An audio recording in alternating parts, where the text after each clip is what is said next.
Hi, Izzy.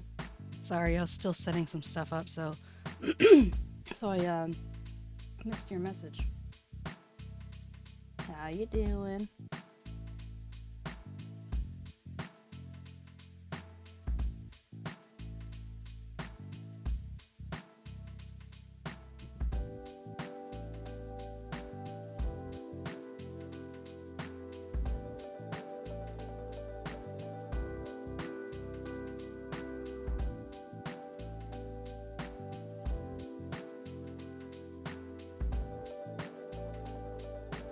I'm doing pretty well.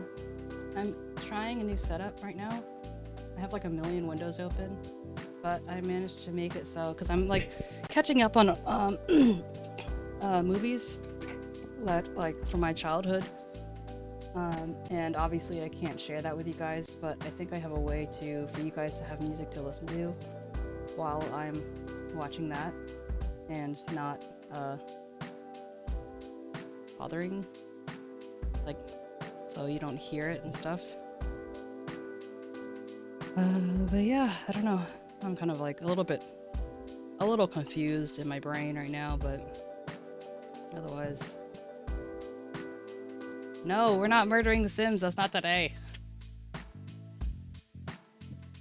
Doing more building right now. One day, your day will come.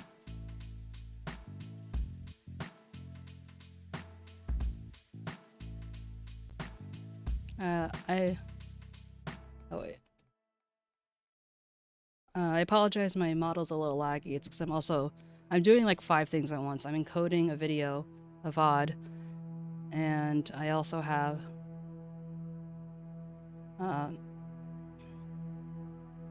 the game open, and I have 𝗟𝗶heder open, and I have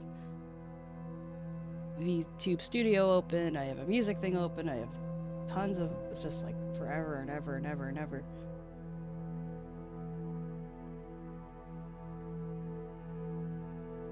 Like, I probably shouldn't be doing all this stuff at once, but it's kind of hard not to be tempted, you know? At least want to try.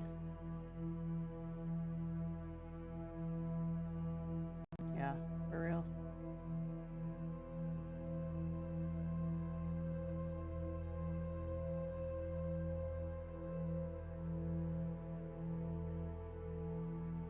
Take a snapshot of what I'm looking at right now.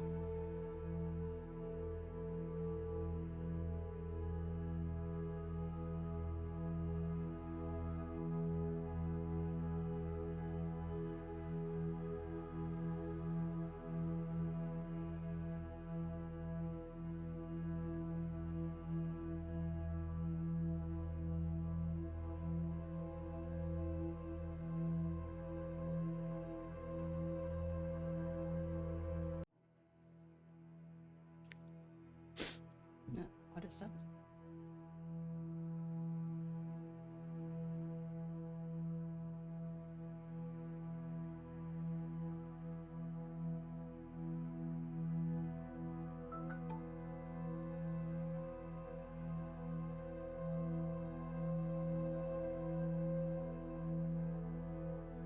I wonder, can you, when you first join when you first join a stream, can you see the stuff prior?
Oh, there won't be any people to torture. We're just building.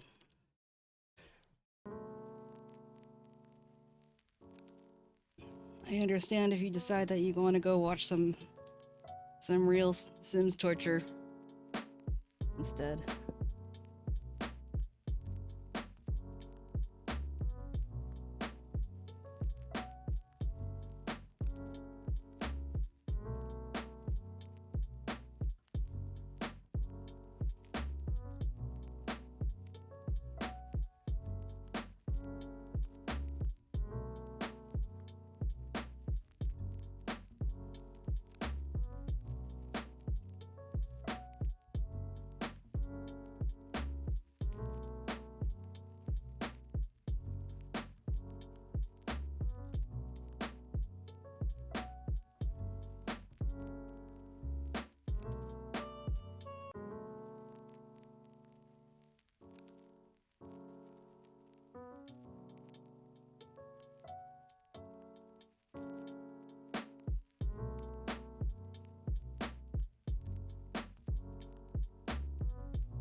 Welcome back.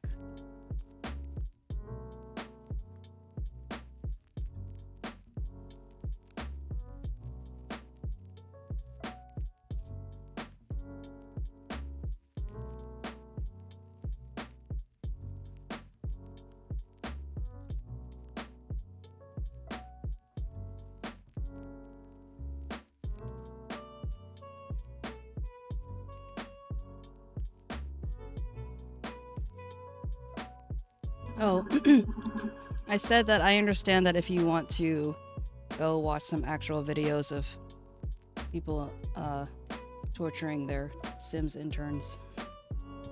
I don't blame you. I understand if I'm not 𝗟𝗶H𝗀𝘀.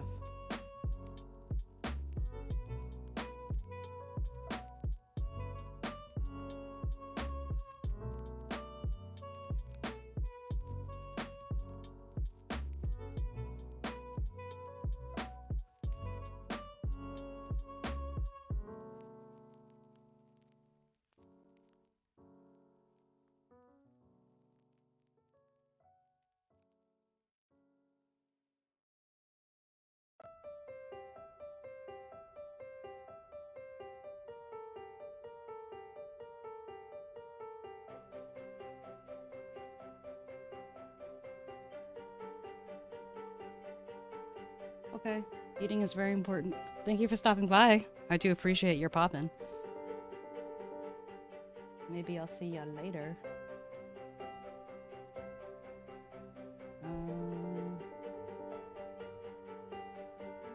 What I was gonna do? I wanted to see Twitch. With Twitch, I can do this.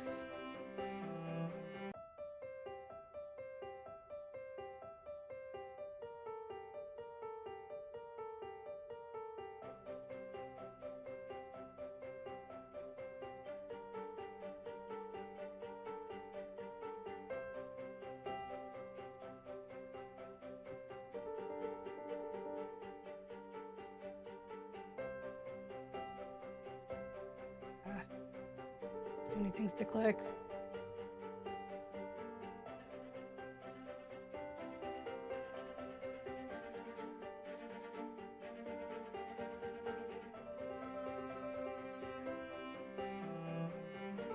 Ghost, I don't know if you hear me, but either you just automatically have something to automatically click into my stream, or you're just perpetually here at all times.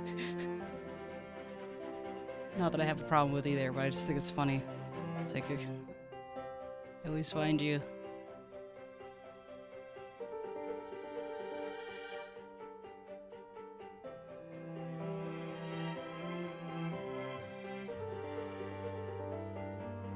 When I finish coding this video, I'm going to just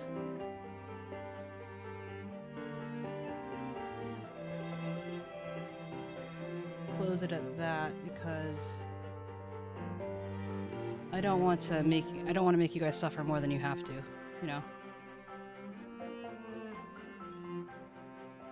'Cause I know that having it this laggy isn't ideal, and I can I've already put like multiple hours into trying to get this thing to go. Yeah, I'm gonna try doing a 30 by 30.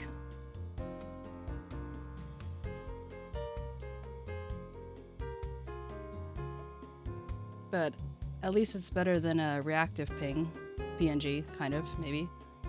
Everything is in slow motion. And for some reason maybe I'm not moving my mouth enough, but definitely by the time we do Ace Attorney, it'll be back up.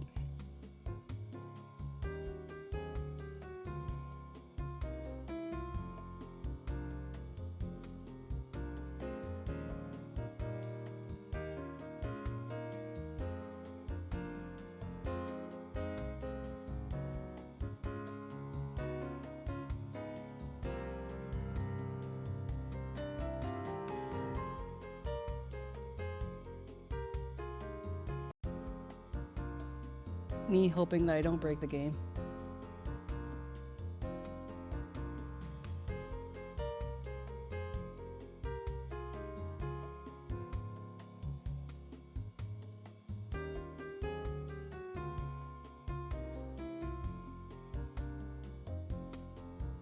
Let's try and go for something a little bit more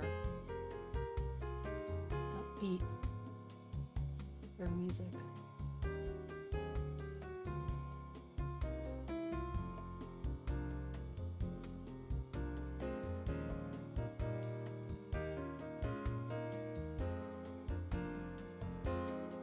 This one is cozy, but let's see what chill is, if it lets me click it.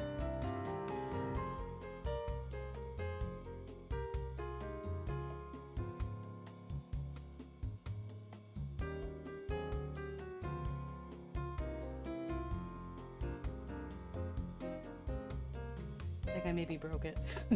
I broke it! Oh wait, never mind. Just takes a hot second. Oh right.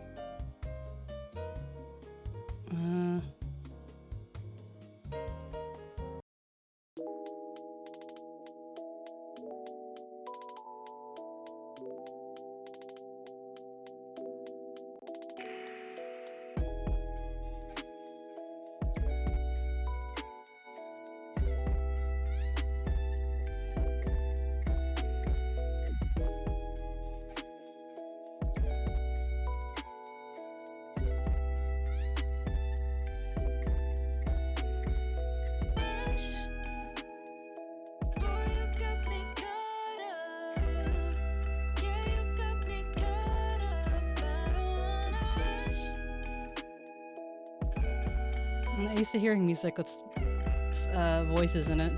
This is so weird. Not necessarily in a bad way, but...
I imagine this room being something that,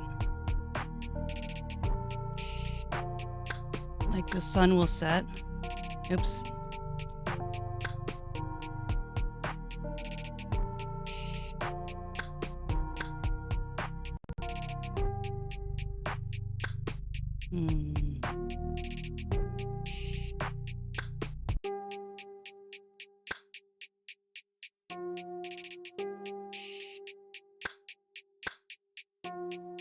So when the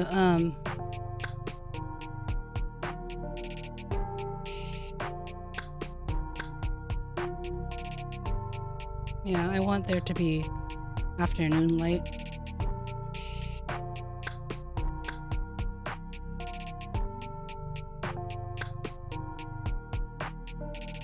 So for some reason I envisioned it specifically in this direction.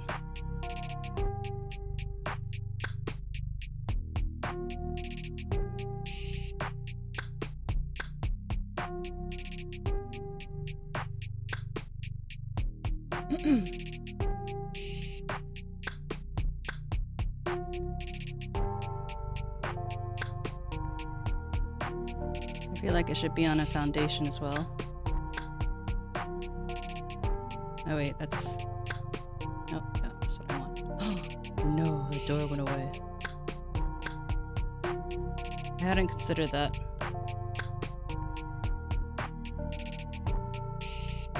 Go back. Please.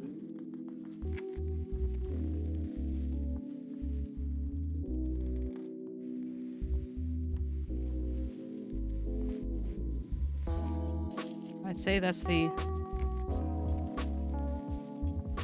only downfall, that I hadn't considered that whether there would be a platform or not.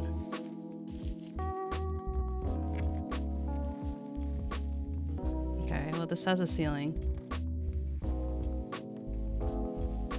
Wait a second.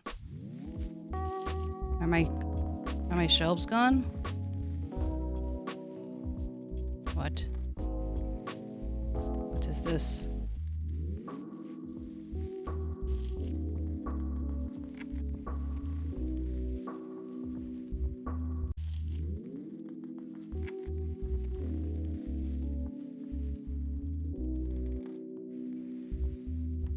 Where did my door go?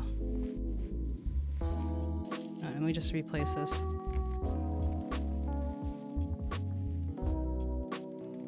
Okay. And delete this.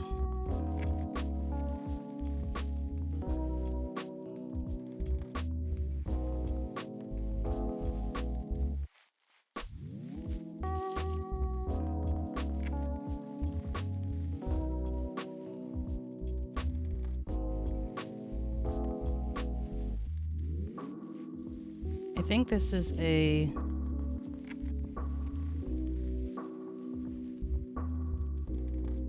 branded platform.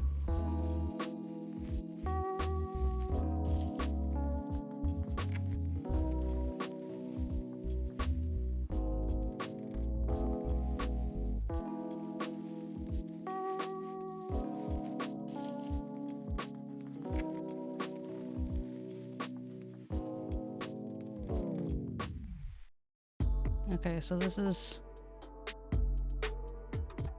trying to figure out how to fit this.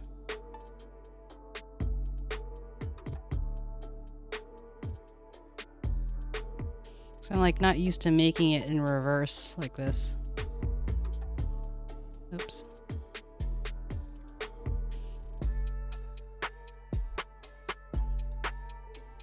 I don't want to make the whole thing go up, I just want to make the floor match this.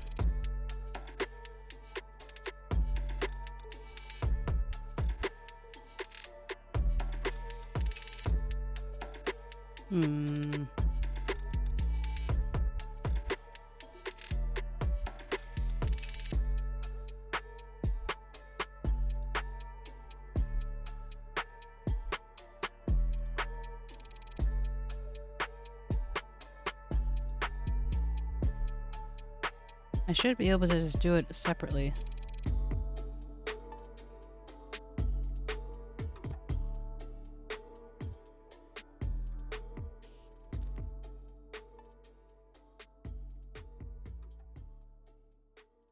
Because this is definitely foundation, so why is it...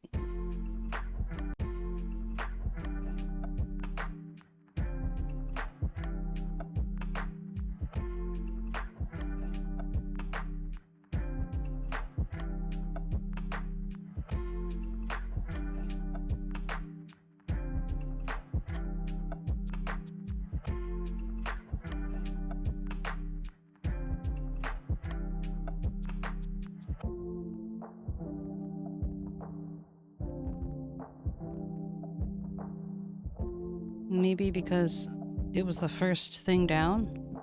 Okay. I'm gonna try this. Make a room.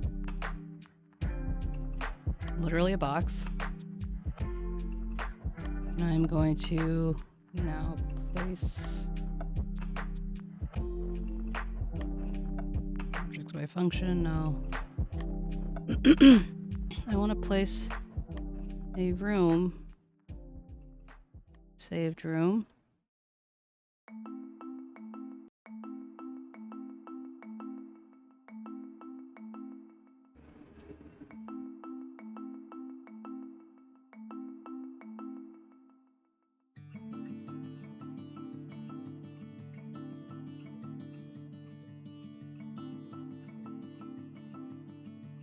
But this way, then there's like literally no way to ever...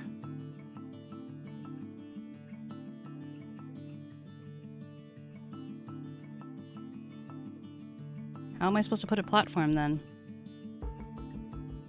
A foundation.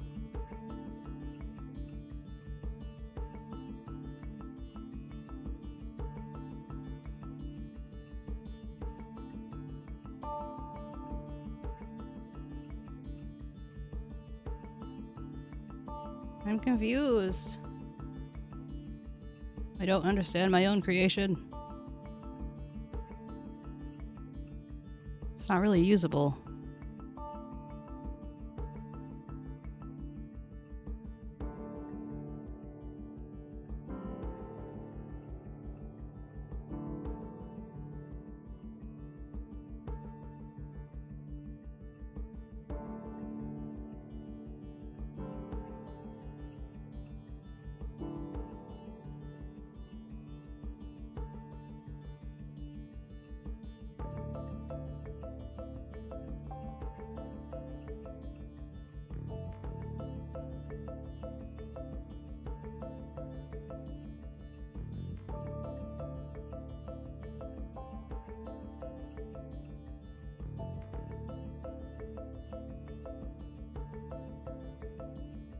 I wonder if maybe I have to basically recreate the room.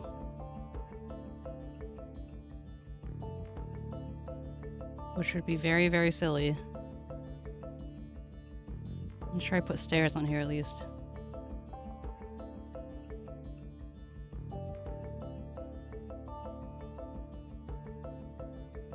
Maybe it's a glitch. Can I put this here?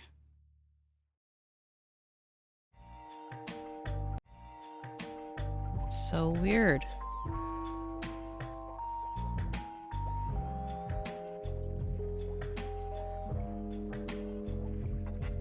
I don't want to raise everything.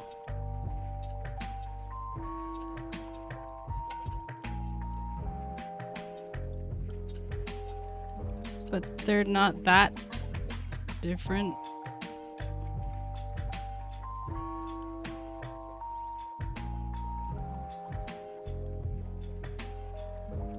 That's so weird.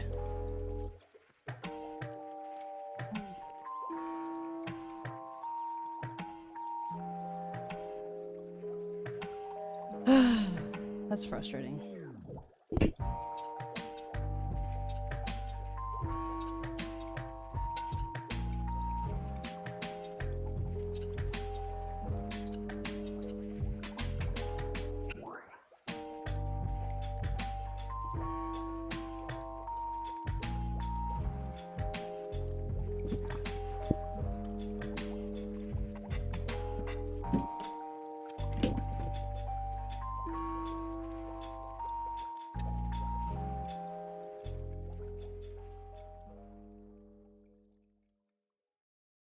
Okay.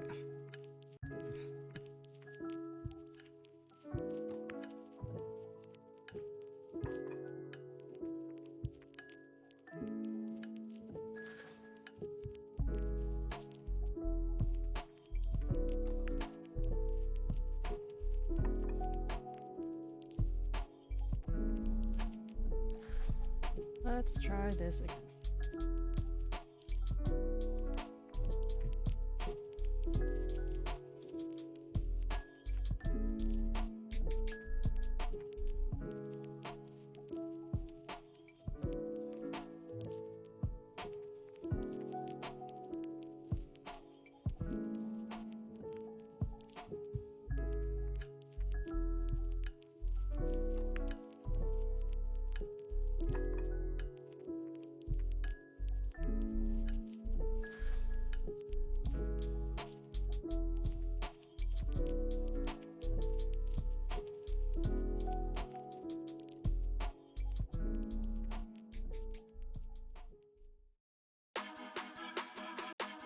So first I have to recreate this room.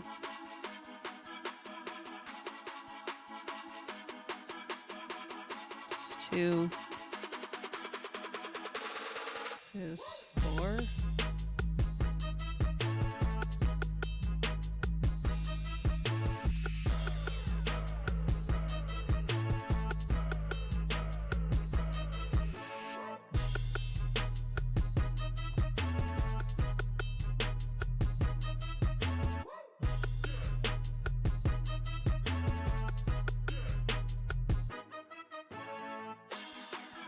Did I not have any lighting in here?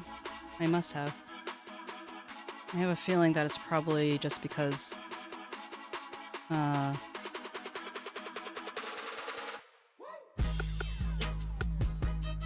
it's probably just because it didn't come with a ceiling for some reason. But then again, I guess ceilings weren't a thing then. So I'm gonna definitely resubmit this room in particular.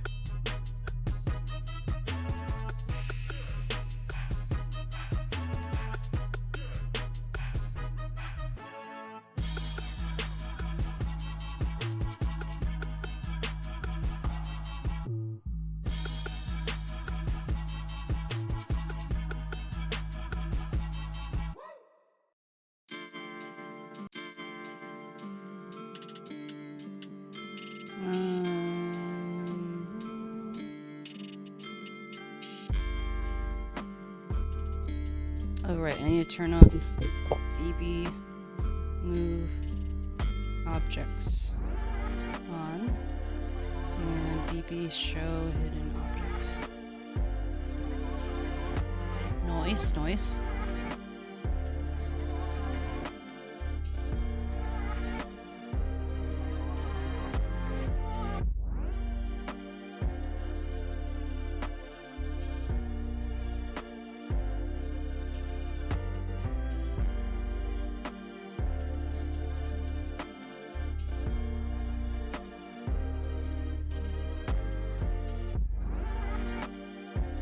I can do a little bit of a tweaking as needed.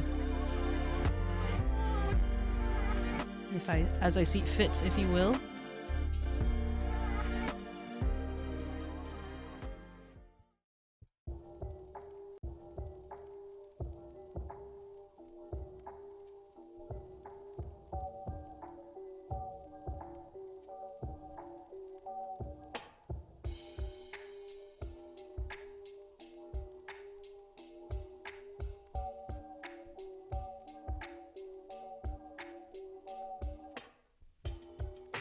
Trying to line it up with the other window. I know it doesn't really need to be perfect.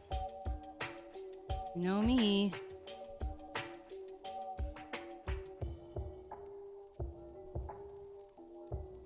Always the perfectionist.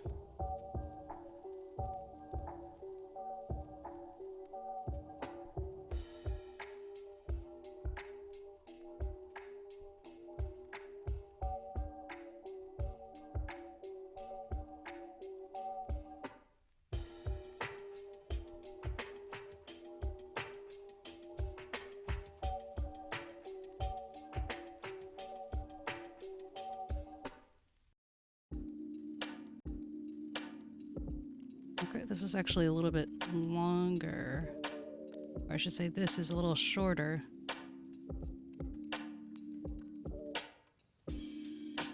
How the heck did I even fit this in here?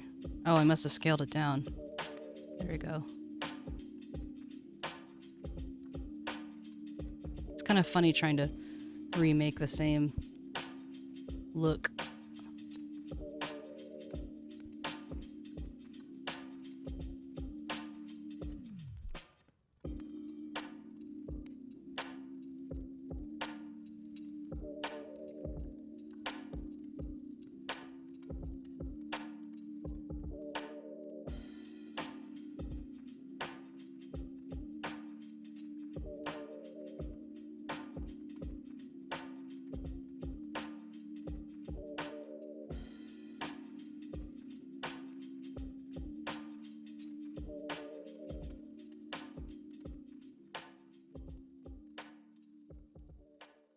You can get this one.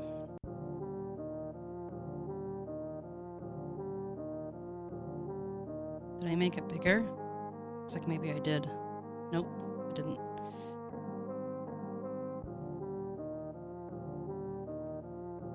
Just casually losing my mind.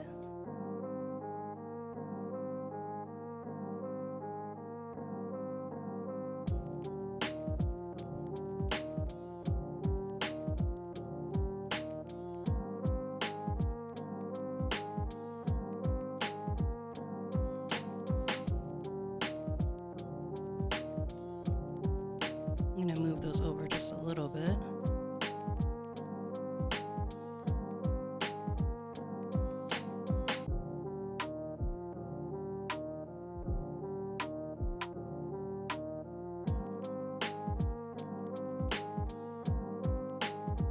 I wonder how many people's gonna bother that these aren't centered. I mean, it probably bothered me at the time.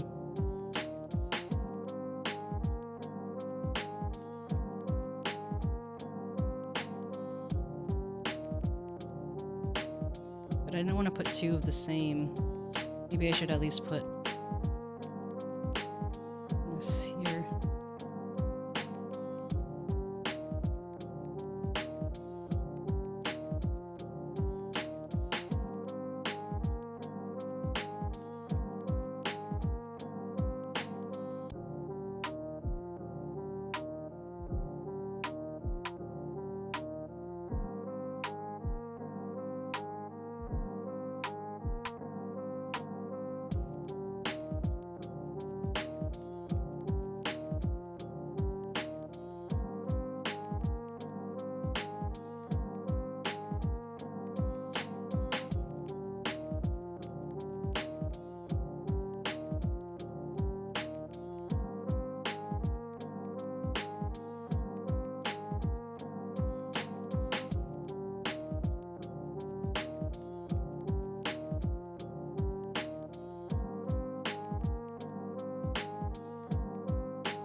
I wish this was center.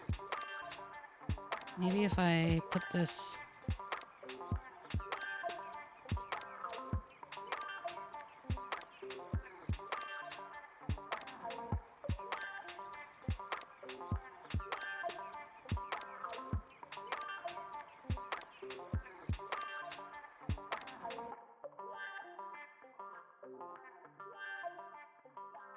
Interesting.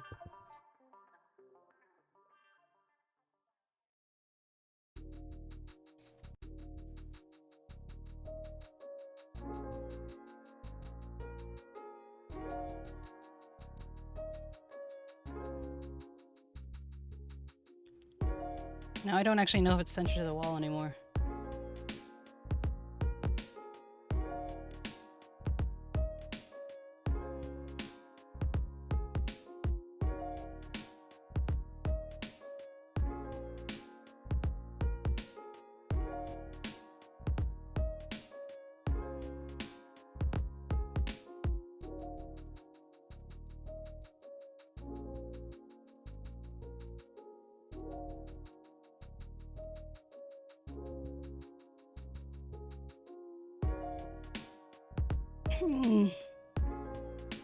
Do I have something to take off this? No.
Okay, where's my bunny?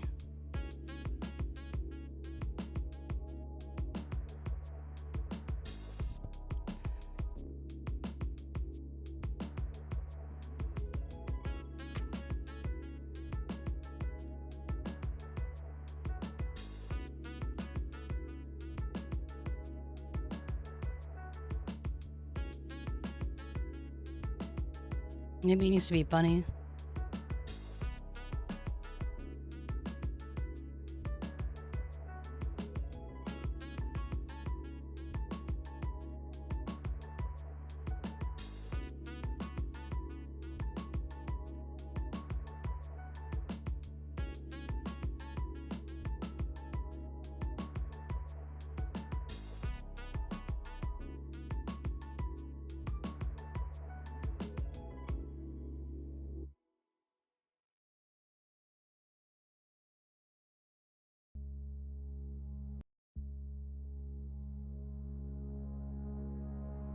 Where is Bunny?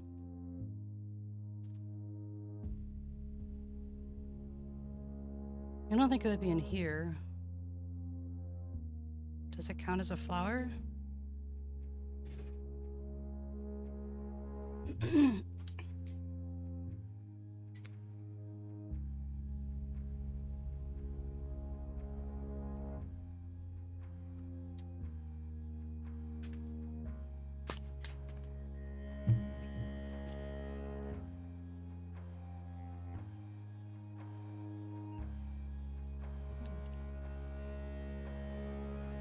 Rabbit, rabbit, rabbit, bunny, bunny, bunny. Why can't I find it?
Oh, here it is.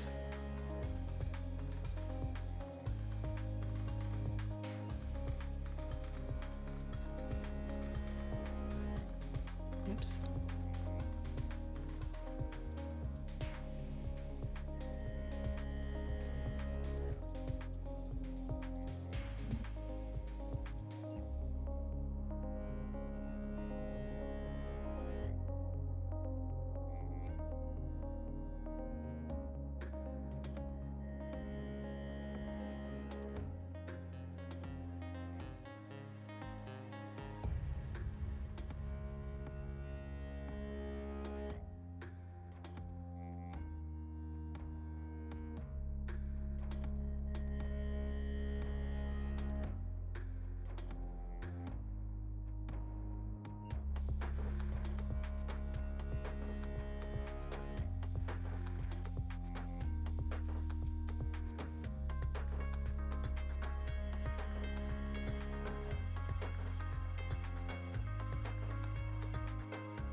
There you go.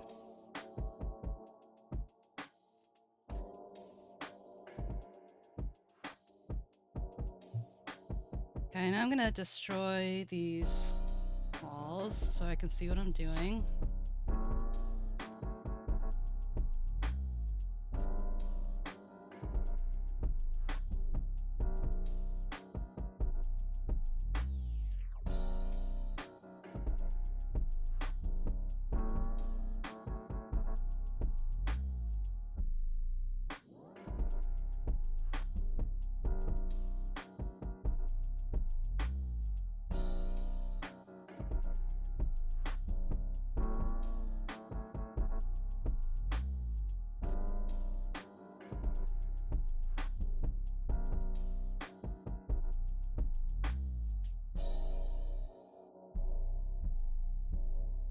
Oh shit, that saves me so much time.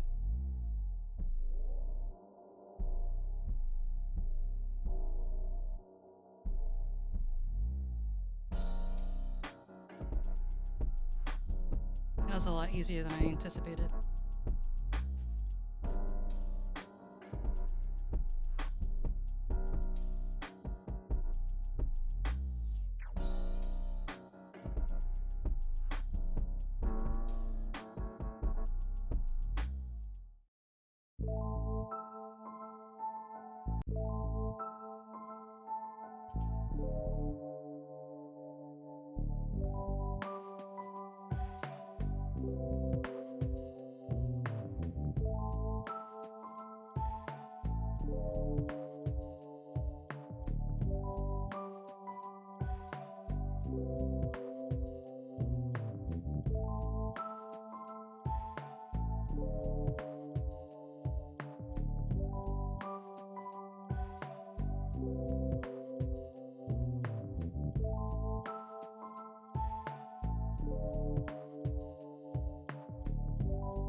I need to find the right.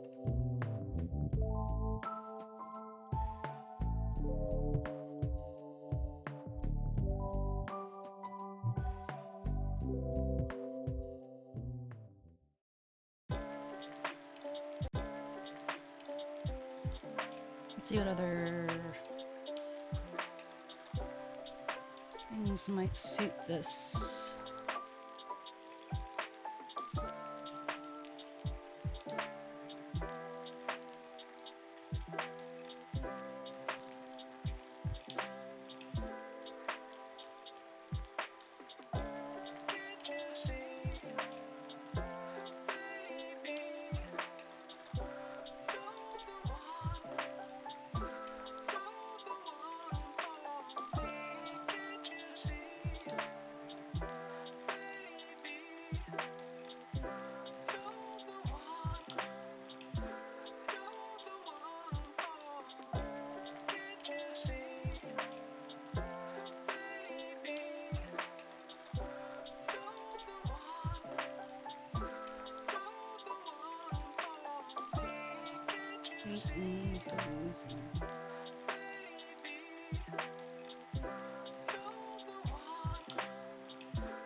Like this room alone costs almost as much as someone's house.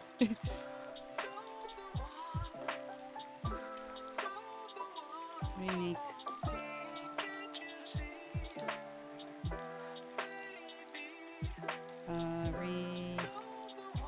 Edited. Improved.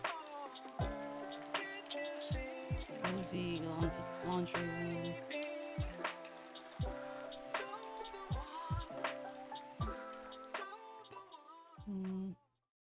With lots of historic charm.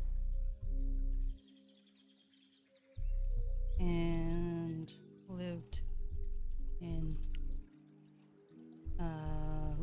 not comforts, lived in vibes.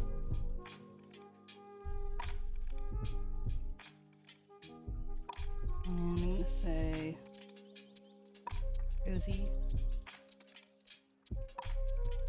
laundry. What would you call this? Not historic, but not rustic. Maybe old. Clutter. There's lots of clutter.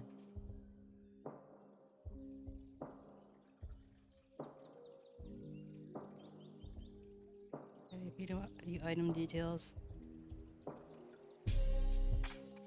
So I want this one to go up and the other one to go down.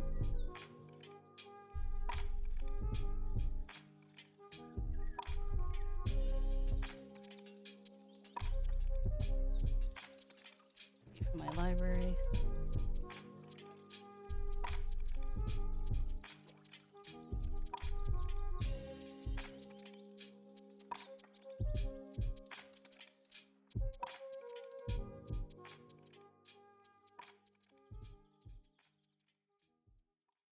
Oh wait, I deleted those from my library, but I didn't necessarily delete them from my thing. Okay, so this is the new one. View catalog. Come on, you can do it. And delete this one. Charming.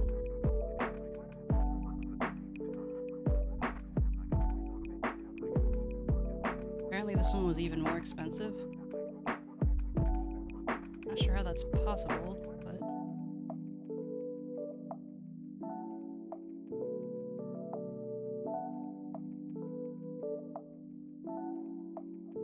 I can't edit the country is what I would have put. Actually, I'm gonna remove the room so I can give it a better name.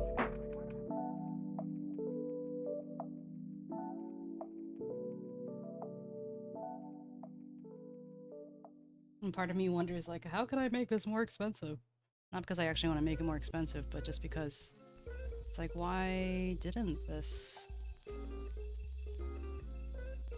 end up?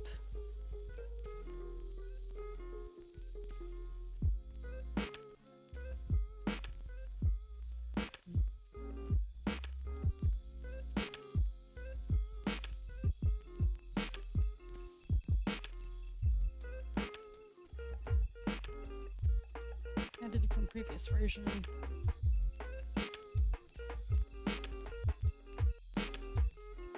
Sweet. And cozy laundry.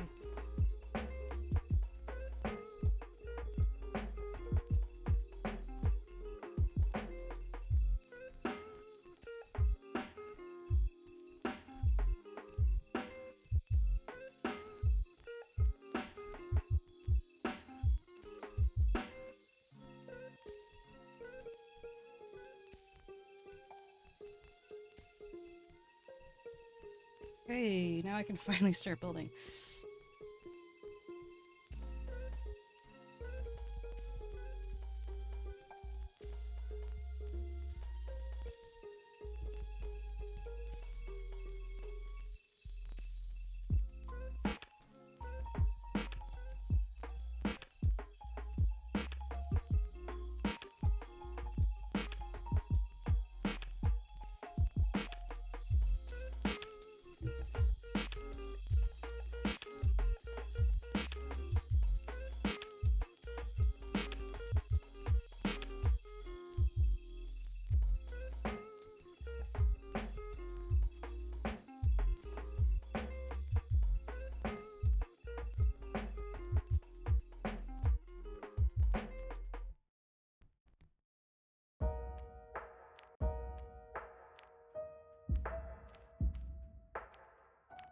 Oh, is that what I did?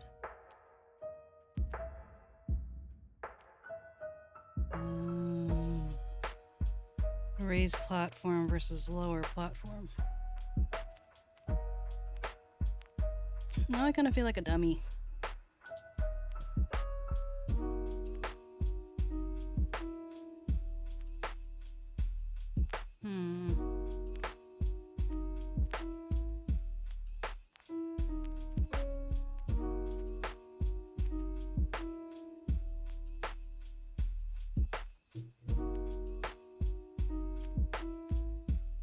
Everything still as it should be.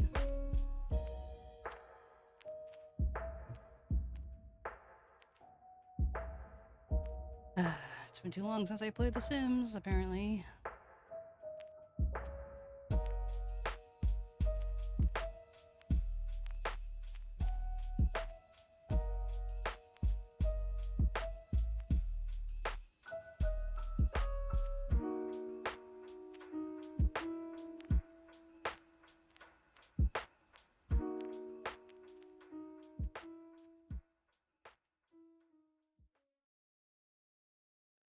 Got some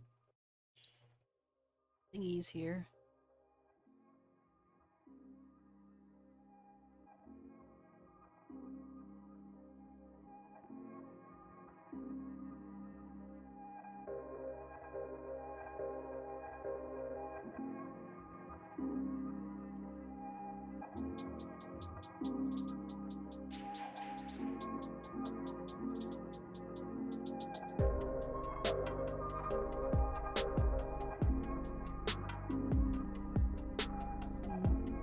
Add a little awning.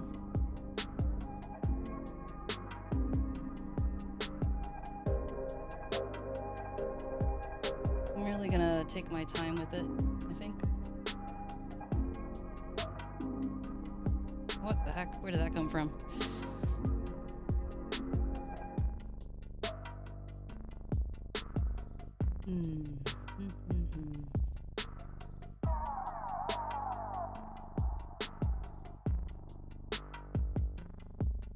the only downside to having all this debug stuff in. It's kind of in the way.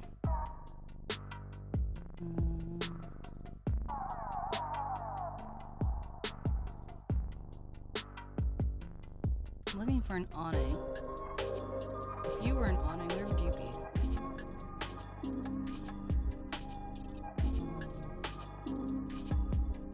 Window coverings.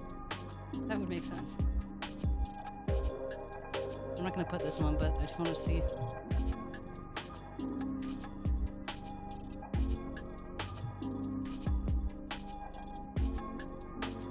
Can I make this smaller? Tiny! Huge.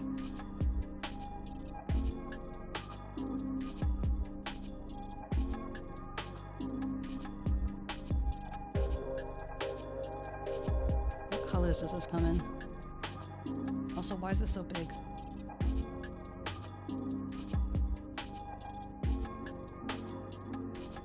I would be lying if I said that the green wasn't a bit comforting in some ways.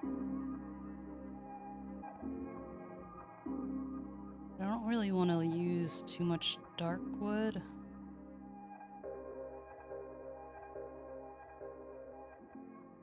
Are these using the same roof texture? I think they are. I don't know if that's changeable. It probably is.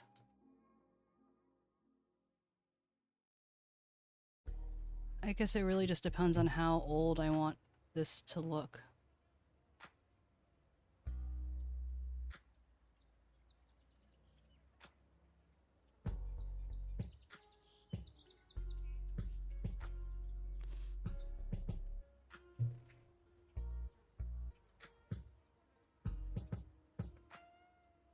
Wow, this is huge.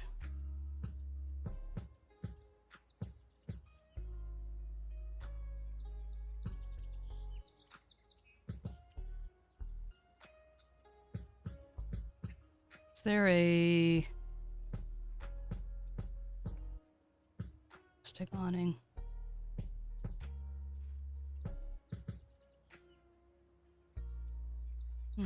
Okay.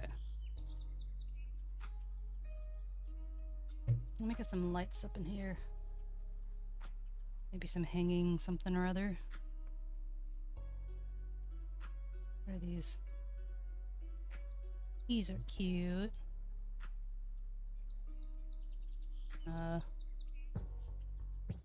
Oh, that's one thing I forgot.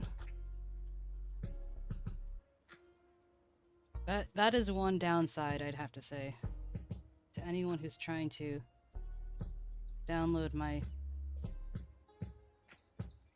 thing, is that they're gonna realize that suddenly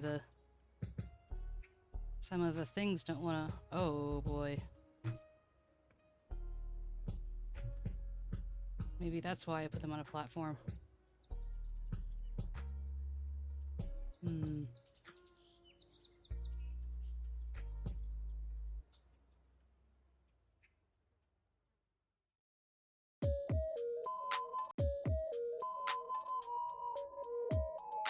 The light went away.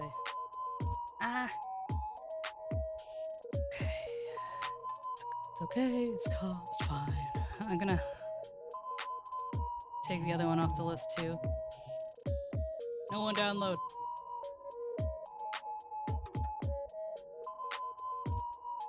I'll fix it. I'll fix it.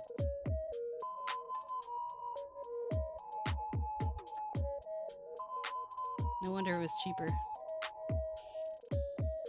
Lighting.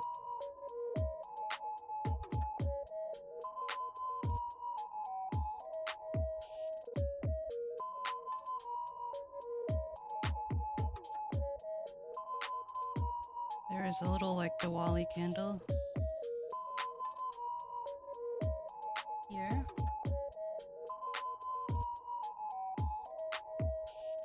And I believe there is like a little green lantern somewhere up here. Yeah, I've discovered that trying to have a movie in the background while also streaming is not really very conducive. So then you can't listen if you're talking.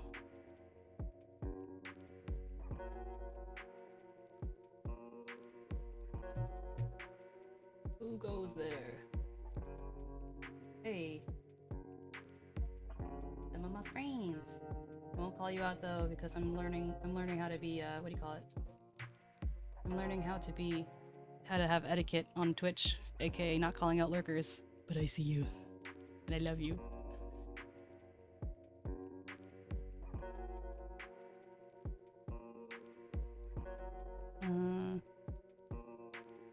So for anyone who's just getting there, the problem I realize is like I put out this what you call it, except that when I raise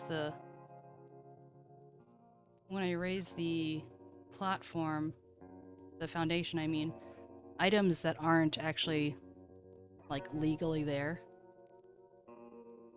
are now like sitting here, so I have to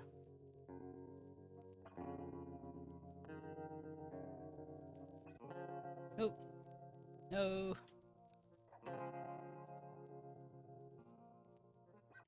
But I want it to go up one more. So I basically have to move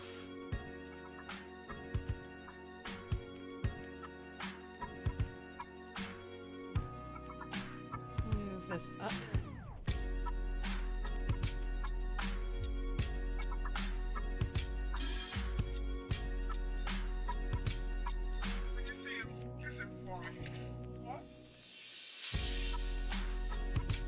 Then they're kind of too close to the edge.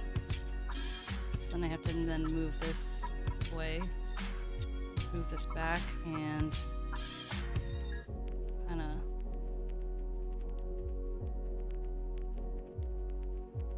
finagle my way to where I think that it would look good. It's a little bit difficult when everything's kind of sticky. No! Okay, never mind. Everything's kind of sticky and you can't see what you're doing. Oh, see? Look, that bunny is so much lower than I expected.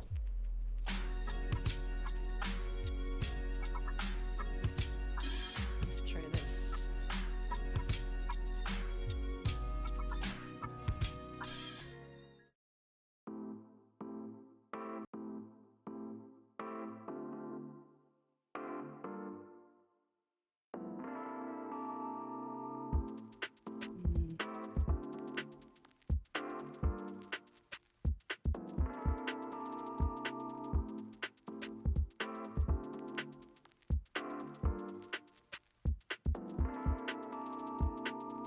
This guy's a little tall, but there's only so much you can do.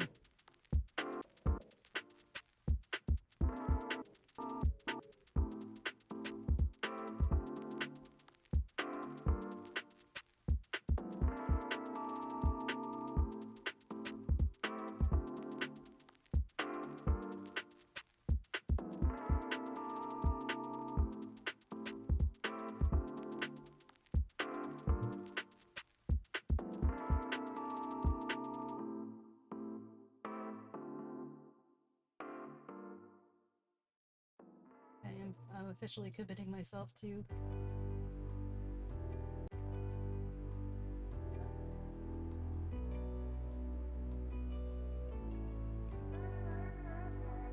why does my encoding always stop? I'm gonna cry. Close this for now. No, I don't want to quit. It's bothering me. Twitch.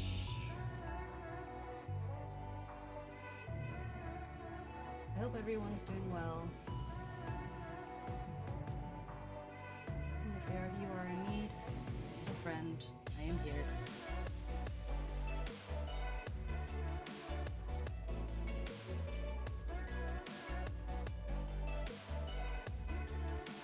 Okay. Back to business for real this time. I mean it.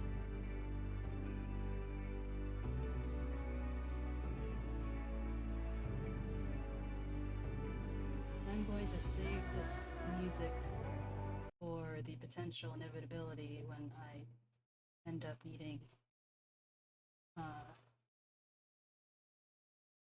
specific music for something else. So I'm going to bring back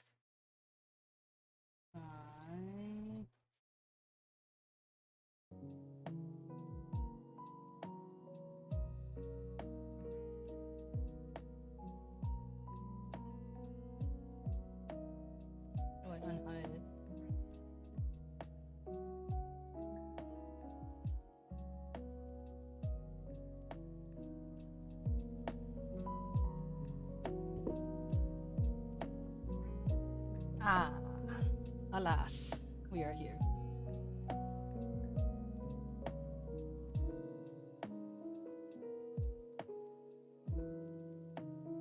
Okay. I now am giving my full attention to this. How can we make it a beautiful?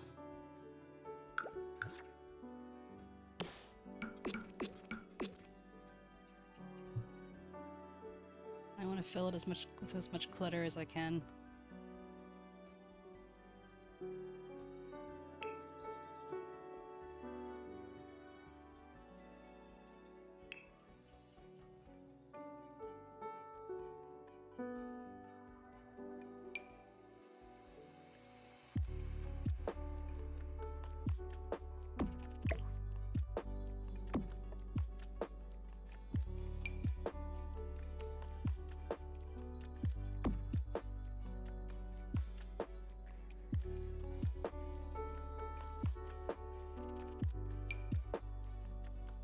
Pretty big.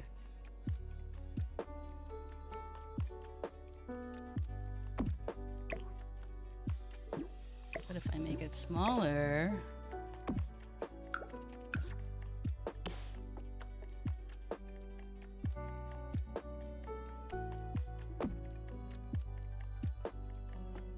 it gets cuter.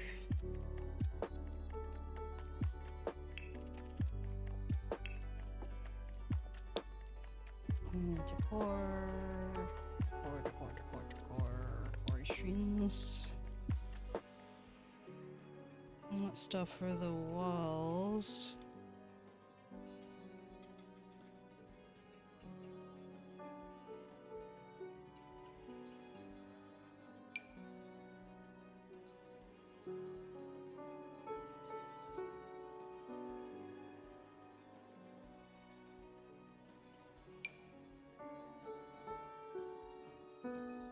It's a long planter. Oh, I see. Medium. Short. Can I go like this? Apparently not.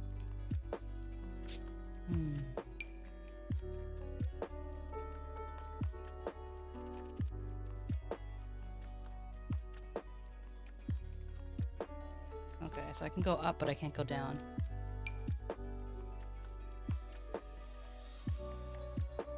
Interesting.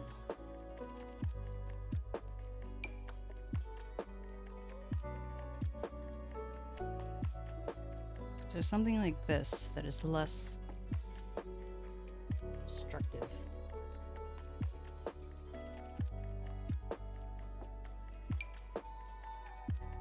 It's cute. I'll put it somewhere, but for now, it will stay there.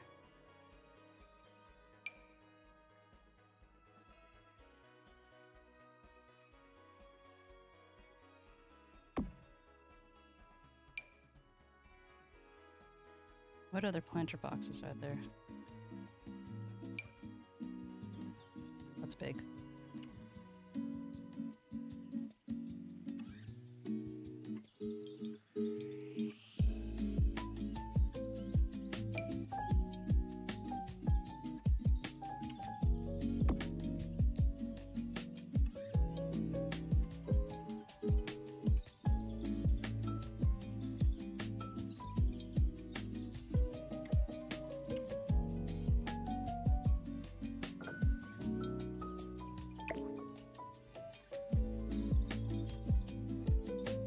I think I like this one better.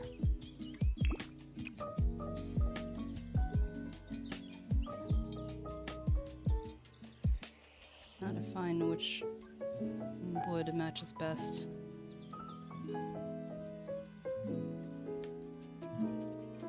It's probably this one or this one.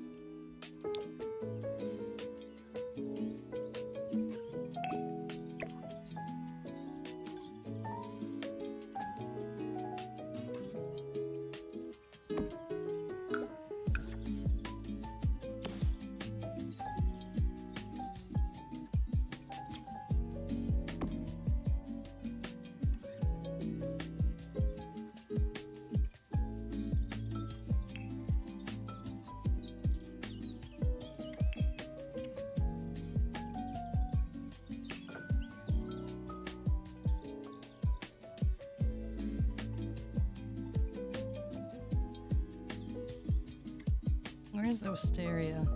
I love the wisteria. Wisteria. Oh, wall sculpture. Okay. Didn't really see that coming, to be honest.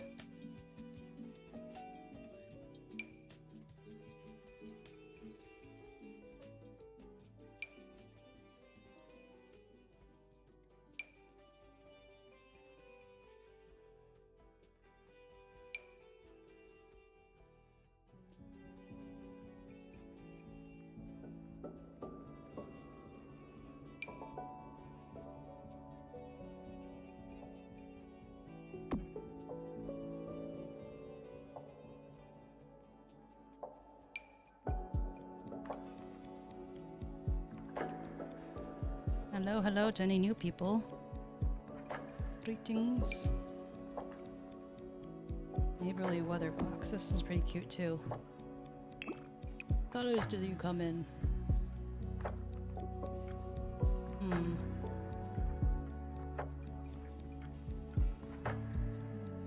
don't really... Well, actually... kind of match that one. I guess it depends on what do I want to match with these here.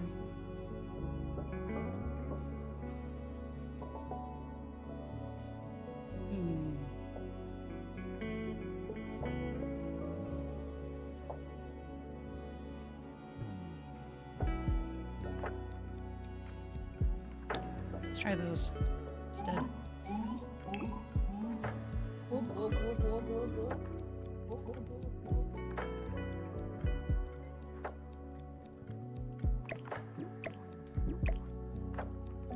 I don't have to resize it, it just fits.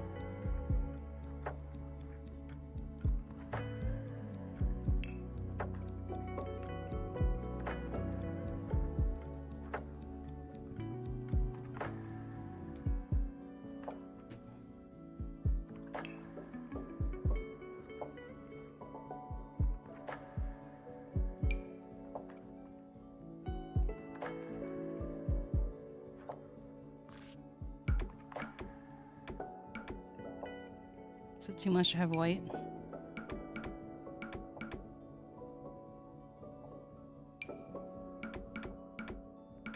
Should it be something lighter?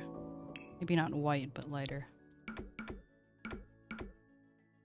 Maybe. What about this? No, that's too much. It looks weird.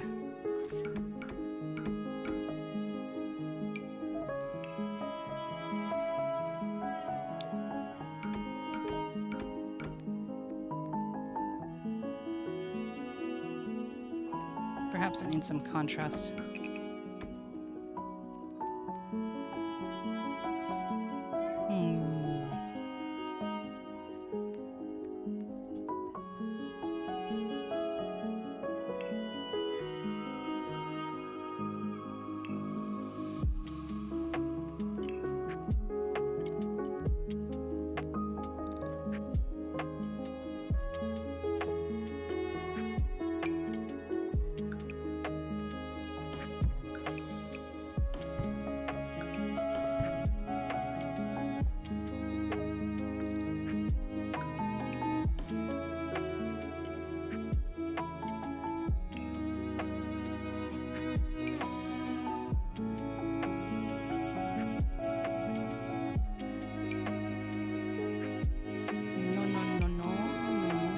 Kind of too big.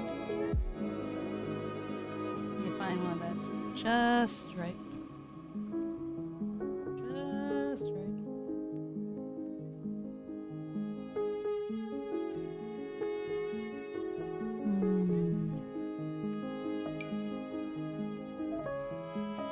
I mean, this is closer.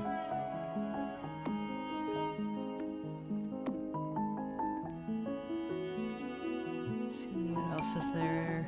No, I don't want metal on it.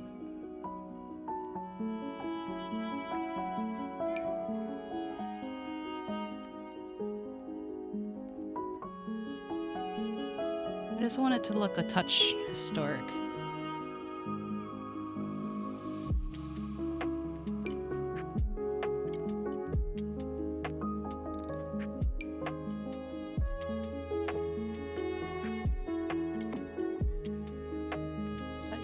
Oh, I changed the thing so it doesn't have the same pattern. I was thinking about the pattern that was on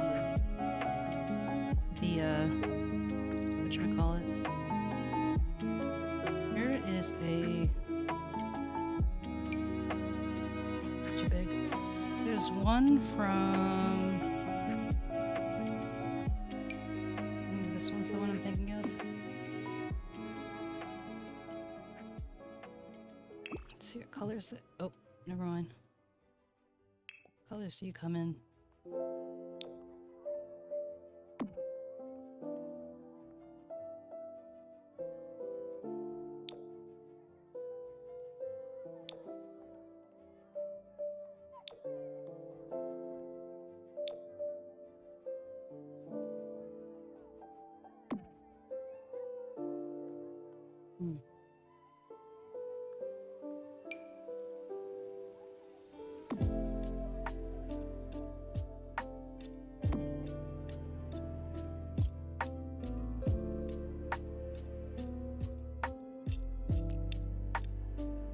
I should make this just a touch bigger.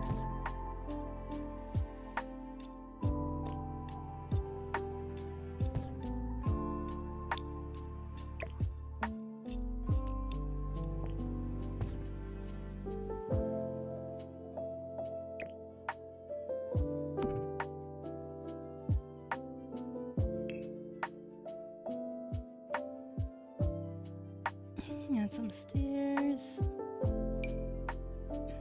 These seem fitting, if I can literally fit them.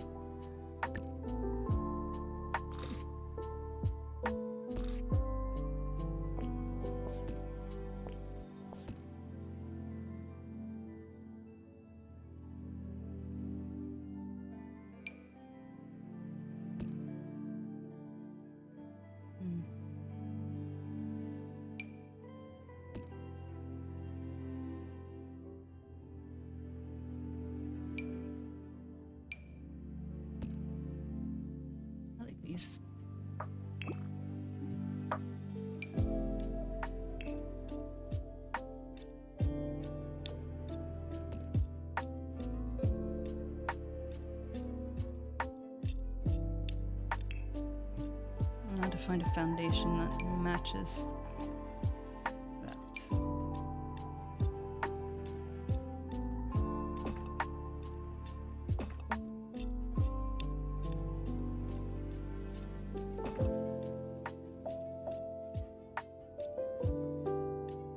Maybe the stone is a little too different. I don't want it to be too crazy.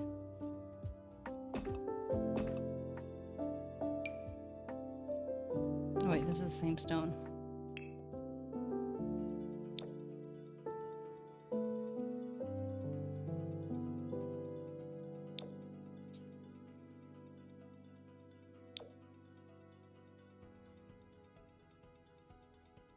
Why?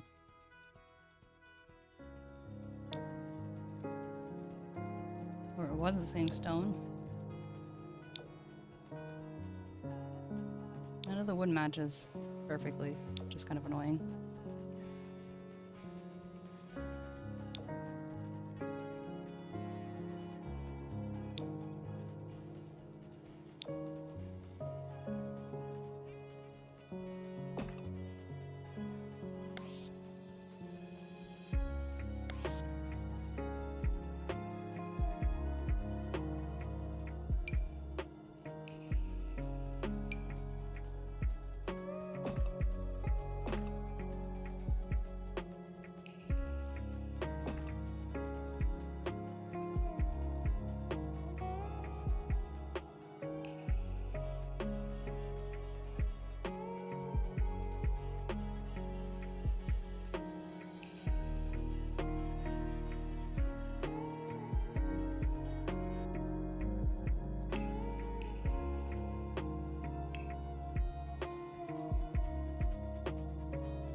Should have a comfy seat on outside.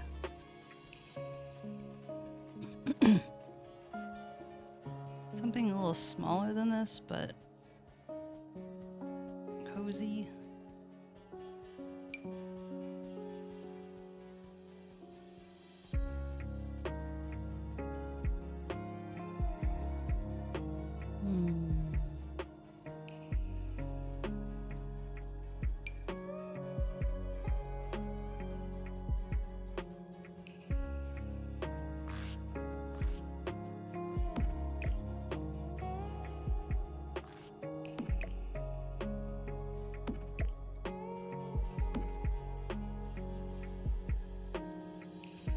The only thing is, like, would you want your head behind with a thing behind it? But just,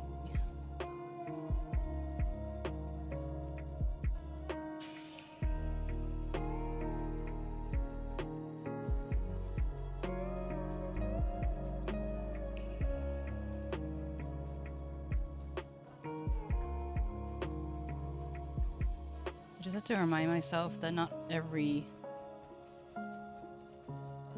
all the wood has to match, because it's not like wood perfectly matches in real life from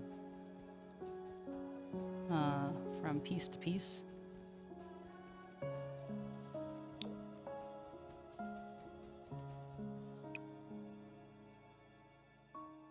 Because I don't really like the pattern of these cushions, but I like the idea of a pattern.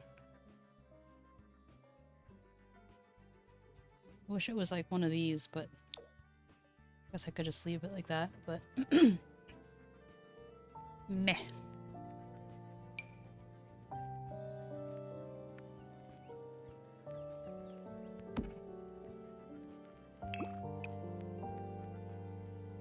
Oh, I like that. Not going to lie. This is a pretty purpley color.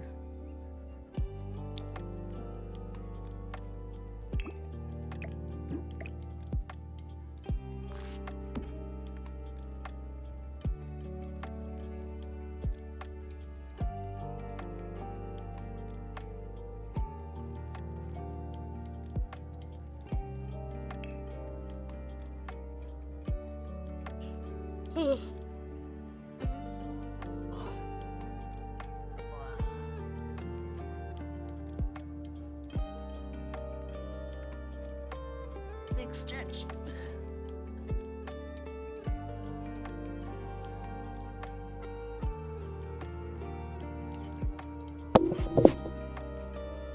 Let's find a doormat. Rugs.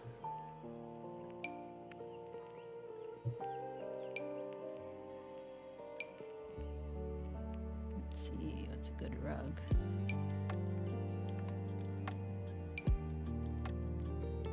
But it also has to look like an outdoor rug. A good outdoor rug. I mean, this one's pretty good, to be honest.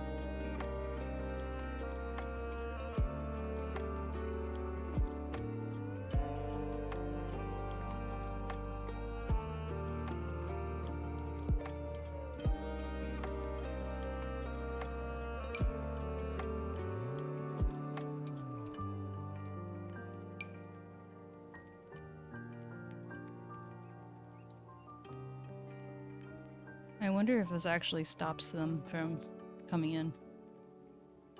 Like the no dogs or no cats. Probably not. It's probably just flavor text.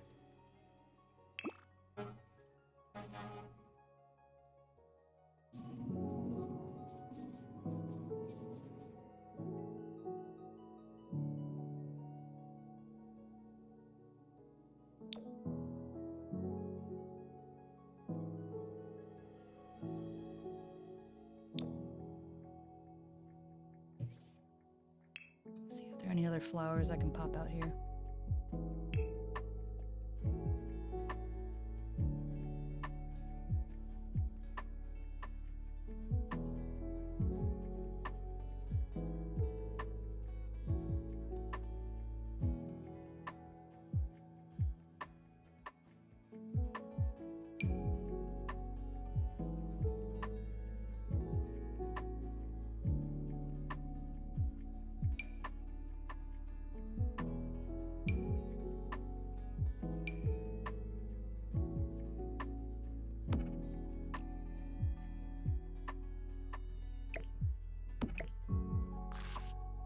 cute that is.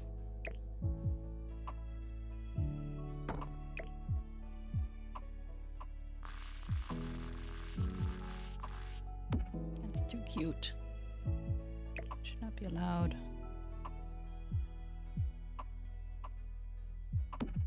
Should be allowed to be this cute.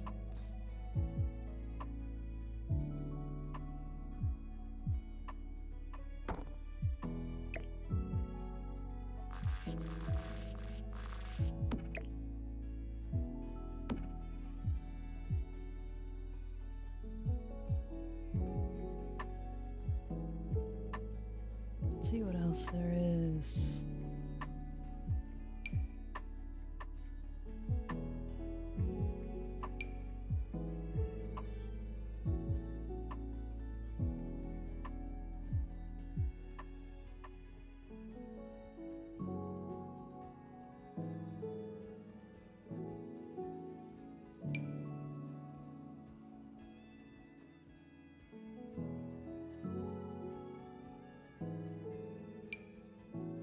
Big.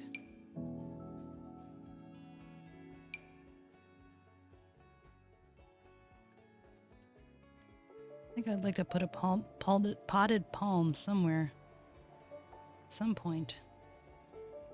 What is this? Desert rose. It's a big ficus.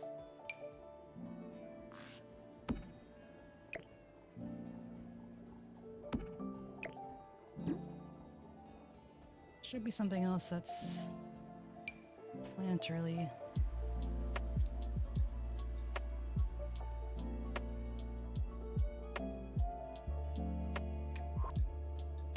Something else in a pear maybe, but not too big.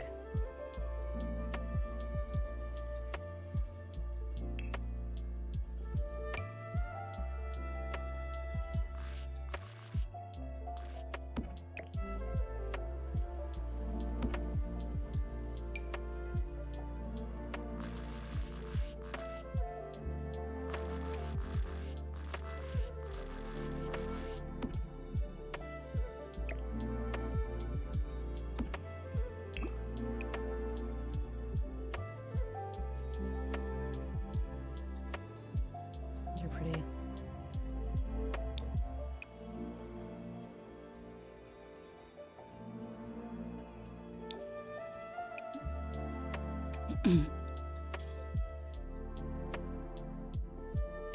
What is this little face? Oh, the little doggo. I love these little succulents. They will have to be used at some point by order of me.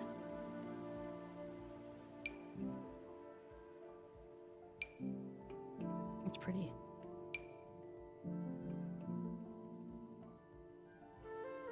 Are there any ones that are like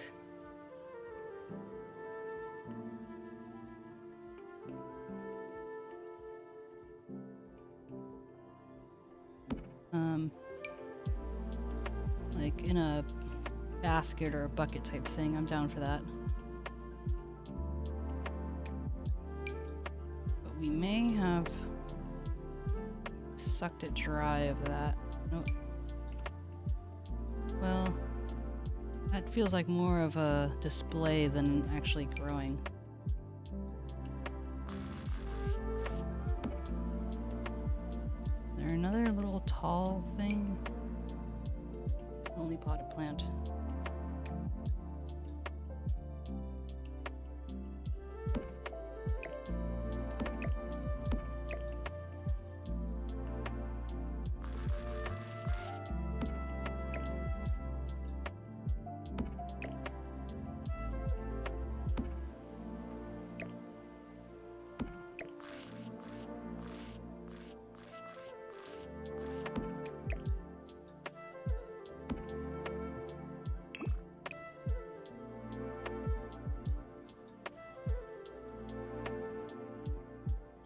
Interesting, the flowers stay the same, but the pots can change color.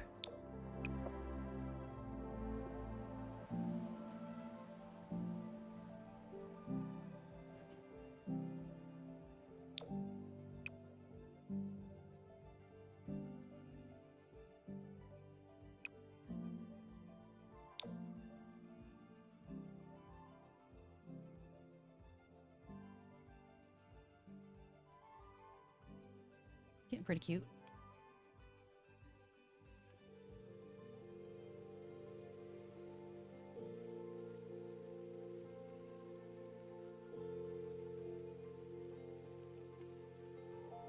Do I want this door to stay white?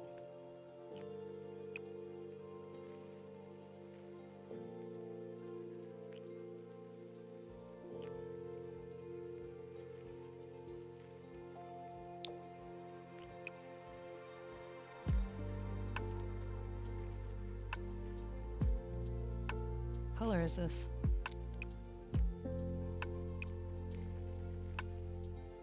I have a vague feeling that it doesn't exist. As per usual. Why couldn't they just match the colors?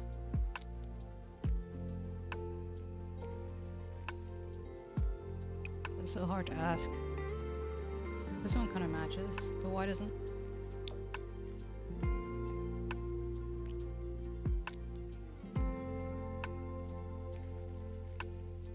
Meh.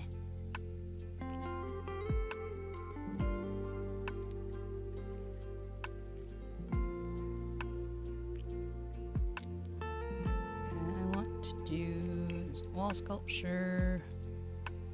There's some this. But I don't want it to intersect with the wall. Not the wall, I mean the window.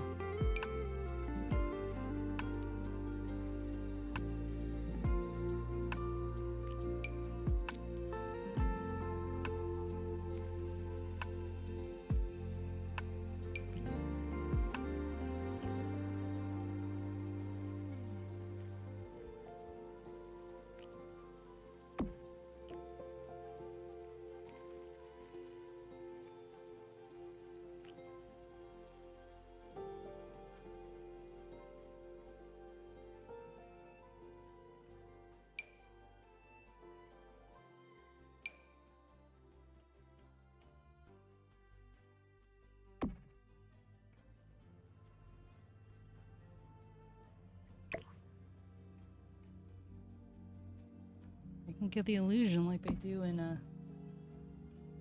the video games where everything's just like two things, like Minecraft. They can give the illusion that it's fuller as long as you don't pay attention too closely.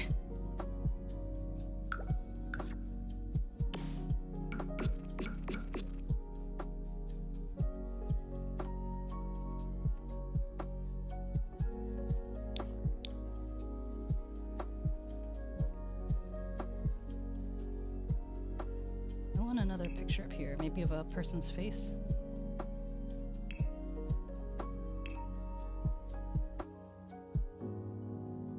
I just love the idea of just having it completely full.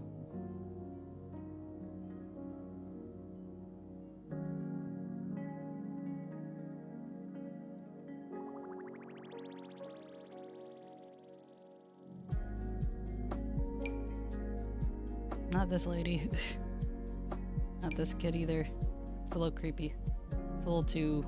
I'm not good with the... I'm not good with the... what do you call it? I don't remember what it's called. Not dates, but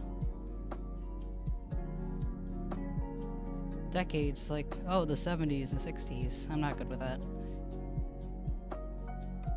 Isn't there like a cameo? Someone somewhere looking distinguished. I know they exist. Don't hide from me. I'm gonna find you. I'm gonna get you. Please.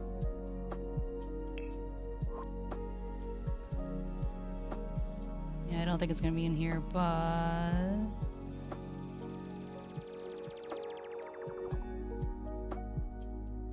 doesn't hurt to look.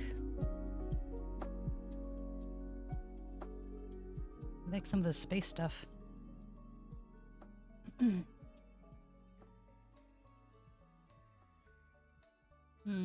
Wall decorations. Maybe there is like a sculptural thing. I'm surprised that this is seen as sculpture, since some of these are... Okay, not that. Some of these are actually...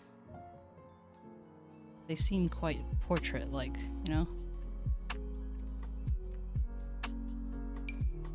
Quilt. No. What's this?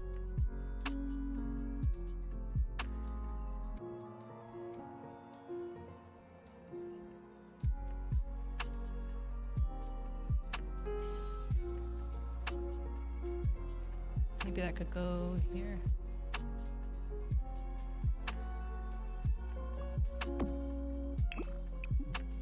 No, it's a little too big. What?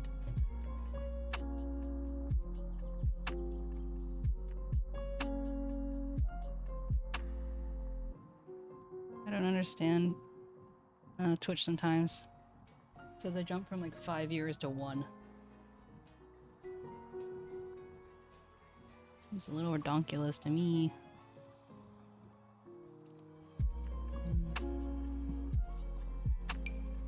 Pretentious art by Art Dumpster.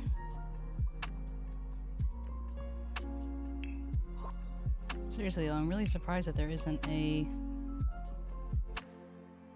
like cameo type, like side view of a distinguished person. Pretty sure there is somewhere.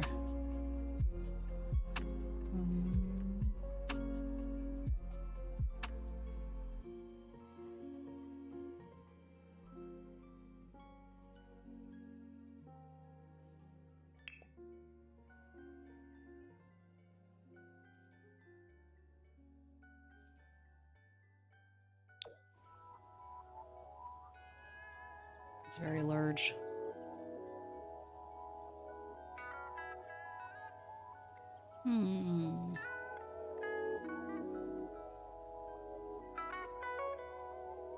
There's these, but they're actual people, and I wanted, like...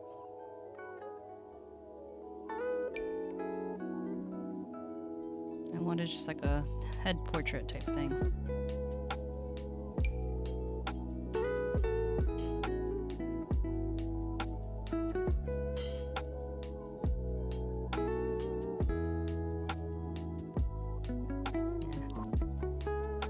It's pretty much as good as it's gonna get.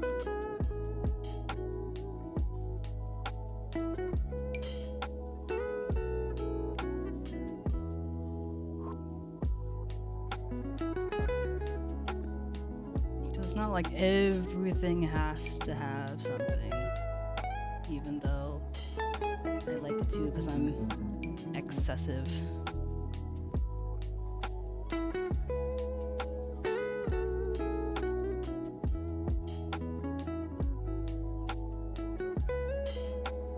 Something to go here. Maybe not something big, but just something overhead. I don't know.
Very heavy lattice.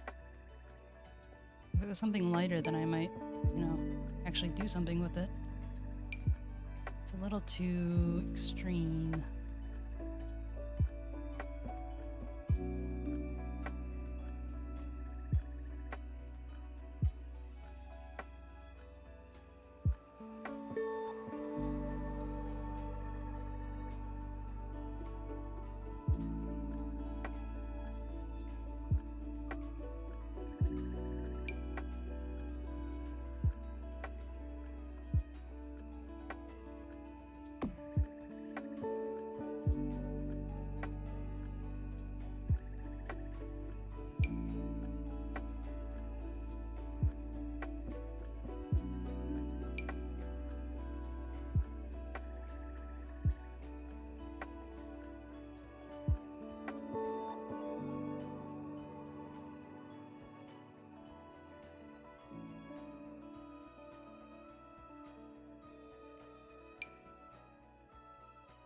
This would be cool somewhere. Not here necessarily, but somewhere. Ooh, that's me. That's my dream.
As much as I can, perhaps too much.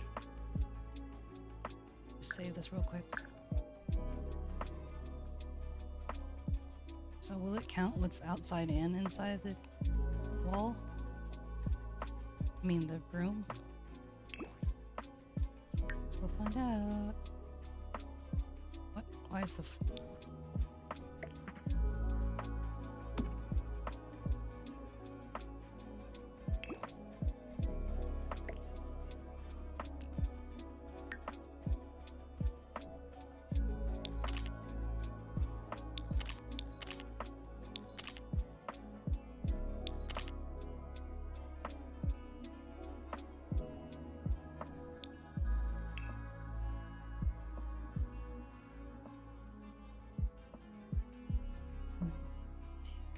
cozy. Cozy.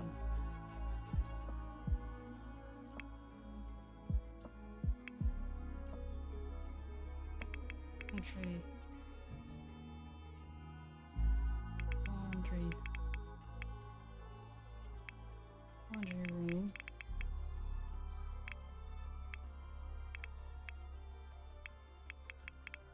Uses move objects for some items.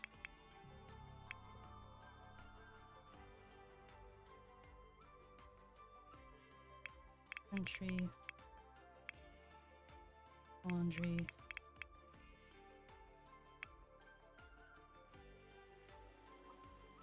Rustic.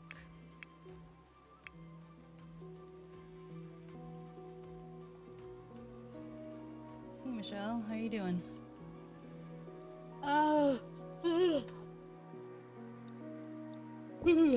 Sorry for the yawns.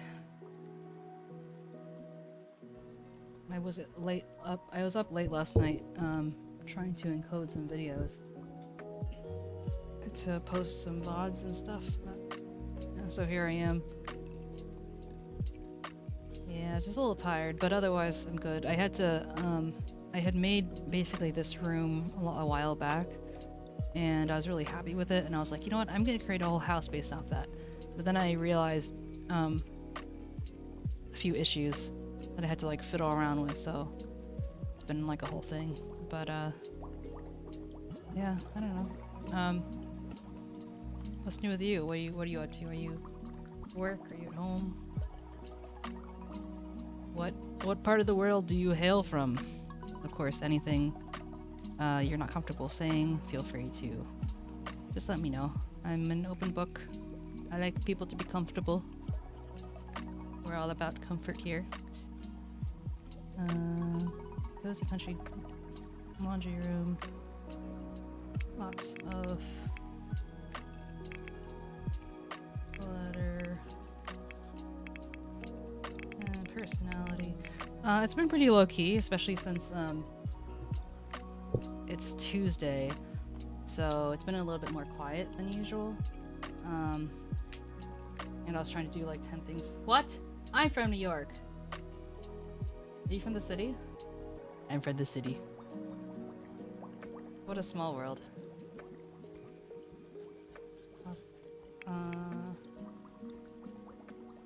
Personality and worldly. Oh, Buffalo, nice. Probably pretty cold up there right now, isn't it? And worldly experiences.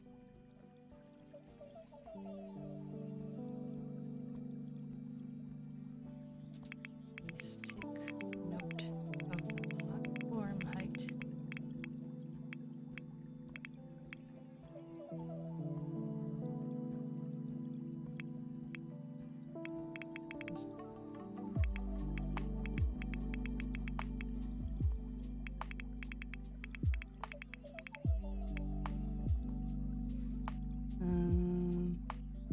I feel like I'm gonna miss something, but whatever. 𝗟𝗶হি𝗸𝘀 and cozy tree for the 5th time. Yeah, well, so I'm actually pivoting to this being my work, just streaming. I've been, I started kind of like really putting my back into it full force over the last 2 weeks, and I've streamed every single day for most of the day, and so yeah, I guess you could say I'm just starting out. I'm a live 2D rigger, so I animate VTubers. This is just, you know, as you can imagine, if you as someone who's making models for other people, you don't have as much time to make your own models, so that's why I just have my little chibi here. She's cute, but not the same. If you're interested, I can show you the like full fancy thing, because I have a couple of pictures. But yeah, so it's not really, I'm a perfectionist and I can't work fast enough to make it like an actual living, so it's more gonna be like a hot side thing, and I'm making content. Yeah, my artist wife, like work wife type thing, drew this as in an hour, so I rigged it in an hour type of deal, although it ended up taking me closer to 2 hours. But yeah, on my I have a couple of VTuber children, and most of my work can be seen on Twitter. I need to make some showcases though, to be sure. But yeah, I always like experimenting and pushing limits, and I like high mobility and stuff like that. And I use plugins that makes, what do you call it? Like mouth tracking more accurate and all that. But yeah.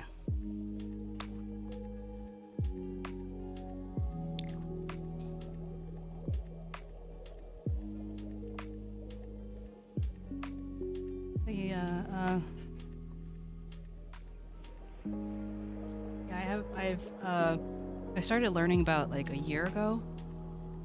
Actually, it's almost 2 years now. It's crazy. Time flies. But I just got really into it, and yes, it's 2D. But my specialty is making 2D things look 3D. I know you can't really see it from this chibi, but yeah. And my artist, she has like a ton of detail. Like one person can have like just the eyes alone can have like 50 different layers, whereas an average one might have closer to 30.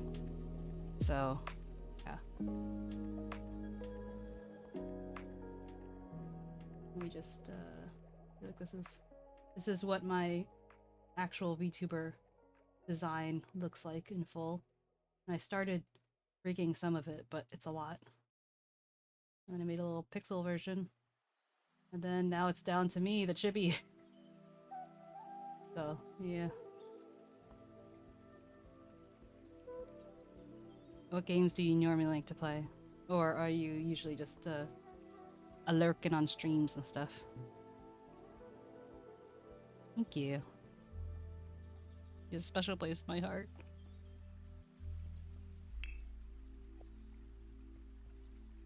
Yeah, like I've been playing Sims for a long time, but this is one of the streaming Sims in particular is not something that I have done a lot. Usually I'm streaming other games.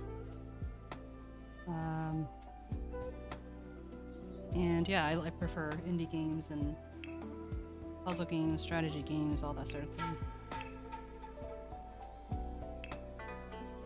But I love meeting new people and interacting and having fun.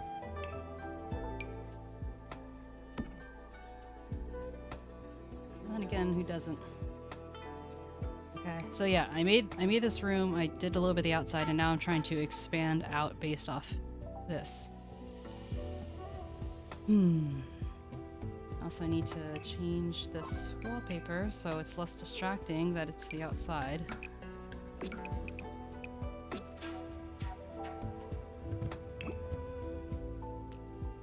But yeah, what are you up to? Are you working, or are you just chilling out? I appreciate you swinging by. What inspired you to click my stream anyway? Oh, nice. Cool. So I'm like preaching to the choir. You know what I'm talking about.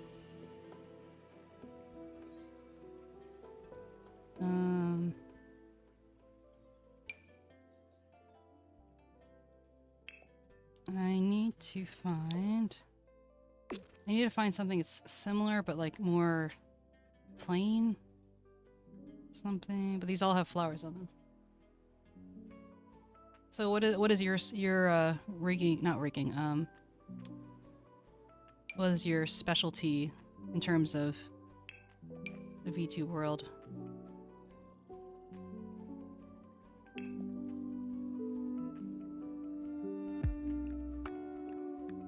Why are these all checkered? Can't I just have like a normal wall, please? Is that too much to ask? Oh, that's what this one was from.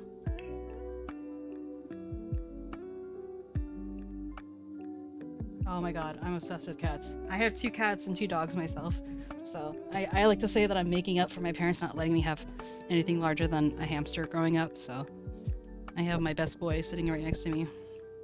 He insists on being next to me at all times, so works out.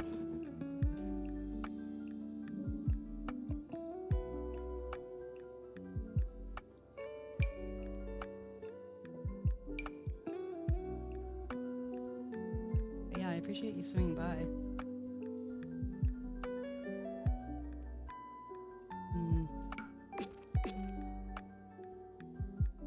One of my friends, because we met on, I don't know if you've heard the game 𝗟𝗶H. It's like a cozy MMO type thing, and she's really into The Sims, and I was telling her, oh, I'm into The Sims. It's like, oh, well, you know.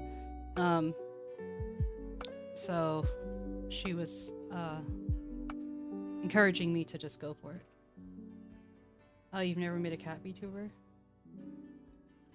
Oh wait, so you said you do this VTuber work. Are you a VTuber, or are you an artist, or are you a rigger, or all of the above? I was like originally a more in the artist sphere, but I feel like there's so much amazing talent out there. I decided to instead focus on just getting good at rigging, which is a more specialty type thing, and make my way that way rather than trying to battle all of the artists. But yeah, I made a few animal VTubers.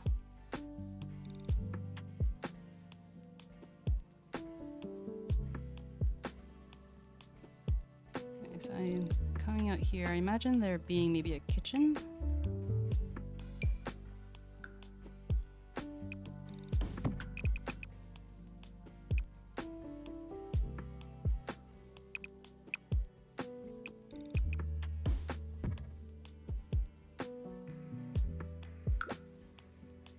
They're a little light.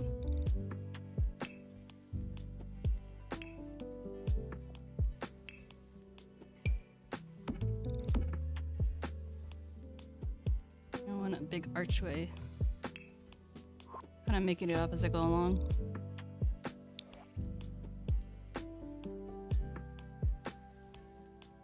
Just out of curiosity. Hmm.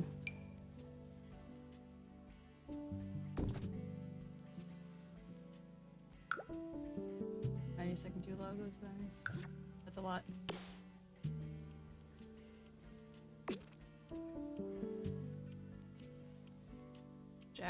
Jack of all trades.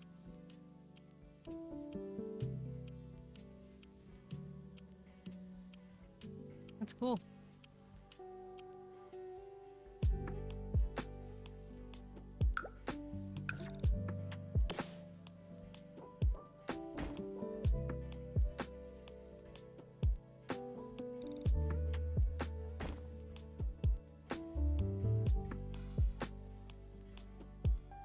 I feel like either you get asked that a lot or you just took all that extra time to type that out.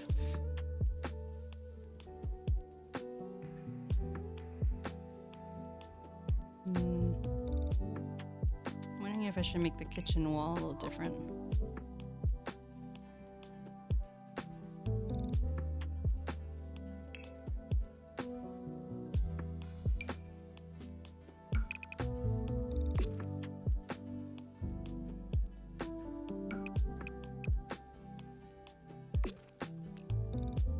I feel like it's kind of just part of the vibe to have things be a little obnoxious.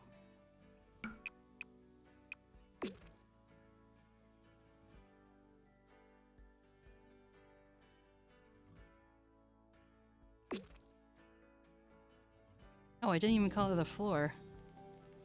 Whoops, that's awkward. I didn't even realize that.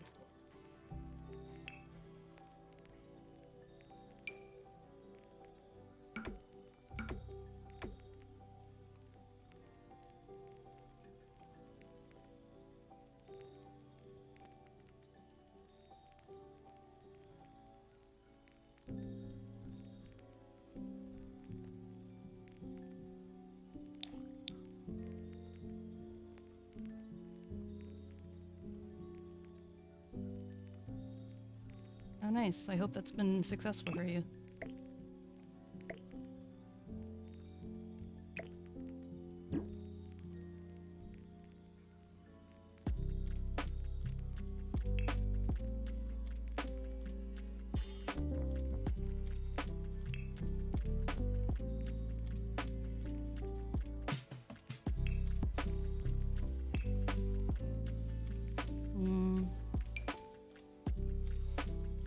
Can't decide what kind of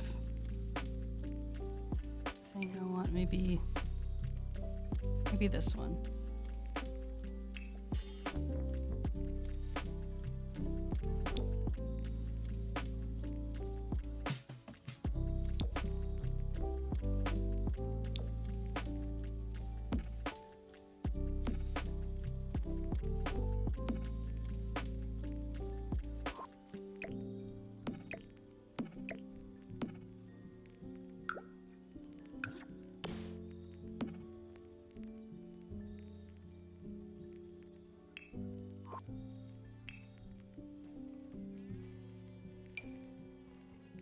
This might be a little too heavy-handed.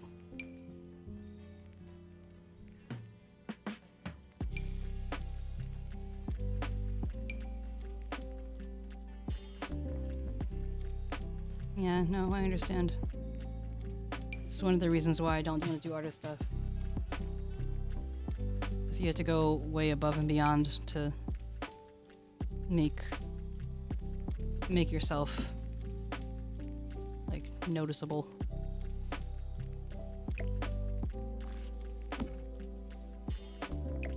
Stand out, that's what I was looking for. Stand out.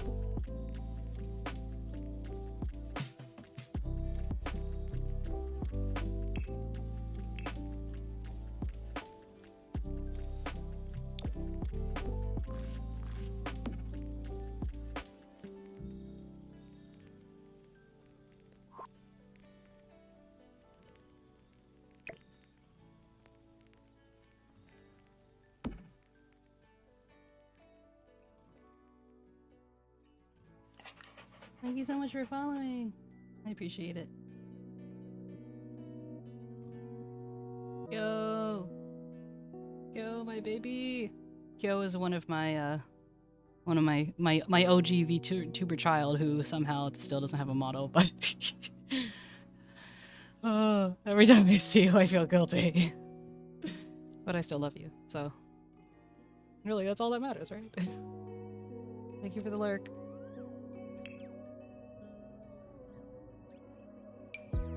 How you doing, Kyo?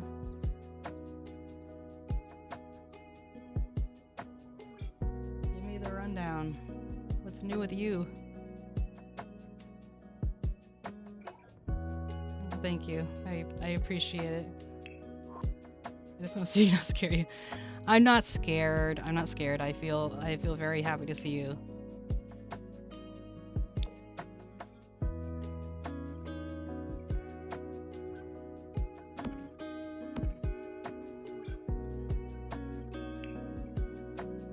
I just think you deserve the best is all.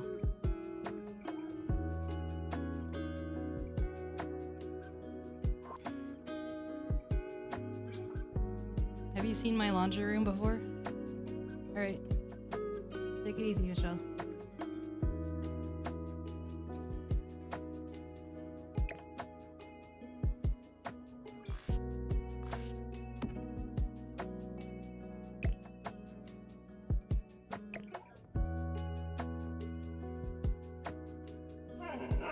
Ah! Thanks, Usk. I was... hi. I was surprised because I haven't had a subscriber yet since since I did my alerts, so hearing Joofy squeaking his toy, I was really confused. I shocked myself. It's cool seeing it on the chat. It's quite large. That's cool. So, Usk, do you just like have me in a tab open at all times or something? Because it's like you're always here. But like you're not always here, which just, you know, I have no qualms against, but I just think it's funny.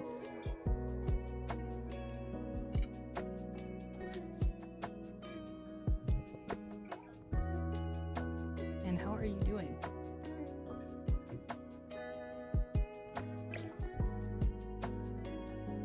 Oh, I'm honored. I'm honored to live practically rent-free on your monitor. I say practically because I'm still taking up resources.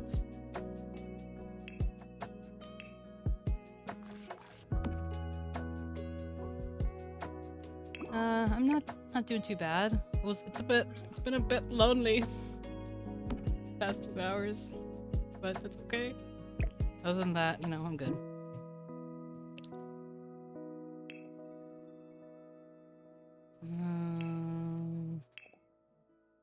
Trying to find... I think part of the thing, like, mornings are always slower, but I think that part of, let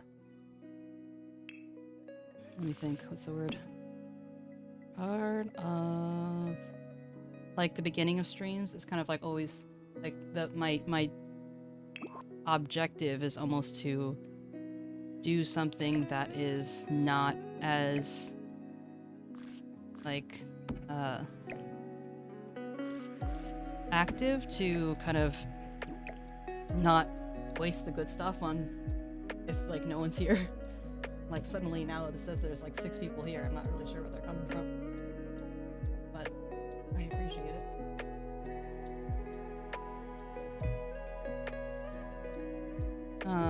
So I believe you saw I upgraded it a little bit, but I took the laundry room. I had to remake it because I confused myself. I put a little outside, and I mean, I assume you saw the title. Now I'm trying to do stuff with it. The thing that's tricky is that this paneling only like this wallpaper and certain color variations has this specific paneling, and usually in a house it's like pretty consistent throughout, so it's going to be a little bit of a challenge to work around that, I guess.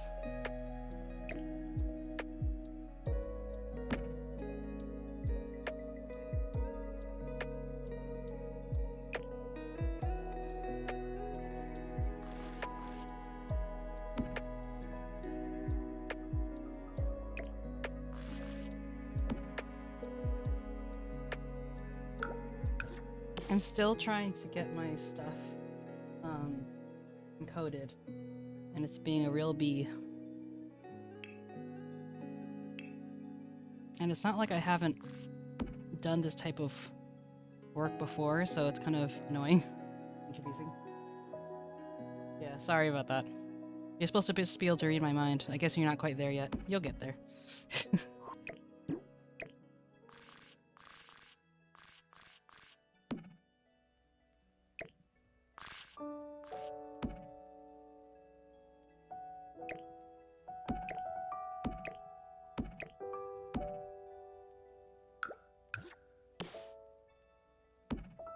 Sometimes there's just things that, like, well,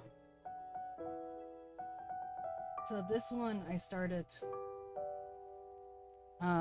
pretty much this morning, and it's been sitting here for God knows how long.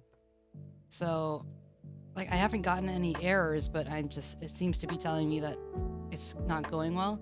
And this is after I already lowered it from my, like, because before I had previously just been, because I was just able to, I had been exporting at like 4K, like, you know, at just a custom preset that's just like, okay, let me just maximize my whatever. But since I was taking so long for videos this long, I lowered it to just 1080. And yeah. So the editing part isn't hard, but also I kind of shot myself in the foot because I made a new project on Premiere Pro, and I loaded all of the VODs in the project at once, and like I couldn't see some of the audio waves because they hadn't loaded in yet because there's just so much stuff. So yeah, it's been kind of up and down, but I mean, at the same time, I'm excited to see some progress being made. Yeah, I have like, let me see, I want to look exactly how much.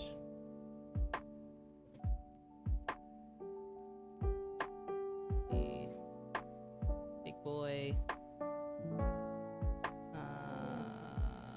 Stream VODs.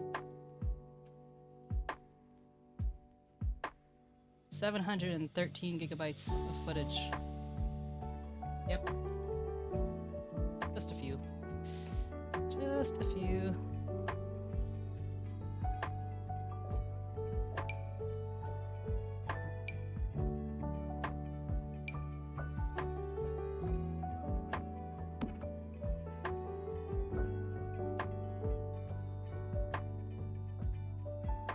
It's annoying that these don't really fit.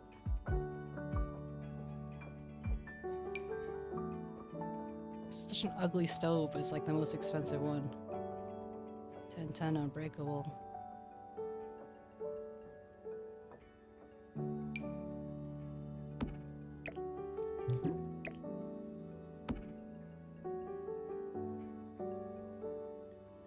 Yeah. That's why I kind of wish that like I could do it piecemeal, like, okay, upload and export like pieces of it and then, you know. You know. That's not how it wants to work.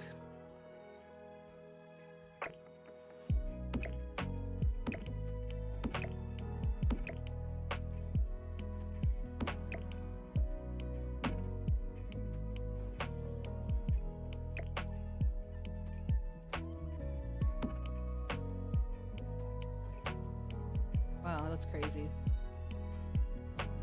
Oh, I don't want that to be me. Having more control over my stuff.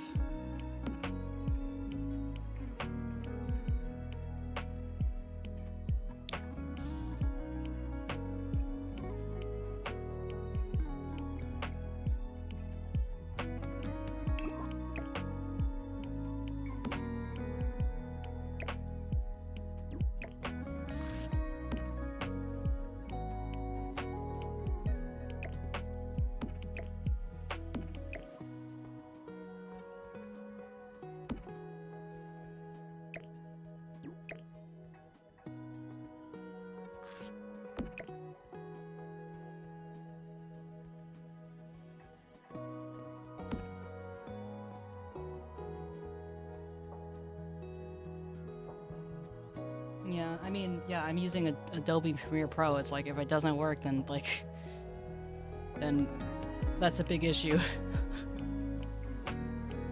Like, I'm paying the money, you better give me what I'm paying for.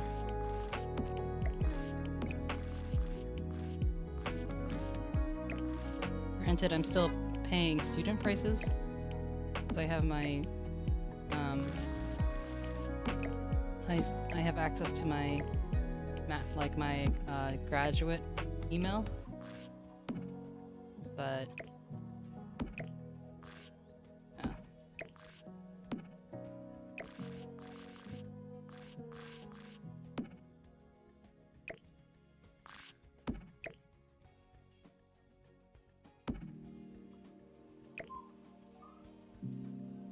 This is just so big. For some reason, these counters just feel so large. I mean, I don't know.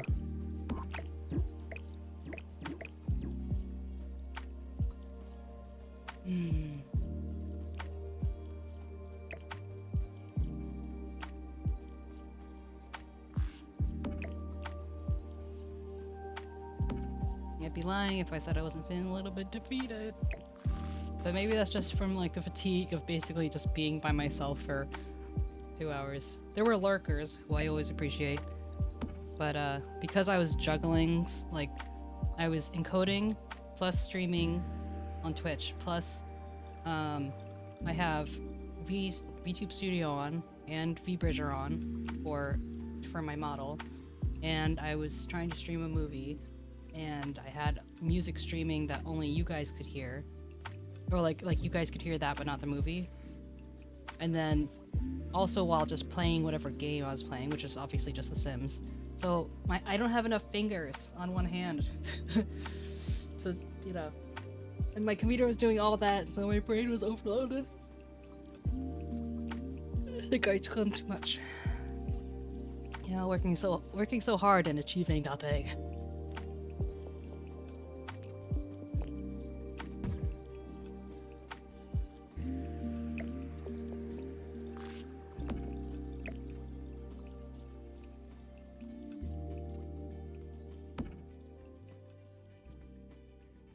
I mean, that would be great. Like, Theo is always around.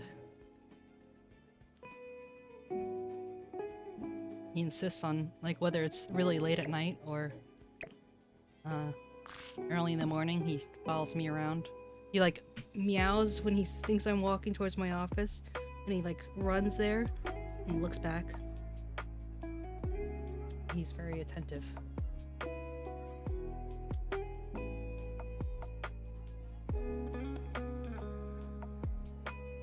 What do you mean, Kyo?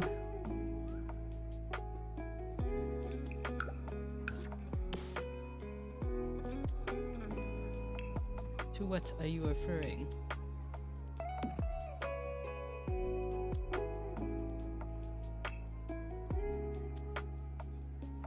No. No, don't say that. I was just taking on too much at once.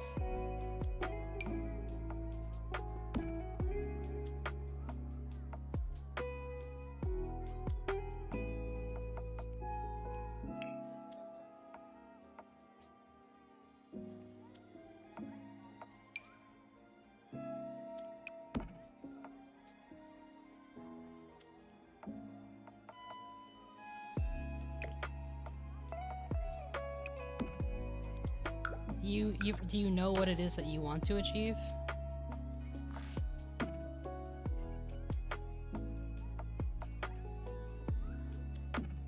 'Cause if you don't know, then you're already making it harder for yourself.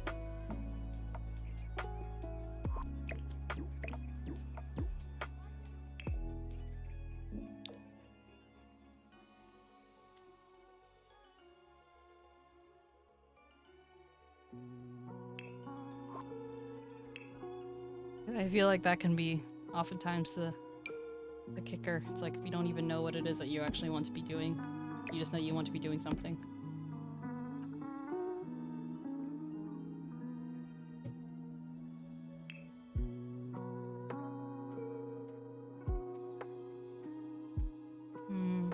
so sorry for your loss. Was your friend linked to your drive to be doing? Oh, got it. Yeah. Oof. Like, it hurts me from here. I wish I could give you a big hug. I may also be more emotional because not only is it that time of the month, but also I was watching a lot of childhood movies. And like, it's like, oh, I feel it. Even though it's been a long time and like time heals all and all that stuff, that doesn't make it any less, you know, important. It's important to you, so.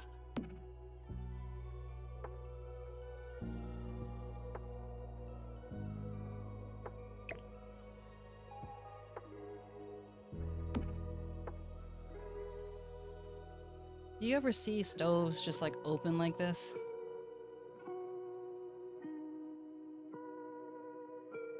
So I feel like the refrigerator is usually like next to or across from the stove.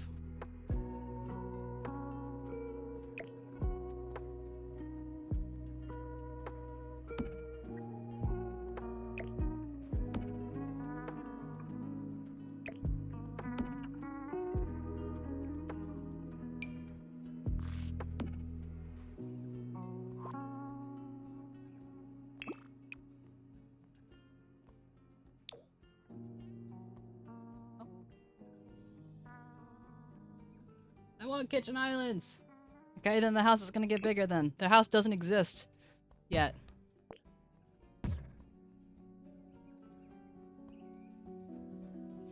I just, you know, like I've mentioned before, I just have a habit of making things too big. So I'm trying to like start small and then get bigger as necessary.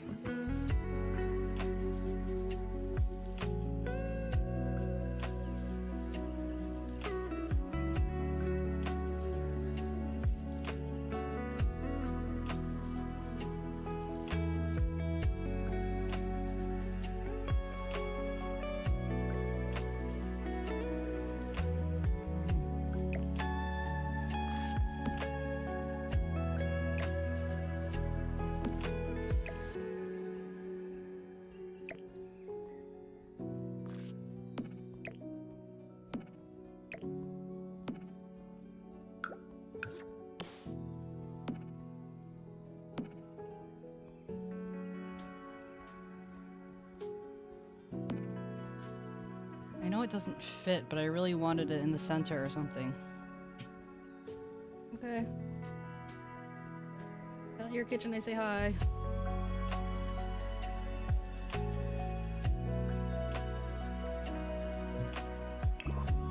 No, so let's be honest, I don't want the kitchen to be too big.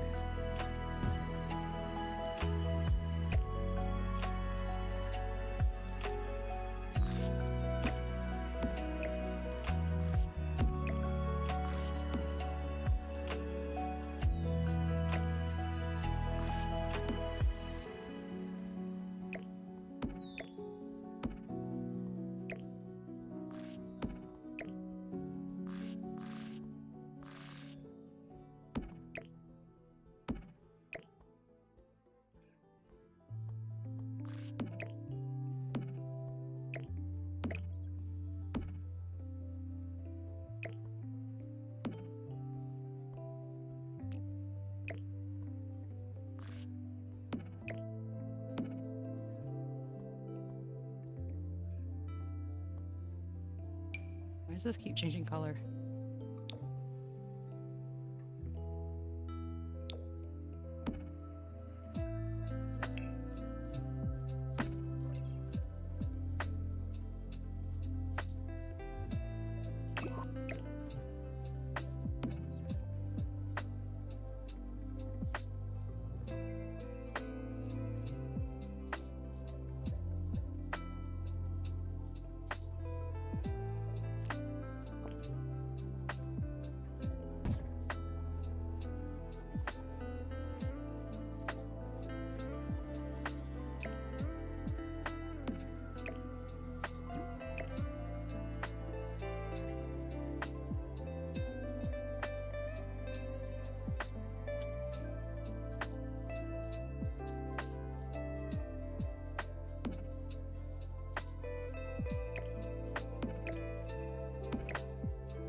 slowly I feel it coming together. So what's new with you today, Kyo? You go to the mall again?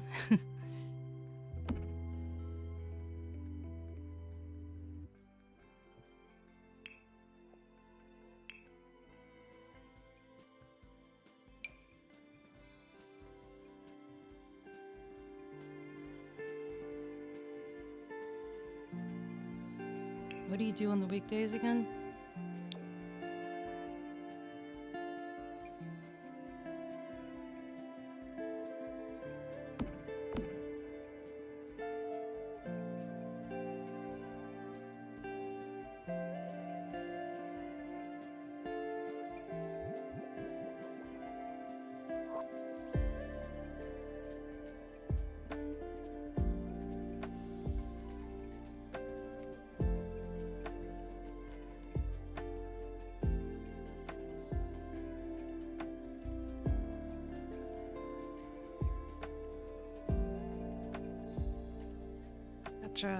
Gotcha. Nice.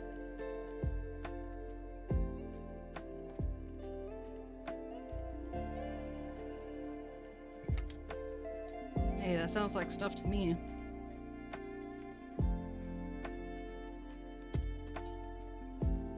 Alright, Kit Kat. Good boy, my precious little boy. Sorry, I was rubbing Theo. Although you are also, too, my precious little boy.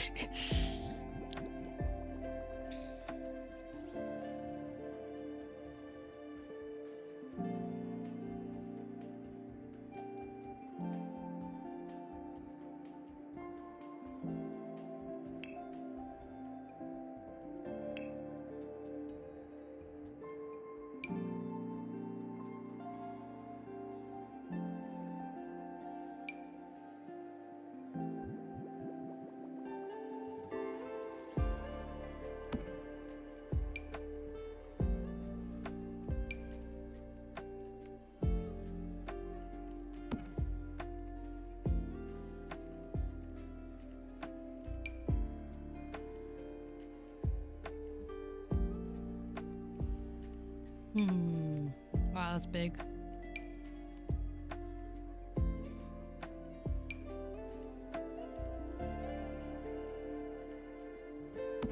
If this is less, if they have a less colorful version.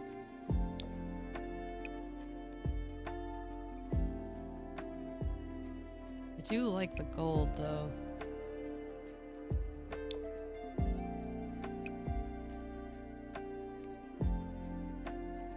What's with them in green and gold?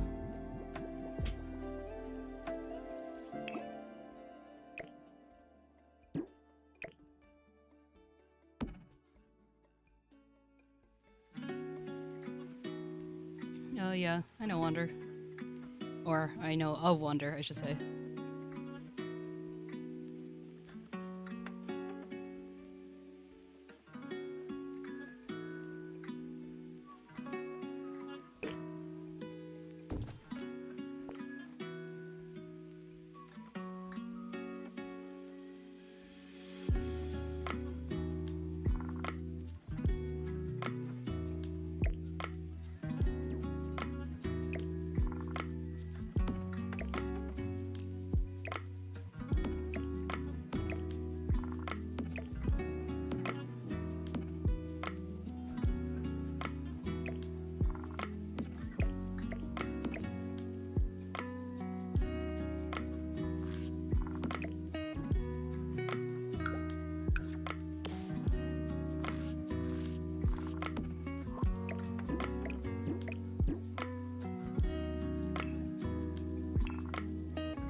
So wait, if your sleep schedule's flipped, doesn't that basically mean you have a normal sleep schedule?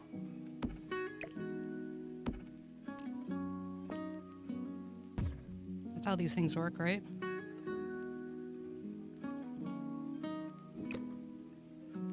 One of us. One of us.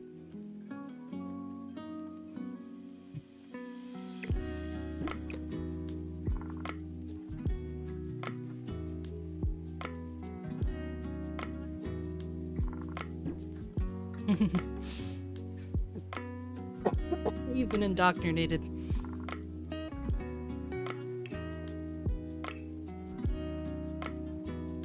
Whoa, what are these?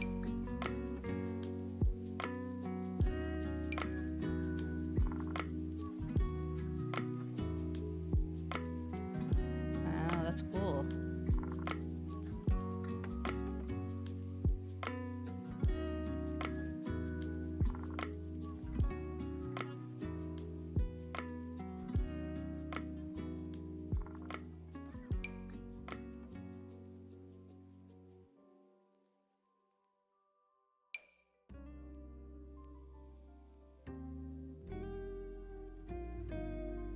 I want big windows. Give me big windows.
Ironically, I feel like this is the music that Izzy would like because it's kind of jazzy.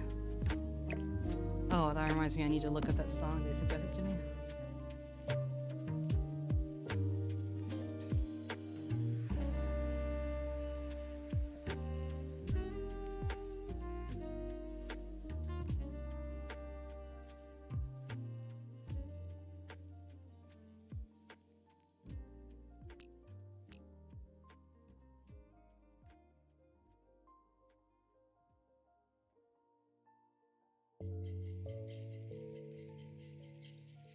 So, this is kind of awkward because what do I do with this space? Do I just add more counters?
Maybe I'll give them more stoves. Because reasons.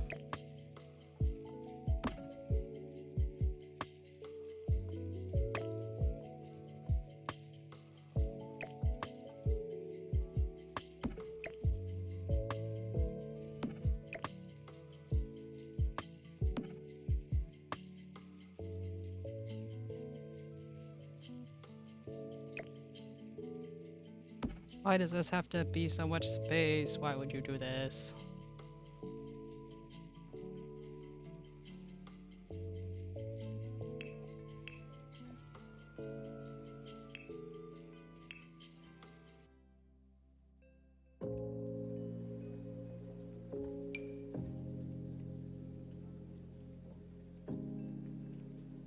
I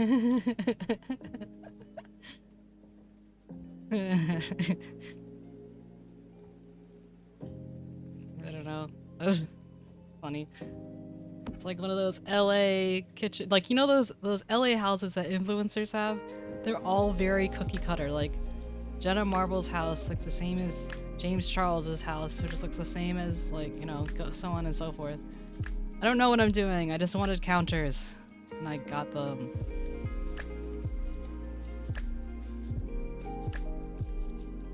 I just felt like that was the type of place that would have, like, this sort of space as a whatever. But now it's getting too big. Now I'm thinking like this should be a dining room or something.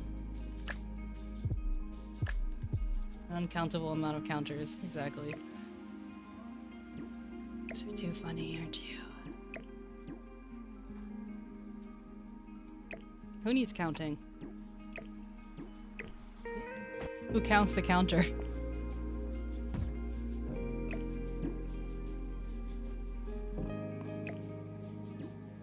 Oh my god, I have so many... The hidden fees right there.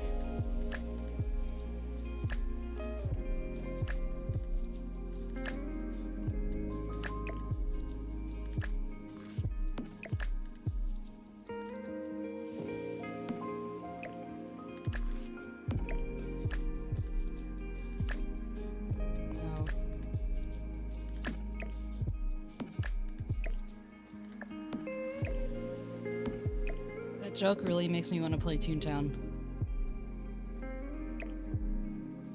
Łuszczyk, I can't remember, is that a game that you recall or like are familiar with at all? I'm like tempted, maybe I should just play it for shits and gigs.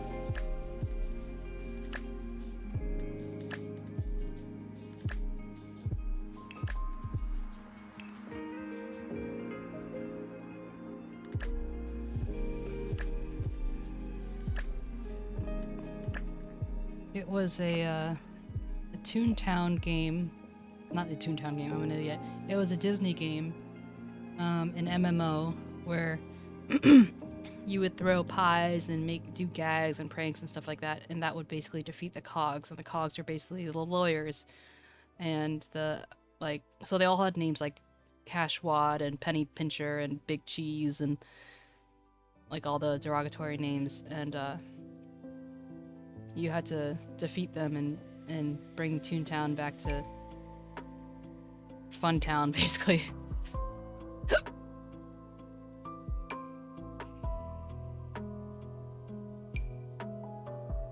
I wouldn't be surprised if the only reason why it sounds familiar is just because I keep mentioning it over and over again.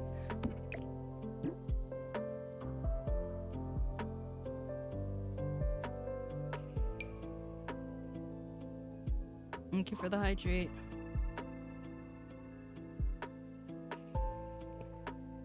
Yeah. Oh, Ambulance Chaser, that's another one.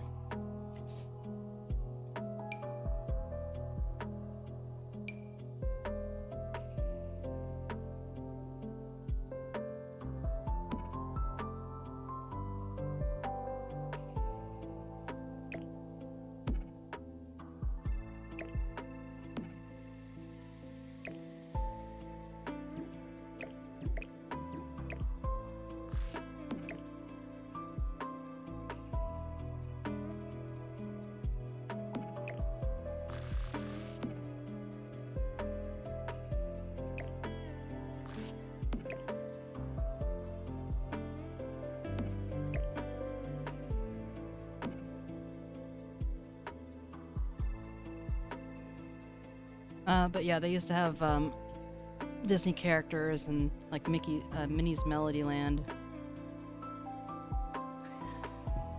A whole bunch of puns, but I don't know, for some reason it's very nostalgic to me. And you're just gonna hear me tell that story over and over again to all the new people. To the point where you'll think that you were the one who played Toontown. You'll be like, what the fuck?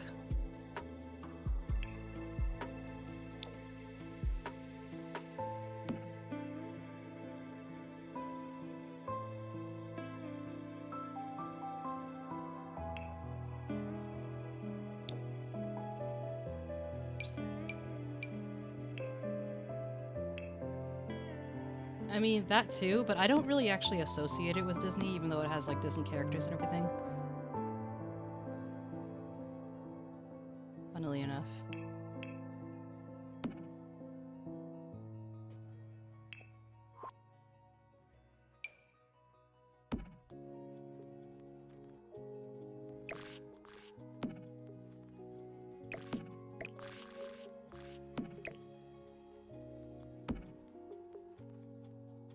Thank you for helping me achieve sanity and making this kitchen smaller.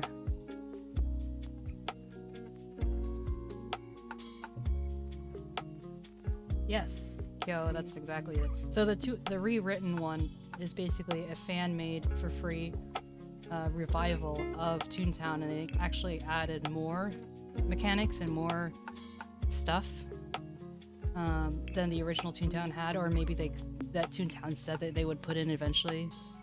So yeah, it's actually, yeah, it has a thriving community. It's like, it's there, you know. And unsurprisingly, well, actually, I don't know. I feel like it's mostly like people our age. Just not actually that many young like kids, because how are they gonna find it? They're playing Roblox and shit.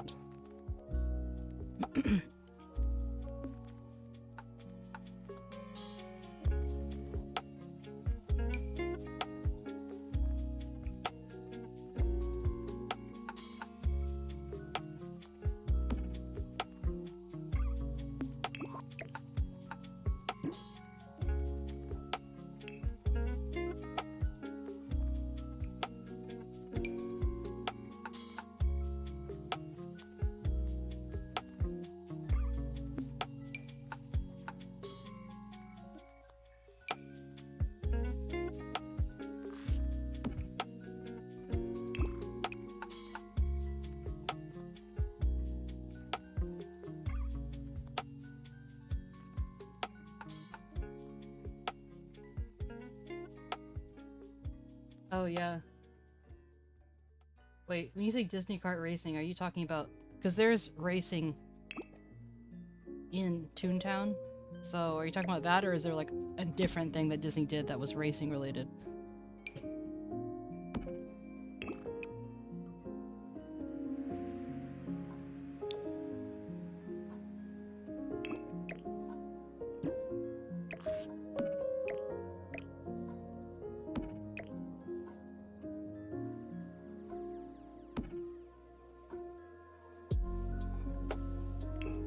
Oh, other game on Steam, gotcha.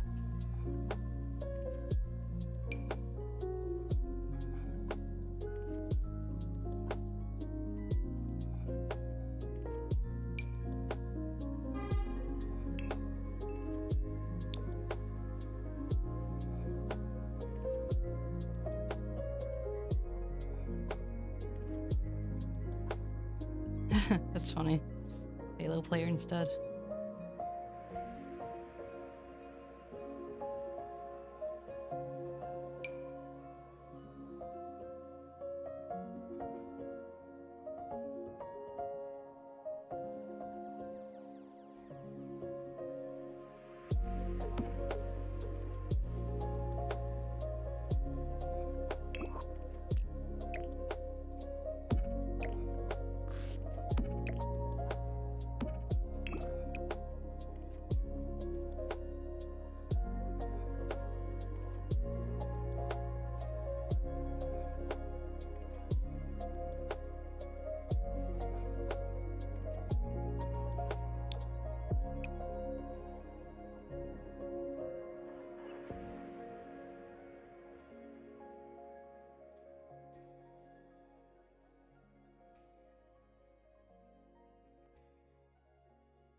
Okay, which of these chairs do you like better?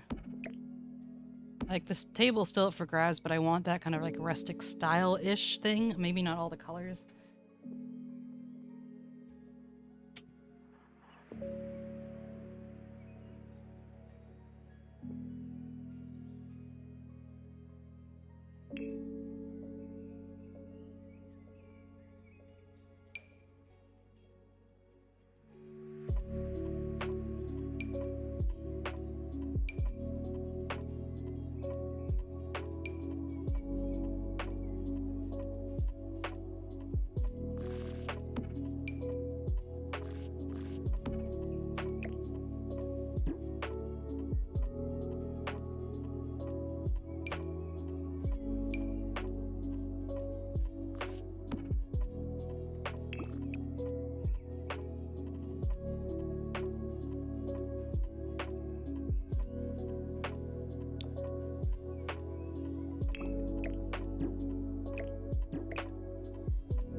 Whoa. Got tiny.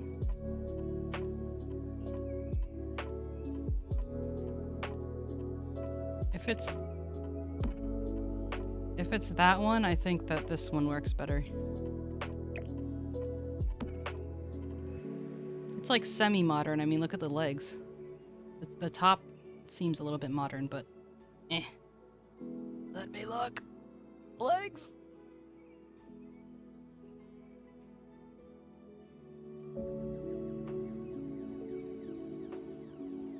And then the gold goes with the gold.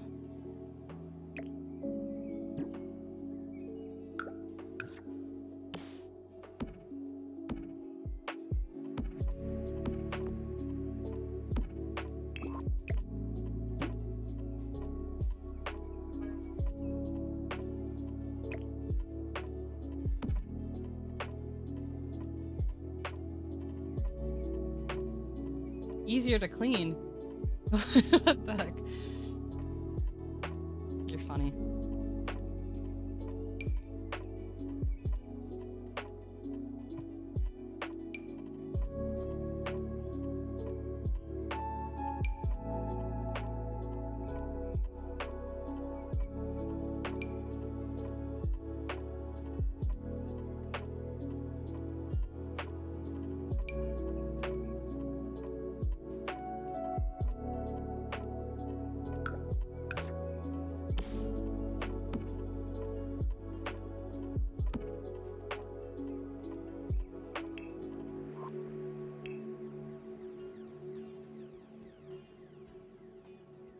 You're not a fan of armrests. Why is that?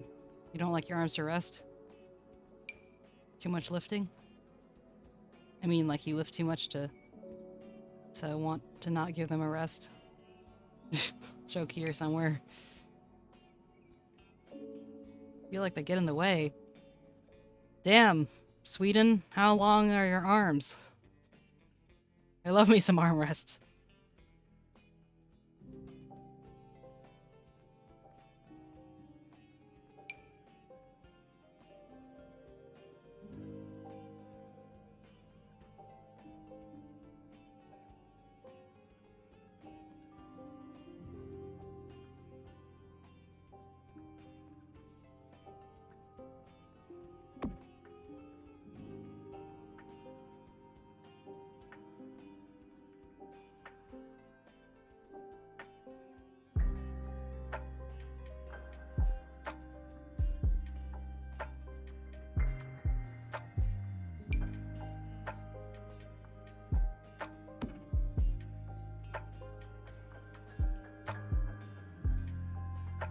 Well, that determines, like, I mean, like, look at these. These won't. They're lower than the table. That's just bad interior designing if they do.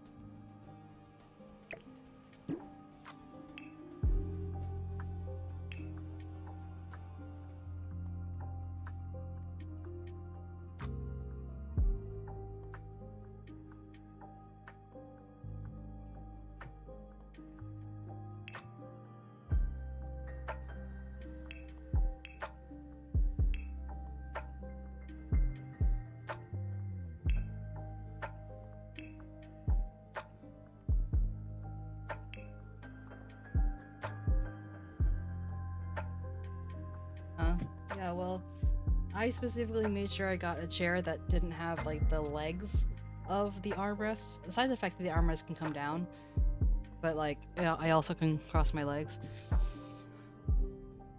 It's muy importante.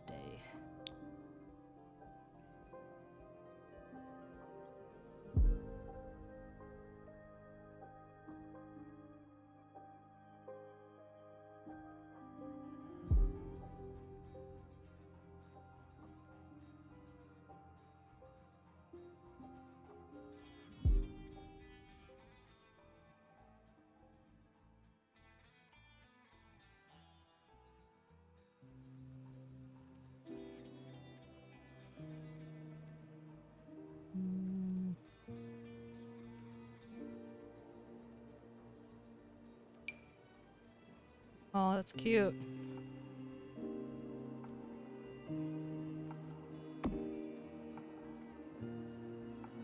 Hooked on storage.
I don't know what to put in the middle of the table. I know I want to have some like boss type thing. The plant I had in the middle was a little too boring, I think.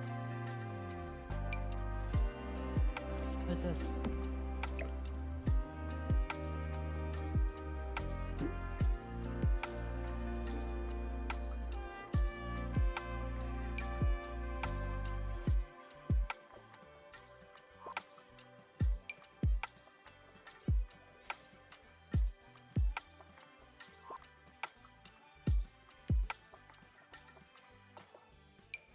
Golo Pro golden fruit.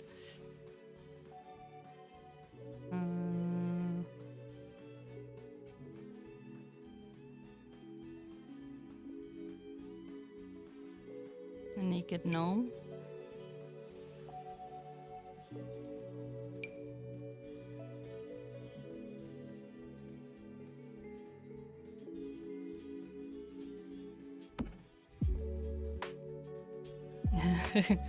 Wow. Well, there are other fruit bowls, so could make it a thing.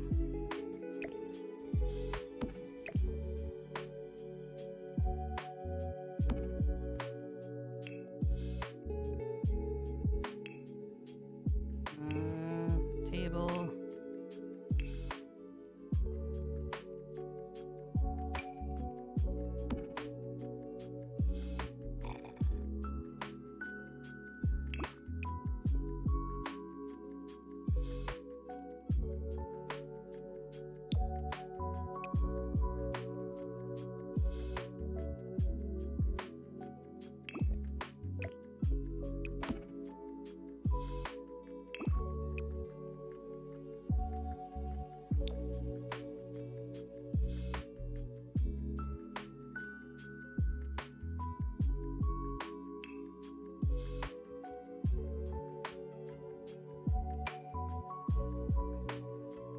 Maybe this is my time to shine with my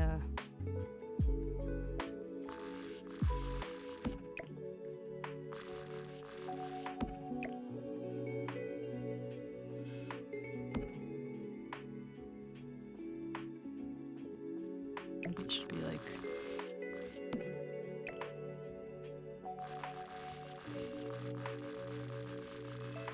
Nothing fits. It's too powerful.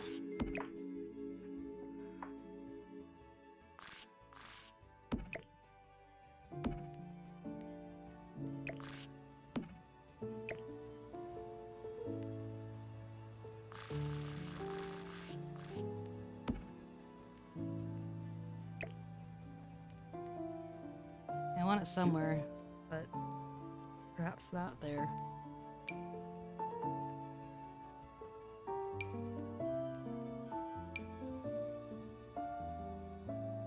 There was another big fluffy. Well, that is big and fluffy, but not the one I meant.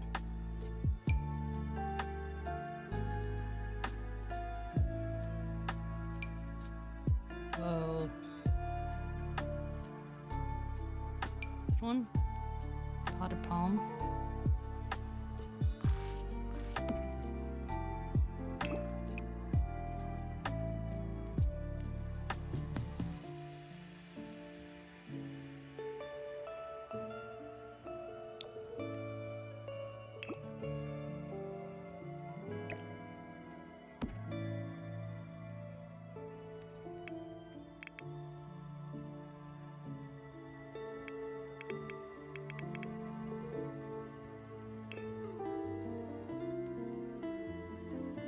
Where's the fine bowl of fruit? It was supposed to leave me right there.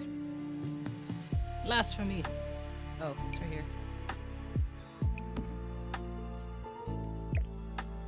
I know there's another fruit bowl.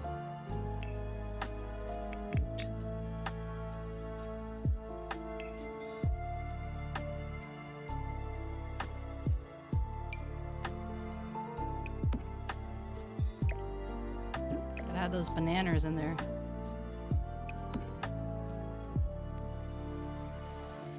No, not gold. For your anti-gold sentiments.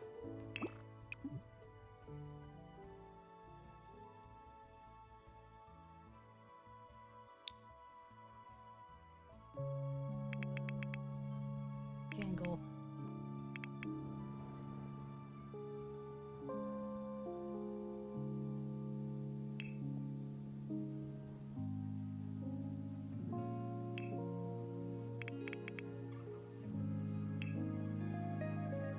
These are the only candles?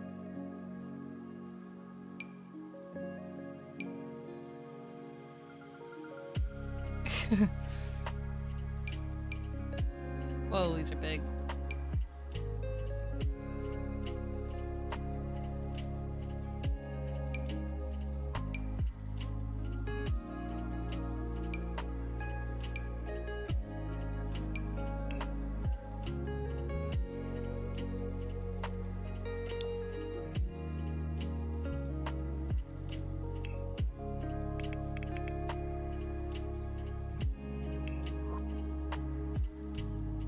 I thought there were more candles in this.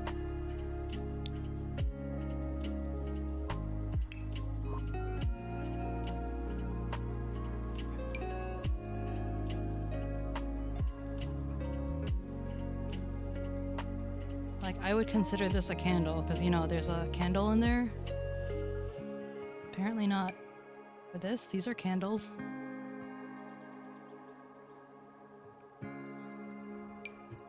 Or even these are candles. This is a candle.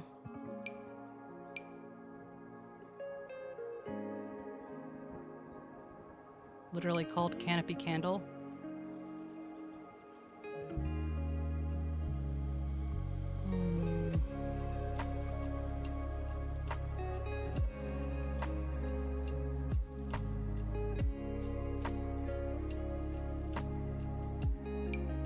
This is pretty.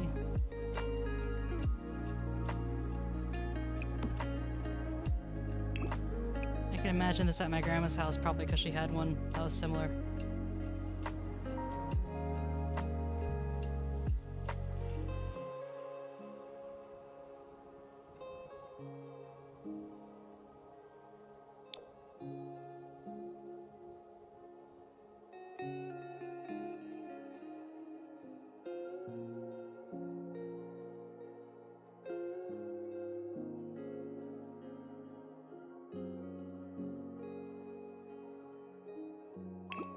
parents' house, you would actually like keep a chair on the side because, you know, you never know when you're gonna have guests. But otherwise, it's just the main group. So I can't decide, do I want to have that there or do I...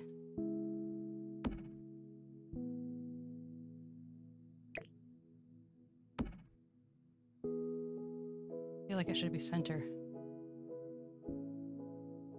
And then maybe...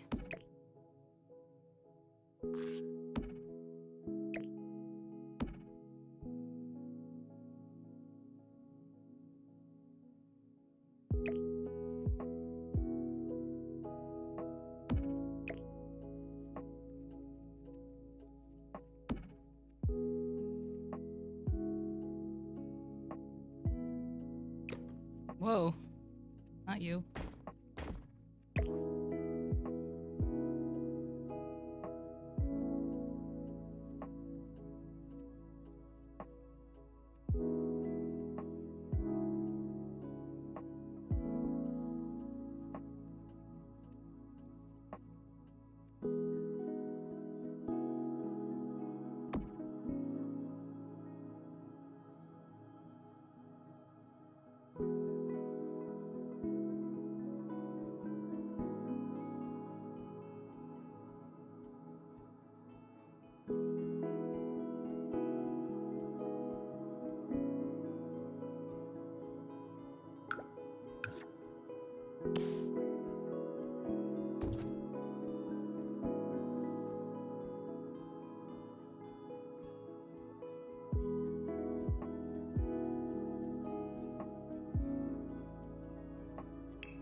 Look at me together.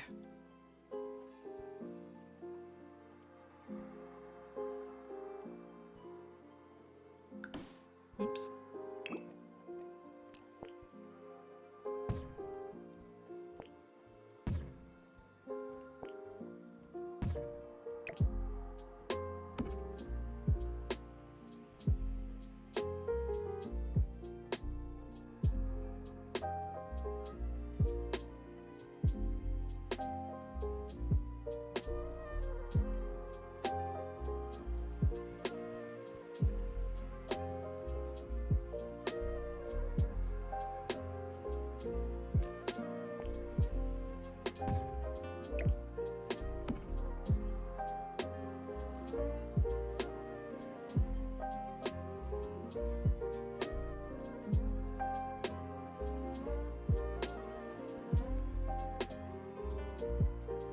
What's the name of the from the family from Encanto, like madrigals or something like that? For some reason, like this gives me that kind of like the colorful, these things just kind of gives me a slight vibe of that.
magical. Yes, thank you. Oh.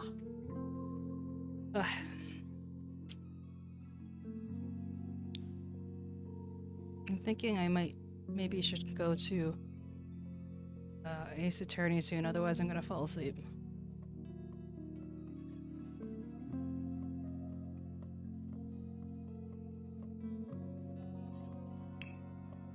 I'm not ready to fall asleep.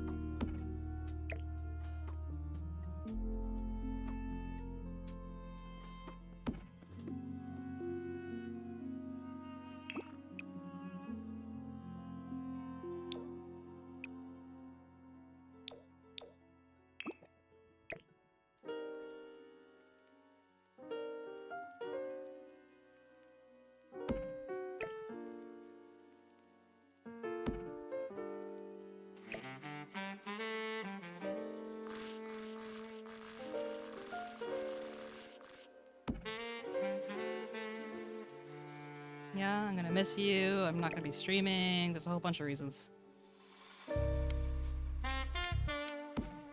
And I don't want to miss a thing.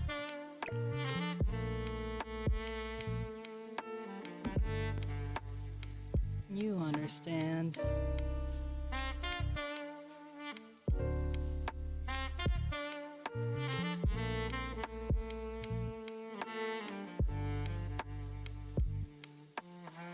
I can't tell. Are you making a music reference?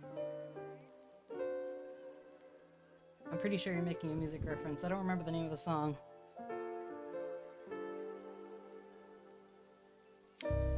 I can hear the guy crooning in my ear.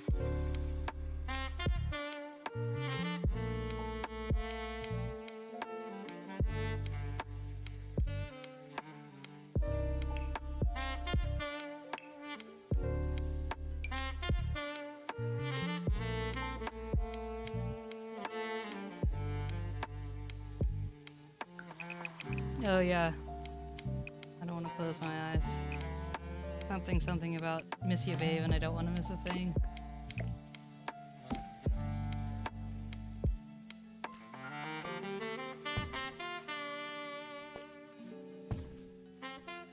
Oh no!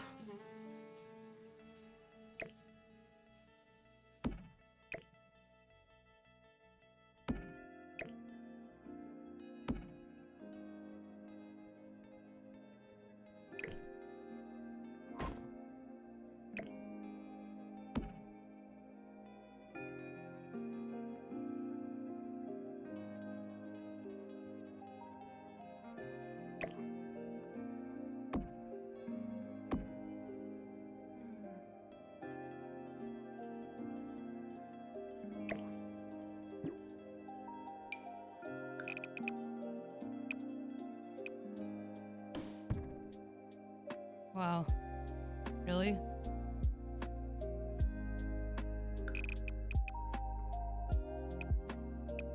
Times sure are changing.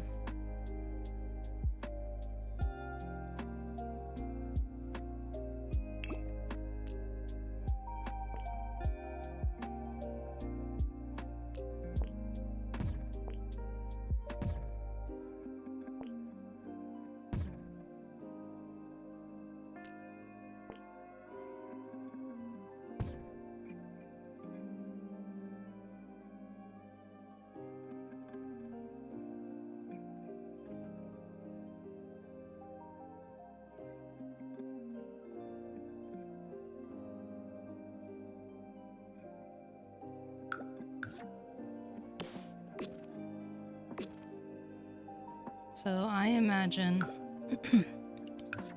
this being a bathroom, bedroom. This is the living room.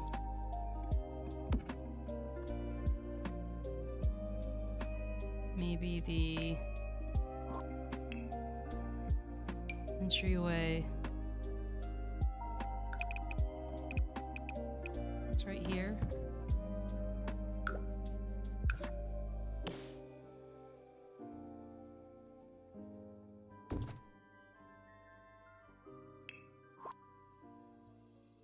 For now, I'm just gonna place any old door.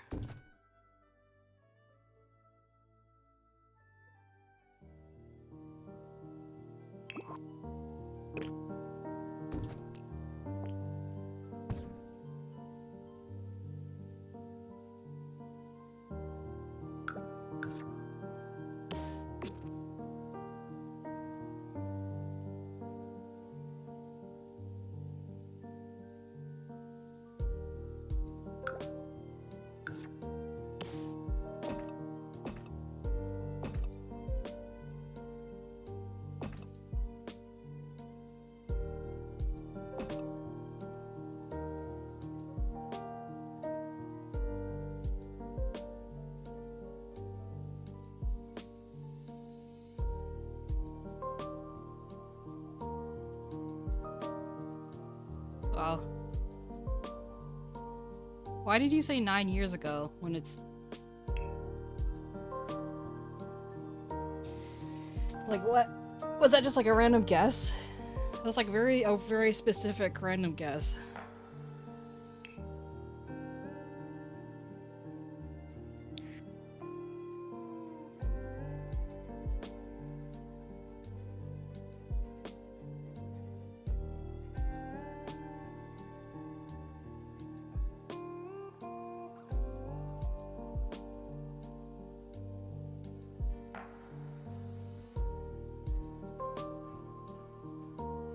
Oh, I see. Yeah, well that's just because they posted it then.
Proud of you guys. Teamwork. Teamwork makes the dream work.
preparing to enter the "it's too big" zone.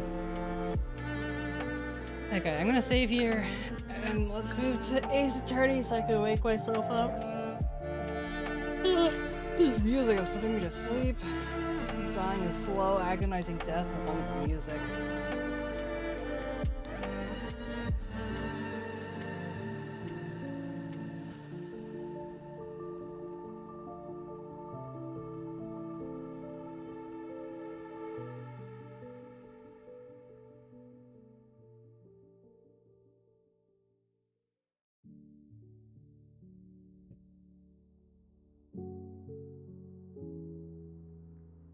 Putting me to sleep.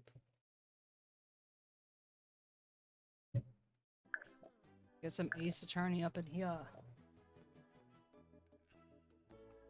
And hold it! Don't forget that. And the mildly subdued. What?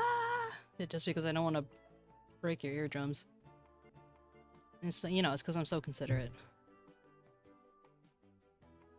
Close game.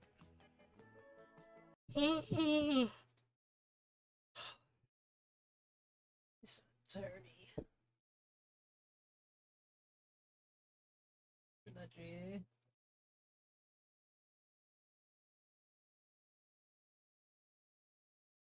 Halfway to the finish line.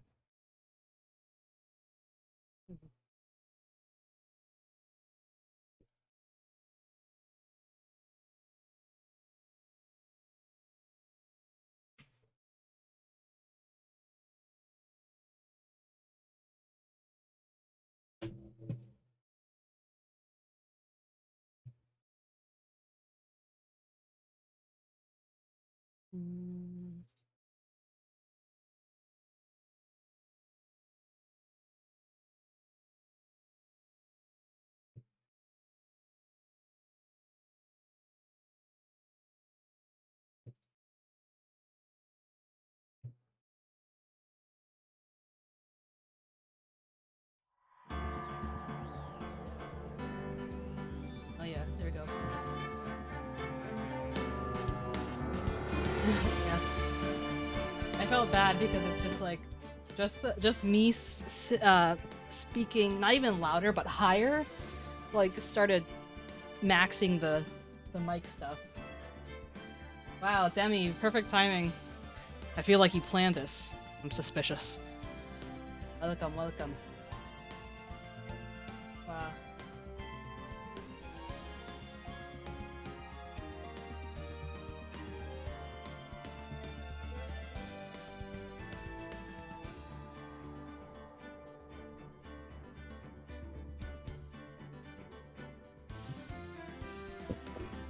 𝗟𝗶H𝗀𝘀. 𝗟𝗶H𝗀𝘀. I don't know. How do you pronounce it?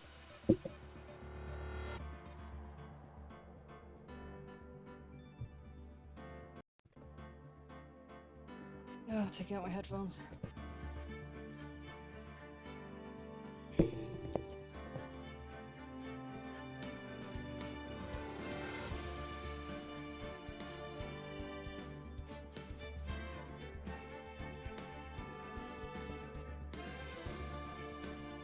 Ah.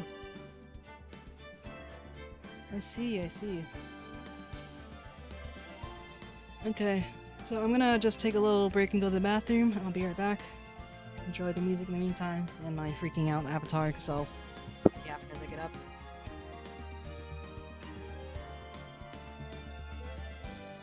Never mind, she was calm, I guess.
Aha! I knew it. It was Demi all along.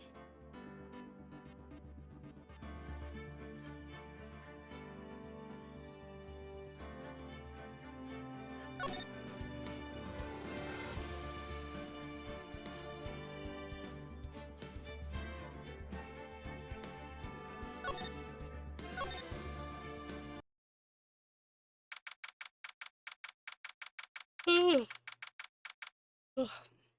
I'm gonna do a quick message.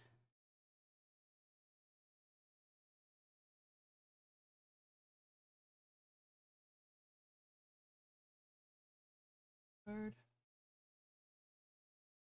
No.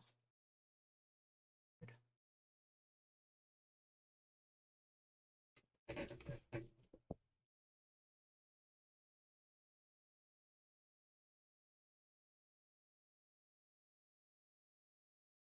So, Turney.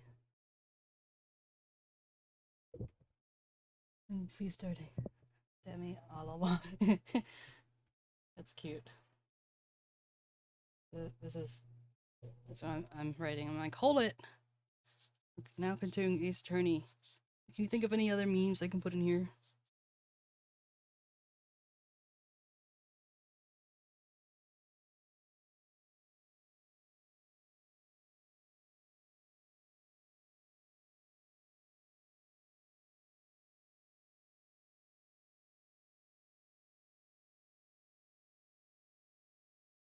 Little Jake and Marshall. Neat. Hmm.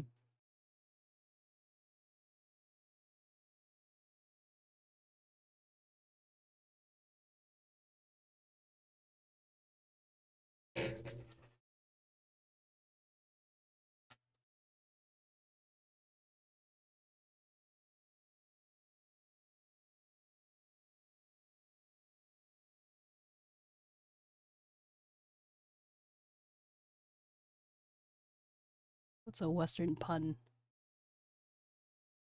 Found.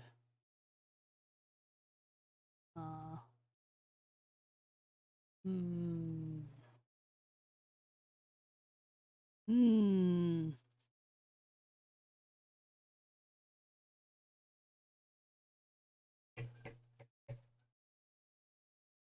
Hmm.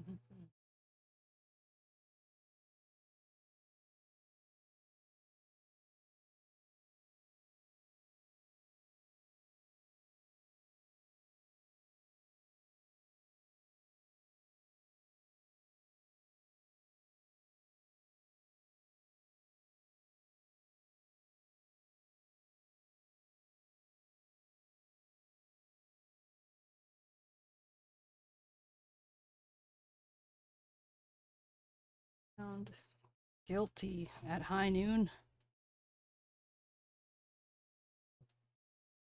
High noon is like now.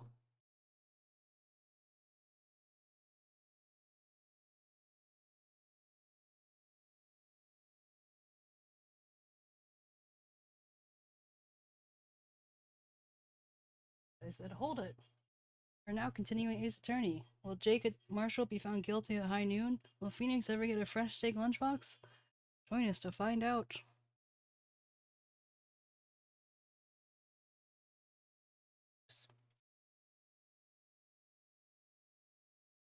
Get to my Twitch. Apparently just typing twitch.tv/memcat isn't enough. Create a link. Yay, it updated. It now has my cat face. Although it still says building house with room, but maybe I'm not cut out for. I mean, I like doing lives as content is fine, but I think just building it just like puts me to sleep, and it's not usually something I talk while doing. So perhaps it's not my cup of tea. Okay, are you ready, kids? Aye, aye, Captain. Okay. February 24th, 12:14 p.m. District Court, courtroom number 9.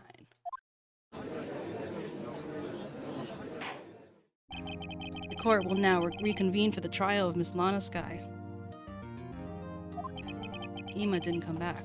Oh, crap. Allow me to call the next witness to the stand. The officer in charge of guarding the evidence room on the day of the crime. Man, he drinks a lot. Witness, please state your name and occupation. Me, partner? Oh, I'm just a man, same as you, wandering the trails of civilization. Yes, indeed. He was found in the pineapple under the sea. Occasionally helping the elderly cross the intersections when needed. Yes, we get it. Oh, I know. You're a patrolman.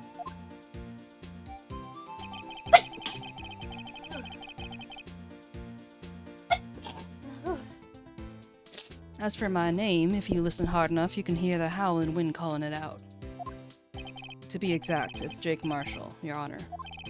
Howling wind? I've never heard Edgeworth described that way before. Now, Mr. Marshall, let me ask you something. You were in charge of guarding the evidence on the day the crime took place. Is this correct? According to the papers, partner? What do you mean? A desperado's soul is as boundless as the desert sands. No paper can sum it up. Maybe it's best we get on with this quickly. Please share with us your testimony of the day of the crime. In plain old English. Second cat is excited for rapper. Again. Second rapper of the day. Here you go. Have fun. It's pink. I don't know if you can see that, but it's pink. It's pink. Yeah. And there he goes. Why can't I just press paste for the thing? Anyway. Day of the crime.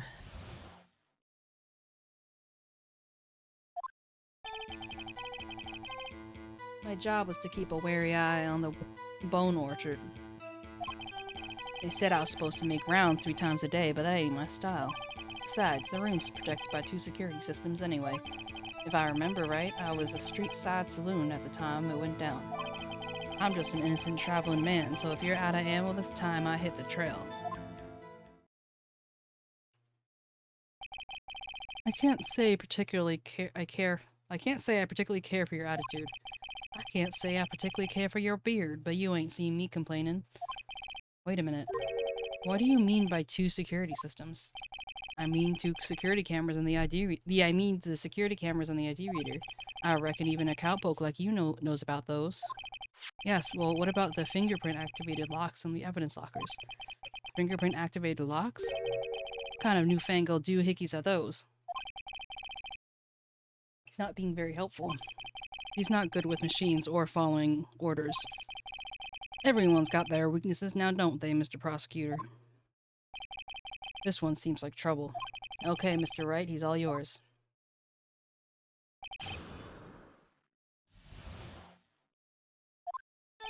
My job was to keep a wary eye on that bone orchard. How exactly did you keep an eye on the evidence room? I just made sure nothing moved on the security monitor. That room's so still. Even time dies in there. I was just a caretaker who interred the recordings. You interred them? Videos of nothing aren't that useful. When the time would come, I'd erase the tape. If nothing unusual was recorded, tapes are usually to be erased every 6 hours. Each time I'd erase a tape, it felt like I was erasing a part of my life. This guy has a flair for the dramatic, but it isn't going to do him any good. So in actuality, you don't physically enter the evidence room. They said I was supposed to make rounds 3 times a day, but that ain't my style. But you made your rounds on the day of the crime, right? Ain't you heard a word I said, partner? I told you that it ain't my style. I'm afraid I don't understand. No desperado I know lets rules get in his way. No desperados I know join the police force. So, Officer Marshall, on the day of the crime, just between you and me, I didn't set foot in the evidence room that day. There was a rubber glove stuck in the victim's locker. Do you know anything about it? Sorry, partner. Can't say I do. I haven't been in that crypt in weeks. How does this guy avoid being fired? Besides, the room's protected by 2 security systems anyway. If I remember right, I was at the street side saloon at the time it went down. What were you doing in a place like that? I was eating spaghetti. Not even Angel's steak lunches can beat that parlor's vongole sepia pasta. Sepia pastas. Is this... Sepia is spelled differently, right? Sepia. Anyway. Do you mean to tell us you abandoned your police duties to eat some noodles? Not all desperados eat tacos, partner. That's not what I meant. I hope this has at least taught you a lesson. That's strange. This is usually where Edgeworth says, "Did you not want to raise this year?" I'm just an innocent traveling man, so if you're out of ammo this time, it's time I hit the trail. Out of ammo, Officer Marshall? That's right, partner. Or as you call it, evidence. If you plan to pin me in this crime, then you better draw. Otherwise, you're just wasting my time. My steel horse is waiting to carry me back to the west into the sunset. One thing seems clear. Despite being responsible for guarding the evidence room, the witness does not appear to have seen anything. Texans don't take orders from anyone. Everyone knows that. Apparently your superiors don't. Okay, I have a trump card up my sleeve, so I best keep my cool. Before I use it, though, I'd better up the ante.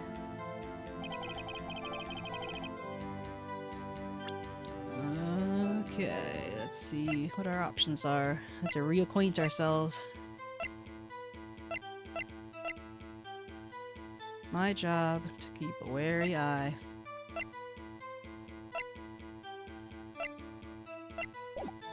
Okay. Yeah, space to speak around today, but it ain't my style. Besides, we're protected by 2 security citizens anyway.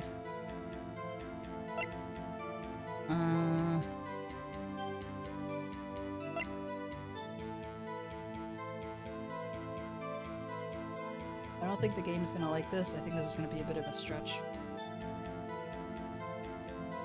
But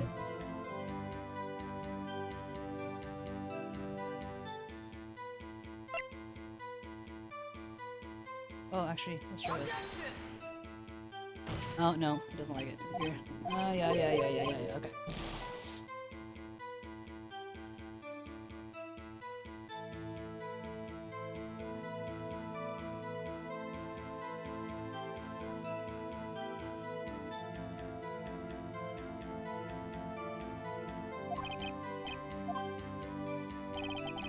That room is protected by 2 security systems.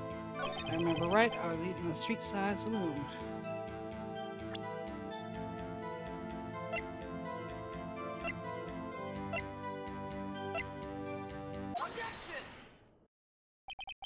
Officer Marshall, doesn't it strike you as odd that you being called in to testify like this? After all, you weren't in the security room at the time of the crime, and yet you dragged me down here. Explain yourself, partner. It's quite simple. You left a very large trail behind at the scene.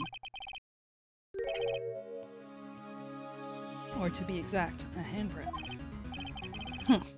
Listen real good, partner. Like I said, I'm the caretaker of that crypt. I pay my respects, that is, I make my rounds about once a month. It's only natural my fingerprints would be there. I only wish it were, officer. But you see, your fingerprints were covered in blood. Look at his little heels. You see his little heels? What? Witness, what's the meaning of this? Your blood-stained fingerprints were at the crime scene? The blood was wiped away. However, a luminol test clearly reveals this. Well, Officer Marshall? It seems to me there ain't a person in this room with a head on his shoulders. I take it you have an explanation then, Officer Marshall. About the blood-stained fingerprints? Very well, you may begin your testimony about your fingerprints, found at the scene of the crime.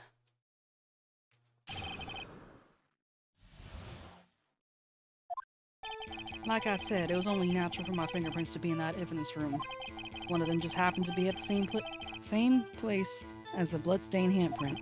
The murderer touched the locker where my fingerprint was by chance. The bloodstain and the fingerprint are completely unrelated. Or didn't you know that the murderer was wearing gloves? See? I had nothing to do with it. How did he know the murderer was wearing gloves?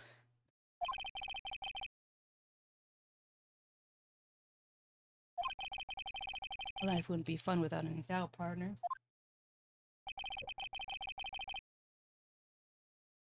The defense may cross-examine. This guy's hiding something. I can feel it.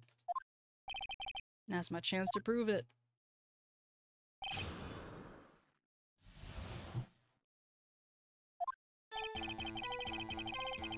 He's too cool to be fired, yeah. Press! That's because you, how do you put it, pay your respects once a month? Yeah, that's right. That and one more thing. That locker happened to be mine. What? What do you mean? I mean what I said. That's the locker I used when I was a detective. The locker I still use. All that in there is now, though, is a heap of broken dreams. I see. It might be strange if my prints weren't all over that locker. Apparently his finger data was never removed from the locker's programming. He must have been using that finger lock all this time without ever knowing it. Marshall's fingerprints updated.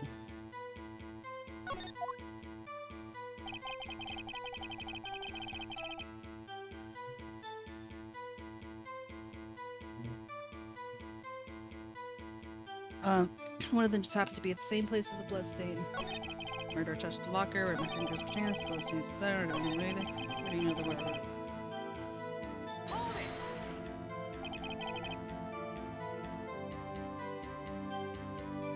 How do you know that? I may be a loner, but I still do my job. I keep up on the reports. There was a bloodstain at the scene thought to be left by the murderer. That's right. It was found on Detective Gumshoe's locker.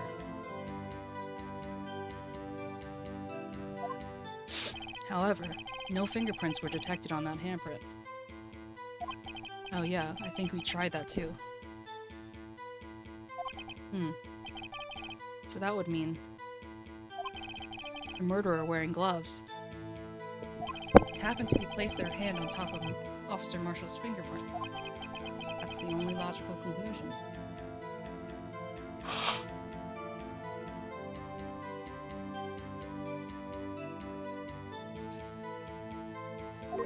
Are you starting to get the picture, partner? The picture? The seal of blood. In the desert, it's just food for the buzzards. There's only one reality, and that's this. Security tape. So as long as my trail isn't in there, you can't say otherwise. This isn't getting us anywhere, Mr. Wright. Please consider carefully when where you're going with this cross-examination. Yes, Your Honor. Now then, continue testimony, Officer Marshall. Too bad it wasn't me in that video, right, partner?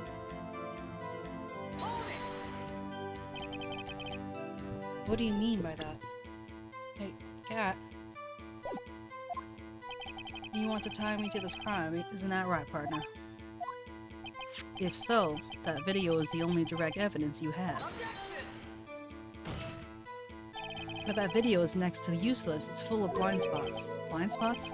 Places you can't see. The camera's panning back and forth and the floor isn't even shown. If someone was familiar with the camera position, they could leave the room without being caught on tape.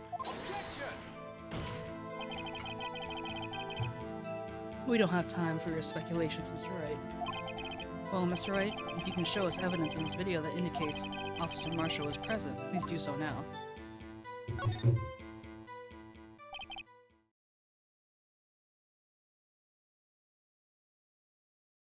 Very well. Allow me to point out your mistake, Officer Marshall. Tread carefully, Mr. Wright, or you might wind up being the one making the mistake. Now look, let's have another look at that video. Show us the incriminating evidence.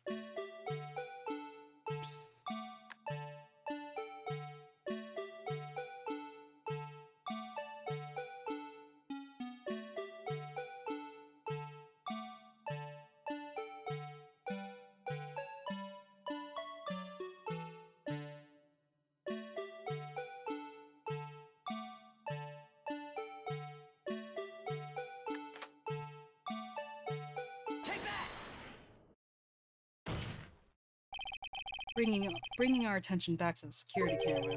Is it a mistake? It is a mistake I'm afraid you'll soon not forget, Officer Marshall. The days are short in Texas, and so are our tempers. Could you sum it up what you have to say in 8 words or less? Very well. You can clearly be seen in this video. 1, 2, 3, 4, 5, 6, 7, 8. Oh. Exactly 8 words. Not bad, partner. The key lies in a certain locker shown in the video.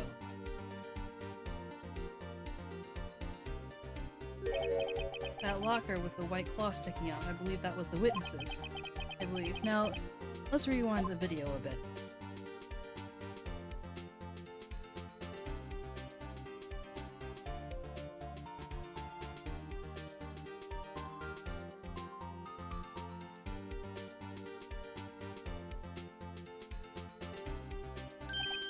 Oh, the white cloth, it's gone. What's the meaning of this, Officer Marshall? When the crime took place, the white cloth wasn't there. Then, it suddenly appeared. There's only one explanation. Officer Marshall, you were in the evidence room at the time of the crime. What's more, you opened the locker when the camera was turned away. Order, order! It would seem that the only— Hold your horses. Sorry, partner. But you got the wrong man. So what if my locker was open? That doesn't mean I'm the one who opened it. The murderer needed to hide something, so he opened up a locker and stuck it in. It's not my fault he happened to choose mine. Why is everyone staring at me like I'm a wanted man? This guy just isn't playing dumb. He really doesn't know. Well, I hate to rain on your parade, but you're the only person who can open that particular locker. Oh yeah? I call your bluff. You say I opened that locker, now prove it. With pleasure. Oops, I didn't mean to actually click it like that. Fingerprint sensor? We talked about this earlier today. The lockers can only be opened by detectives they belong to. What kind of crazy talk is this? Well, Detective Gumshoe did mention something about this. In any case, the locks aren't that obvious. There are even some people in the force that don't know about the fingerprint locks. So, Sheriff, what do you have to say in 8 words or less? Uh-oh, was he ripping? I only got 1 word for you, partner. No!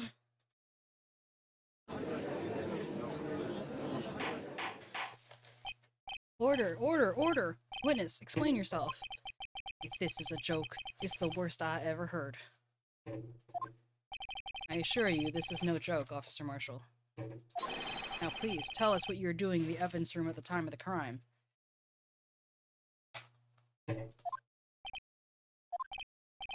Olay! Please answer the question. What is he now, a bullfighter? That's alright, Officer Marshall. I believe we can figure out the rest from here. We can? Have a look at these floor plans. There was no place for someone to hide in the evidence room. Yet Officer Meekins didn't see Officer Marshall. That's so, then where was the witness? It seems Mr. Wright has an answer. That's right. The only possible conclusion. Well then, let's hear it. Where was Officer Marshall at the time of the crime? He was the victim. Officer Marshall was standing right here. There? But that's where the victim, Detective Goodman, was. Correct. Useless man wasn't— unless the man— not useless man. Hey, pheasant! It's Phoenix and Miles dating game, that's funny.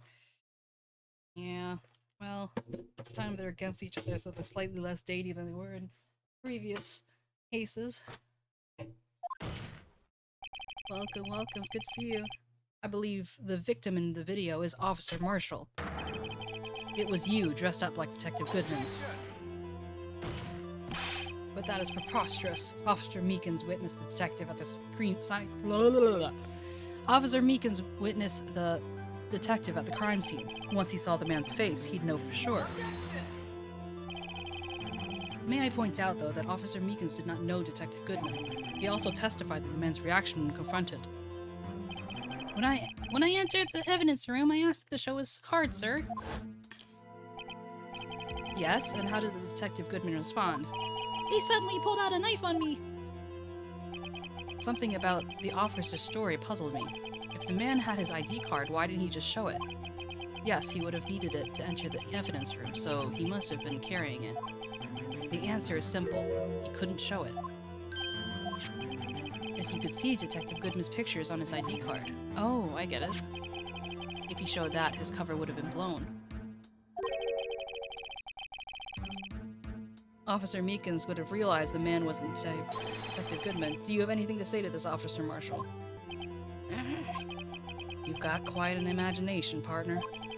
We got a term for that. It's called circumstantial evidence. Circumstantial evidence? He's still denying it.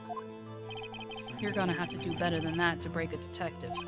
Unless you have hard evidence proving I dressed up as the victim. I can't say I particularly care for your uncooperative disposition. I can't say I care for your beard, but you don't see me complaining.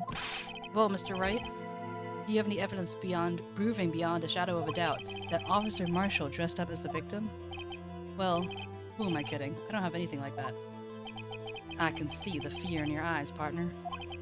Seems like you're the one who couldn't take the desert heat. This can't be happening. It's so obvious that he's the one. What can I do? It looks like your lack of experience has finally been exposed. I'll pass on to you what someone told to me when I was just starting out. When you run into a wall with no place to go, return to the basics. The basics? No, not Udgy's beard. For me, that would be what Mia used to tell me.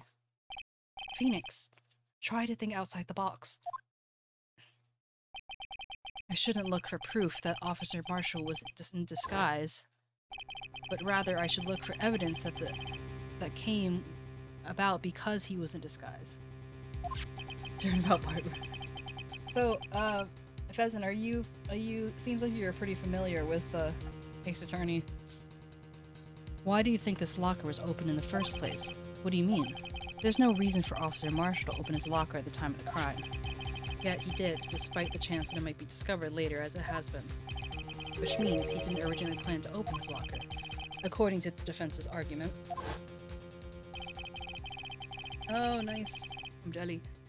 Officer Jake Marshall dressed up as Detective Goodman at the time of the crime. Then after the crime was committed, he opened his own locker for some unknown reason. The fact that a white cloth is sticking out of the locker seemed to indicate that. He opened it in order to put the cloth inside. So, just what exactly is this piece of cloth? Perhaps the video is the key to all of our unanswered questions. I don't have any answers, so the video is my only shot.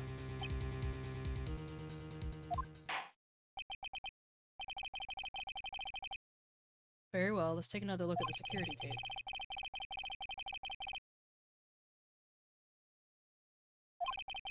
Please show us why the witness had to open his locker.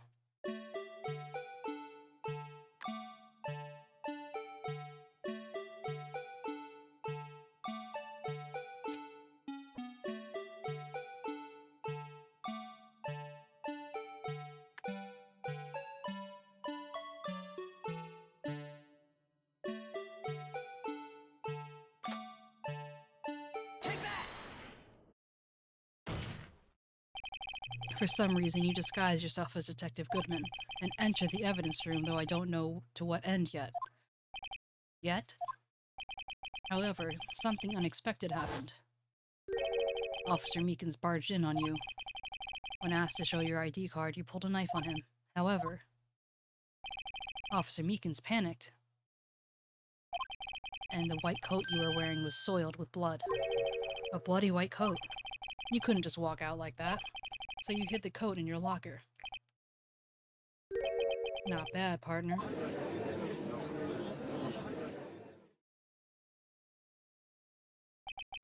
Now then, Officer Marshall, are you ready to tell us the truth? Looks like I underestimated y'all.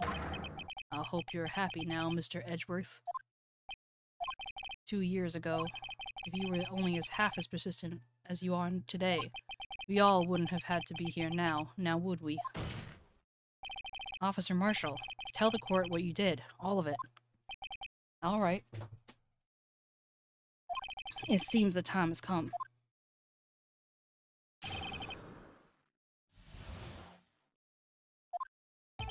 I had to do it that day. I couldn't just stand by and let it die. I stole the detective's ID and dressed like him. I planned to take out the evidence. I wasn't expecting Officer Meekins. I knocked him out and managed to escape. I knew which areas wouldn't be caught by the camera. There wasn't any murder in the evidence room at 5:15. So the supposed victim was really you. But there's one thing I still don't understand. Traces of large quantities of blood were found on the floor of the evidence room. And if no one was murdered, then how could that be? Officer Meekins managed to cut his own hand. They didn't test the blood? How did no one test the blood on the floor? My guess is he's the donor. It was way too much blood for such a small donation.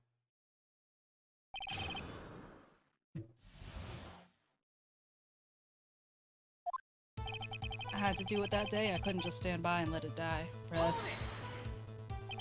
When you say itch, you mean... You even have to ask, partner? SL9 incident.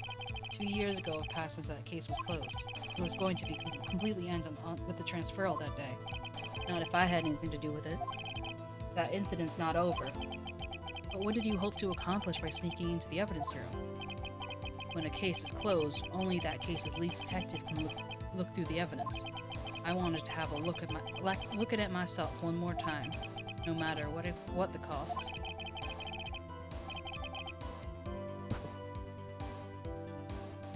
But like, remember the I can't remember who it was. It was the lunch lady. She had 2 DNA tests done in like a day. So if she was able to do it at last minute, the least they could do is have that large bit of blood done in that amount of time. But Officer Marshall wasn't in charge of that investigation. Yeah, I guess they can. Yeah, you're right. Why does he care so much about it? But they didn't even mention it. They didn't even like attempt to try, or say that they attempted to try. That day was my last chance. That's why I stole the detective's ID and I dressed like him. I planned to take out the evidence.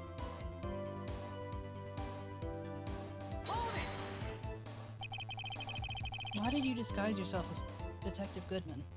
I feel like Ace Attorney is like its whole thing is that you can never assume anything, because everything that you assume or kind of look over will be at your own detriment. If I didn't make it look like Goodman was carrying out the evidence transferal, I'd be arrested for stealing evidence, which wouldn't get me anywhere. So you did it to fool the security camera. And the detective's ID card?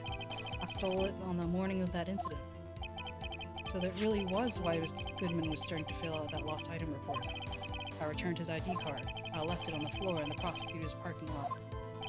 The ID card I found was left there by Officer Marshall. So essentially, you managed to succeed despite your lack of foresight. What do you mean, partner? How do you say? I mean, the fingerprint-activated lock, of course.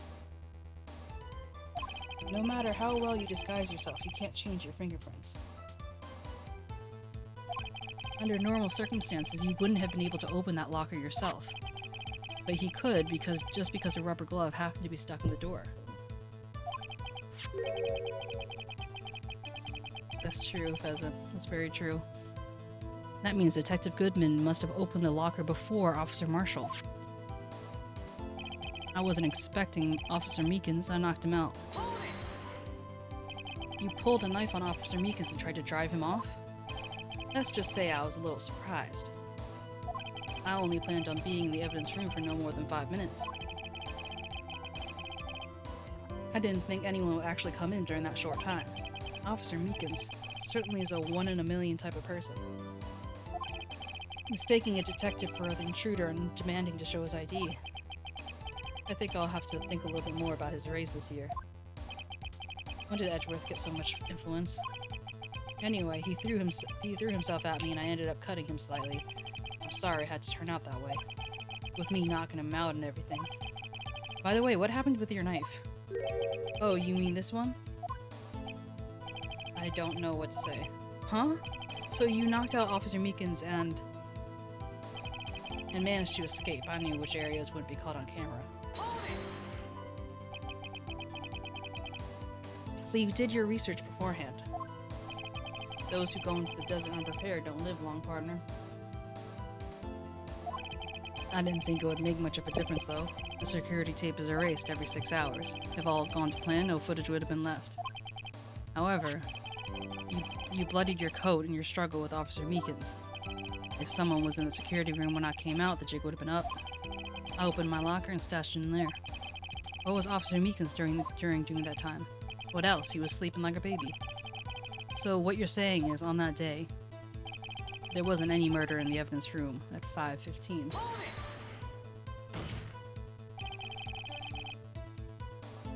What? But the blood found at the scene certainly indicates a crime took place. What are you, blind? The victim shown on the tape is me. I'm not dead yet, partner. So you stole the evidence from the locker? Actually, no, I didn't. What? Why not? When I opened the locker, the evidence was already gone. What? Mr. Edgeworth, where's that evidence? It's still missing, Your Honor. Detective Goodman's locker is already empty. Someone else stole the evidence. Officer Marshall, may I ask you one thing? Fire away, partner. It's a free country. Just remember, I'm also free to decide whether or not to answer. Why did you do this? Stealing a detective's ID, injuring a police officer? This is no small offense. Moreover, you're an officer yourself. This will have serious consequences. This can't be forgiven with a simple cut of salary. Not that salary cuts are ever a valid solution. Like I said, this isn't your case. This one's mine. And I'll do anything it takes to get the answers I'm satisfied with. The witness has an unusual amount of zeal. Let's hear more.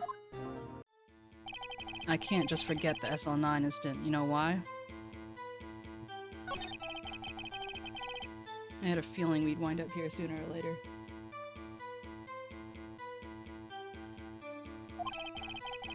Everyone here is related to the incident, so I better take another look at the files. I had to do it that day. I just couldn't stand by and let it die.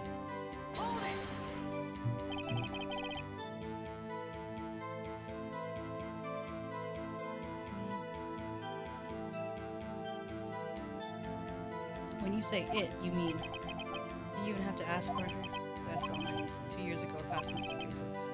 Okay.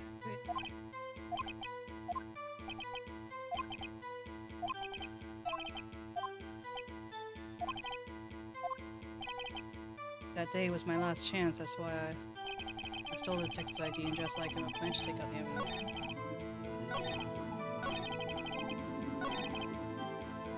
Press. But that case was solved 2 years ago, wasn't it? That's the reason the evidence was stored in the evidence room. Joe Dark was convicted for his crimes. One thing I can say for sure is that he deserved his sentence. I remember the Joe Dark case. It involved serial murderers, didn't it? I don't intend to complain about how it turned out. There's something that still bothers me. Something that went down at that trial. Something no one will talk about. What happened? I don't know. That's what I'm trying to figure out. Why is he so concerned with that incident? Maybe I should present him with what I think his real reason is. I have a feeling we'd wind up here sooner or later. Everyone involved here is related to that case in some way. I better take another look at the files.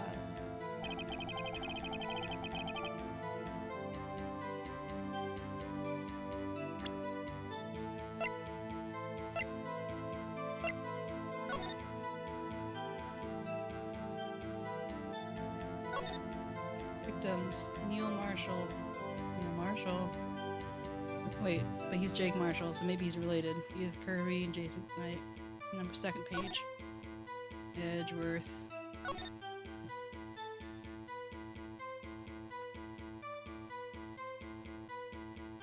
Isn't it kind of the conflict of interest for a witness to also be the investigator?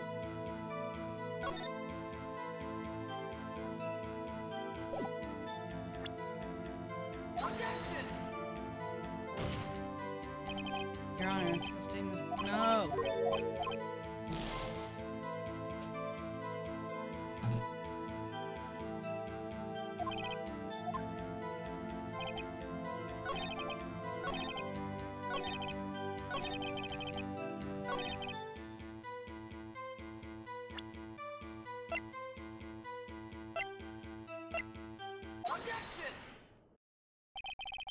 Officer Marshall, I think I understand. I think I know why you cared so much about the SL9 incident.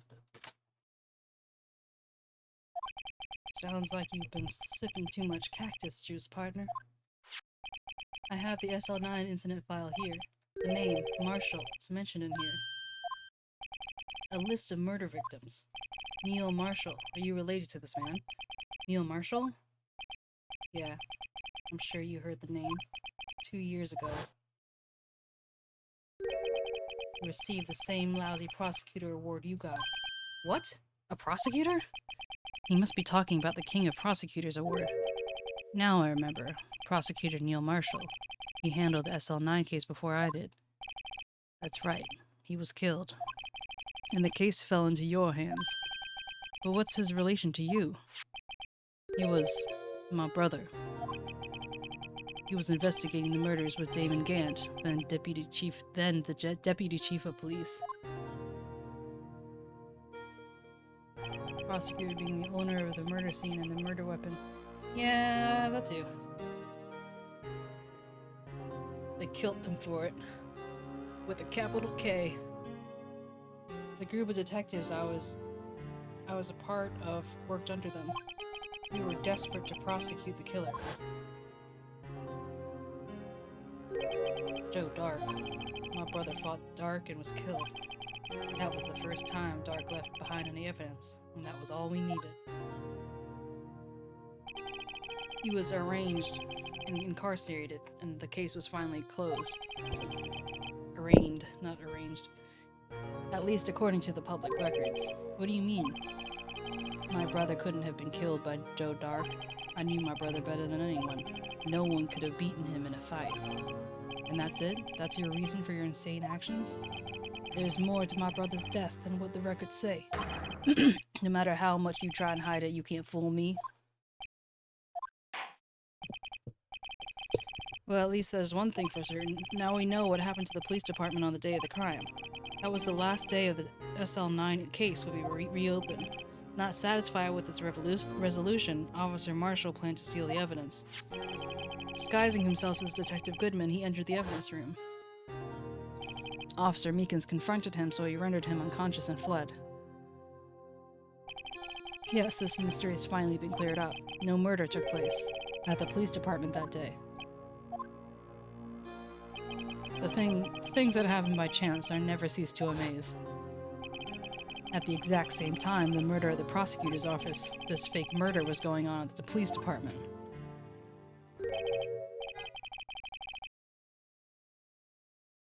His name was actually Joe Dare before he killed Marshall's brother. I'm missing the pun. Oh, because of the K?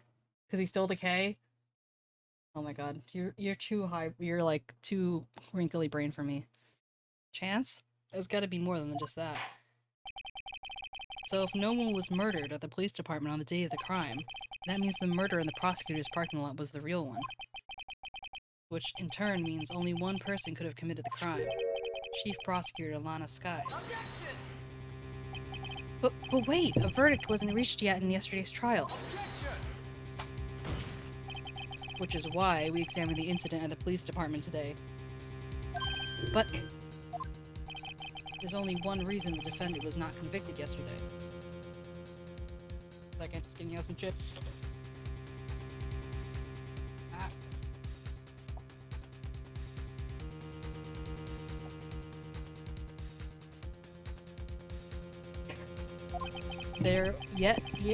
There yet remained the mystery of the simultaneous murder at the police department. It seems to me that this boy's got the draw on you, partner. All the mysteries at the police department have been resolved, no doubt about it. Our sole murderer took place at the prosecutor's office. The only suspect is 𝗟𝗏. And the testimony of one Miss Angel Star is completely incontestable. If you have a response, make it a single word or less. Objection! Ah! I rest my case.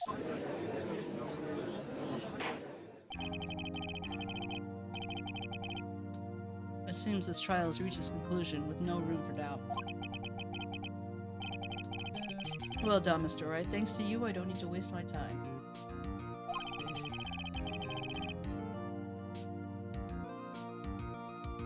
Disproving the alleged murder at the police department.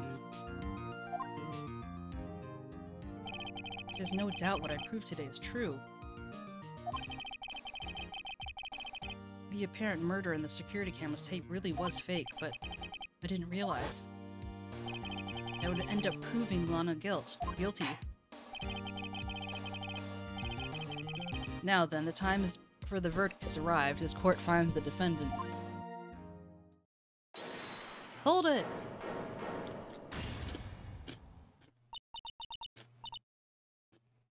Your Honor, wait!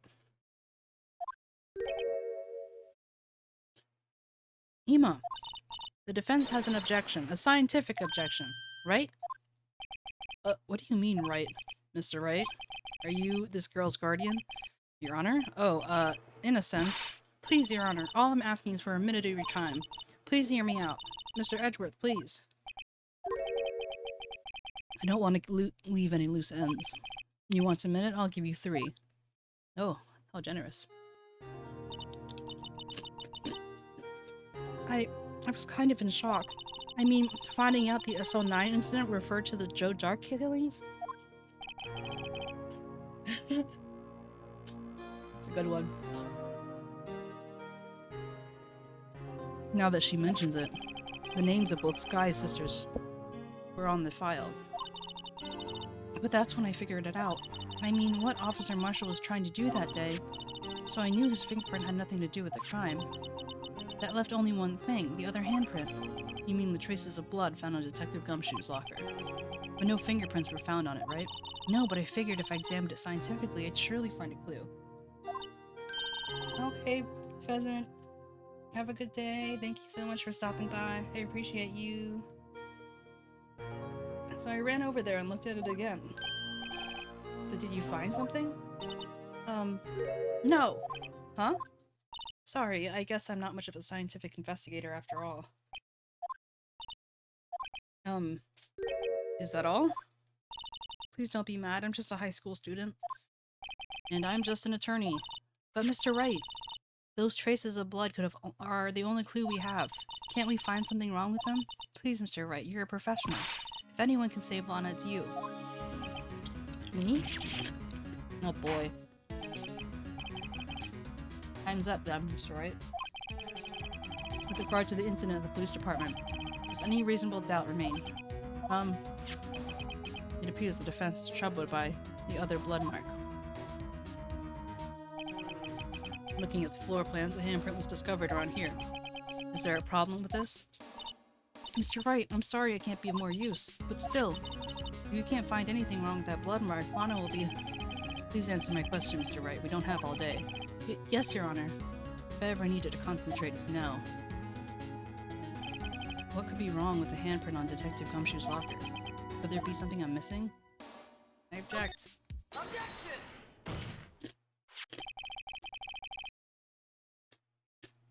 This handprint left at the crime scene clearly shows a contradiction. The only thing that seems clear is you're grasping, Mr. Wright. You've been staring pretty intently at those floor plans. Tell me, is there something wrong with them? Yes, this is strange. Take a good look at these floor plans. Something is missing. Missing? You mean something that hasn't been drawn in there? Yes, something that when drawn, completely changed the meaning of the blood mark.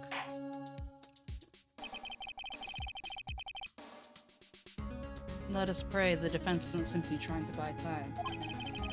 Very well, Mr. Wright. With all this evidence here, there's gotta be something I can use. The question is, which item can prove something's missing in the floor plans?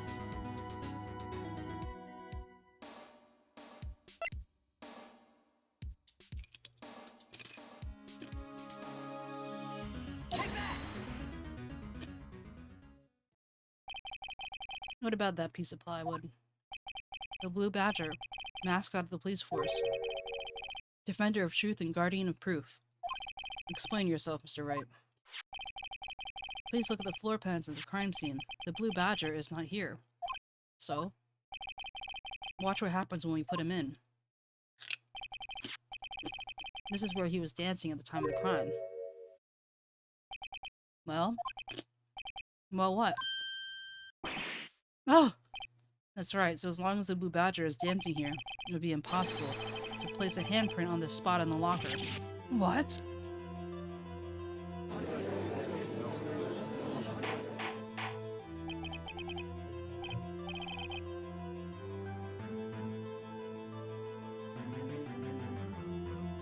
Oh, sorry, my recording stopped, so I wasn't sure if I was still streaming.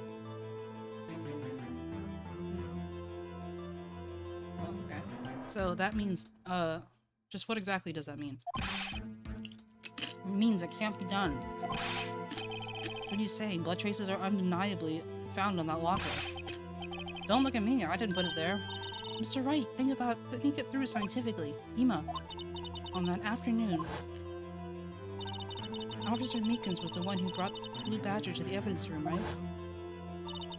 After he put it down, it would have been possible to leave a handprint on the locker. So that must mean this blood mark was left there before the Blue Badger was brought in? Just one moment, I would not allow such far-fetched balderdash in my courtroom. It may sound far-fetched, Your Honor, but it's the only possible explanation. On February 21st, in the police department's evidence room, blood was spilled not once, but twice. But how? One time was captured on tape taken by the security camera. Officer Meekins cut his hand, which was a trivial amount of blood fell. Problem is, the other.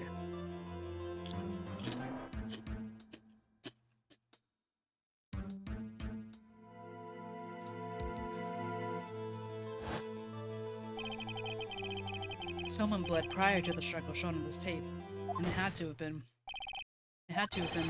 Detective Goodman when he was really murdered. That's absurd. I refuse to accept your absurd claim. The murder portrayed in the security tape is proven to be fake. However, that does not explain the blood mark found on the locker. So then, assuming this murder you purported really happened, when did it take place? I demand you show the evidence that showed when it occurred. When did the first incident occur?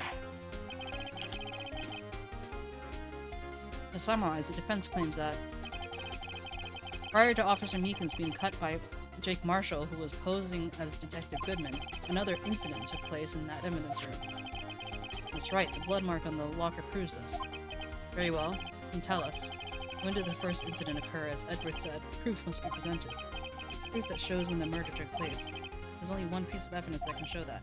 Now then, will the defense please present its evidence? What shows the first crime happened?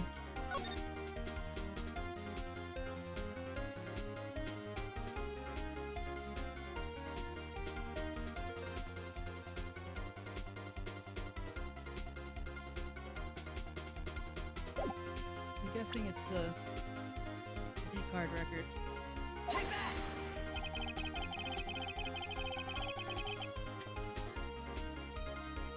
If the crime took place inside the evidence room, then the killer would have had to enter it.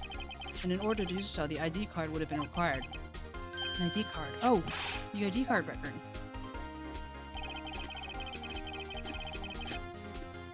Officer Meekins brought the Blue Badger panel into the evidence room at, let's see here, 4:50.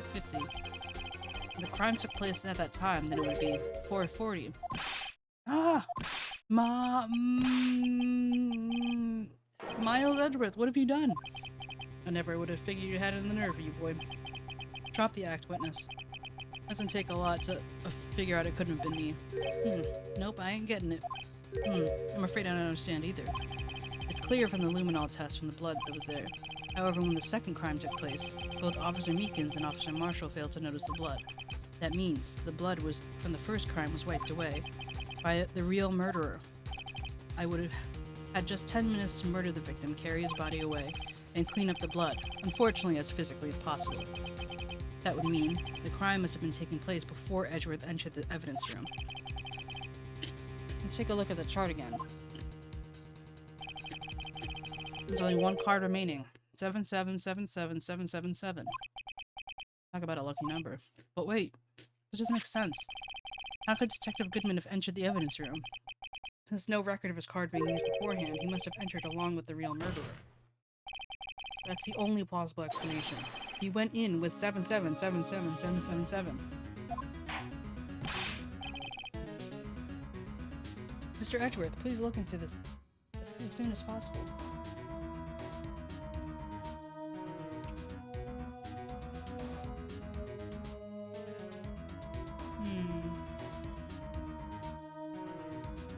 Yeah, I mean, I didn't remember, but I guess it did appear that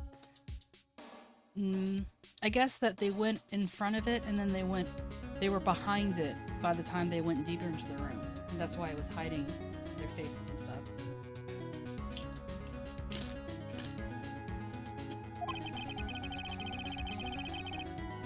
Find out whose ID number is 77777777. That's one 7 too many, Your Honor. Unfortunately, unable to look up the owner of the ID card. At least at present. What? Explain yourself, son. The ID number 77777777 belongs with someone with a rank of captain or higher. Someone who's a so-called executive officer. You don't have the authority to inquire in such a person's identity. That's ridiculous. How? I'm not finished talking, Mr. Wright. There's one situation that can be granted in such an authority. If an official charge filed against the executive is accepted. An official charge? You're all alike, aren't you? With your cover-ups and your forgeries. That's how the prosecutor's office operates. I take pride in my work, Officer Marshall. I would appreciate it if you would keep your slander to yourself. Slander, is it? Okay. Let me ask the question. Yes? No, not to you. To her, the defendant sitting over there. You own your own little executive. Lana? Don't be stupid. She's been charged with murder. Of course, we looked up her number, ID number, and it's not 777777. Don't play me for a fool, partner. That's not what I wanted to ask. All I want to know is one thing about that incident. The SL9 incident? Answer me this, Chief Prosecutor. In that trial 2 years ago, did you really only use legitimate evidence?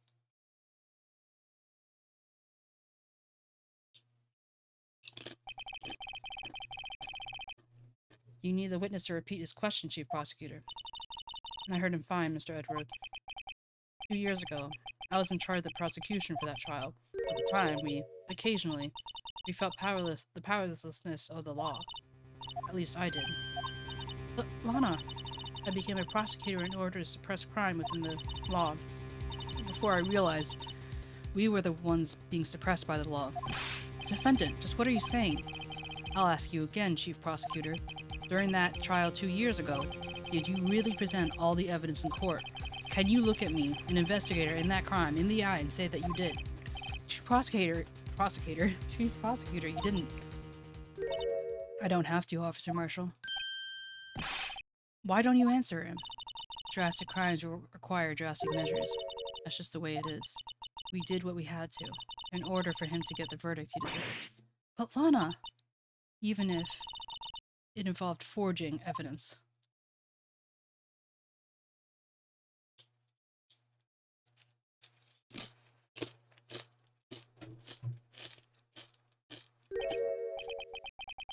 See? That's what I'm talking about. No. No! 8 sevens or less. Lana's remarks caused such a stir. Chaos in the courtroom could not be quelled. Conclusion was, though, the court would have to wait until the following day.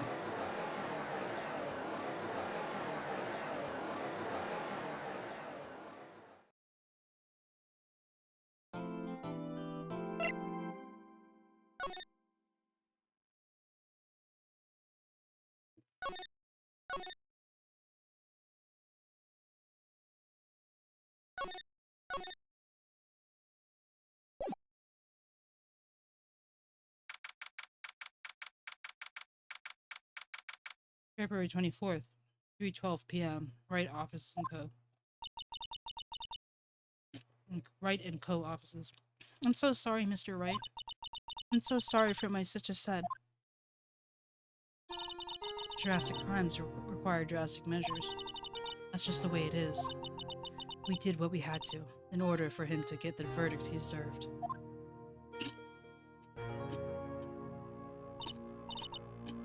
I didn't know. I never knew that the SL9 incident was just another name for the Joe Dark killings. Sounds like everyone heard about these killings but me. Lana wanted Dark convicted so badly. That's why she used me. That's why she used what happened to me. What do you mean, what happened to you? It's all there in the file. Joe Dark's last victim, Prosecutor Neil Marshall. When he murdered Officer Marshall's brother, he left behind an incriminating piece of evidence. But what did you have to do with those killings, Emma? On the night that Prosecutor Neil was murdered, Joe Dark tried to kill me. What? He tried to kill you? Officer Marshall's brother, Neil, was only trying to save me. So that means you. Yes. I was a witness in the Joe Dark trial. I didn't see that one coming.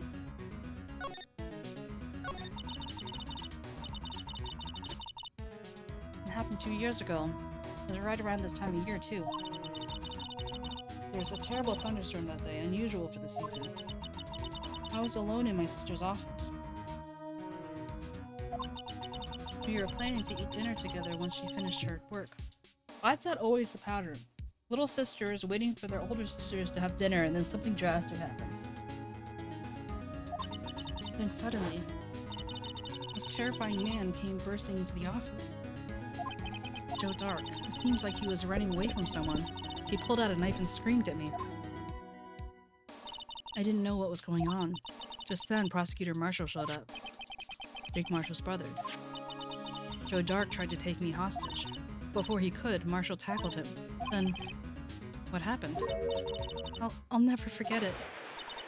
Lightning struck and the lights went out. Suddenly, a bolt of lightning flashed outside the window, lighting up the office for an instant. What I saw then was burned a permanent picture in my mind. I can still see it now. A permanent picture? I don't remember the moment when Dark stabbed Mr. Marshall, so you weren't able to testify about that. No, I was only asked about when I was attacked. That must have been why she made up the crime. Made it up? You mean provided bogus evidence? The prosecutor's office wanted that guilty verdict so badly. Lana forged the evidence and Edgeworth used it. Edgeworth? Yes. But I'm sure he didn't know anything about it. He couldn't have known he was giving false evidence. Even so, that's when it all started. The rumors about Mr. Edgeworth, I mean. It's all my fault. If I could have just testified properly, none of this would have happened. So it's true, even though he may not have known it. Edgeworth really was involved in falsifying evidence. After that case ended, Lana was never the same. She became cold like she is today. She must not have been able to face what she did, especially not to Emma. What did you see in the instant that the crime occurred?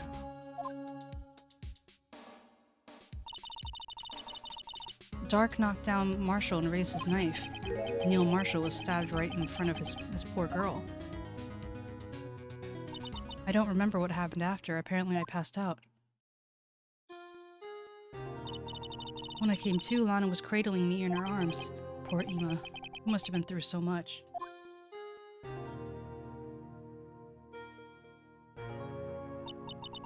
I couldn't bring myself to testify about that incident. I tried, but the words just wouldn't come out. I drew a picture, but it wasn't any good. 2 years ago. You must have been 14. That's understandable.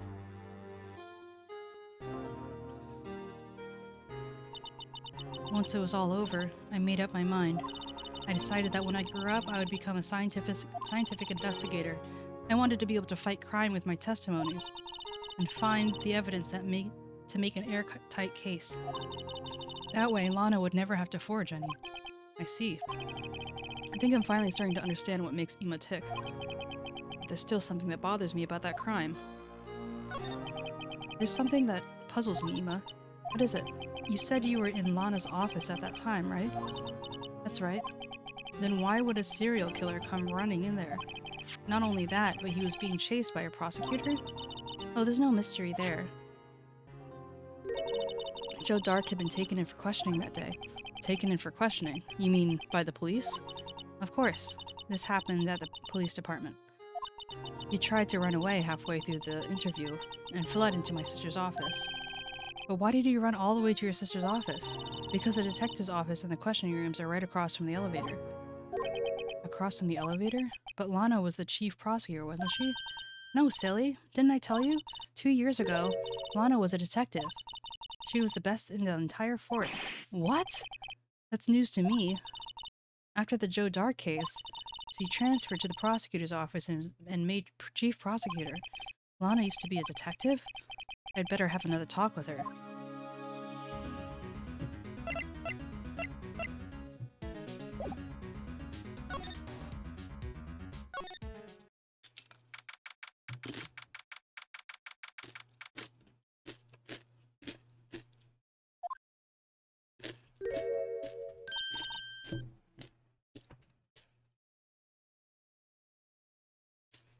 Lana.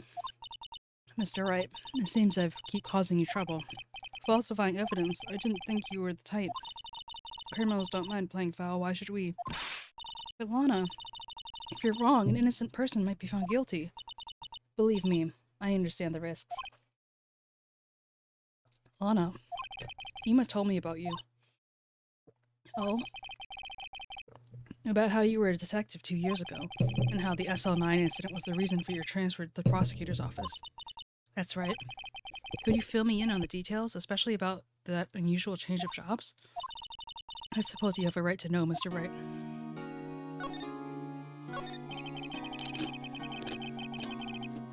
A lot of revelations were uncovered at the trial today, not least of which the fact that this case is largely connected to another one, 2 years ago. Evidence from that case was stolen as well, though I expected as much. You knew how obsessive Officer Marshall can be. That trial, it really wasn't fair, was it? I believe in you, Lana. I believed in you. I believed that no matter what happened, you'd always stick to the truth. It couldn't be helped, 𝗟𝗻. At the trial 2 years ago, I sold my soul. Well, all drama aside, the fact of the matter is, at 5:15 there was no murder at the police department. Tell me it's not true, Lana. What the witness, Miss Starr, said about you stabbing Mr. Goodman with a knife. Lana, I don't understand. Why won't you tell us? 𝗟𝗻. This doesn't just involve me. I don't think I've ever seen Lana look so fazed before. It's true. I was a member of the police force 2 years ago. She was amazing. They still talk about the cases she and Chief Gant cracked together. Chief Gant? He was the deputy chief of the police back then, but he still worked the crime scenes. Damon Gant. He was everything I aspired to be. They were the best team ever. They solved crimes before reports could even be filed. 𝗟𝗻 really idolizes her big sister. But now you're chief prosecutor. What happened?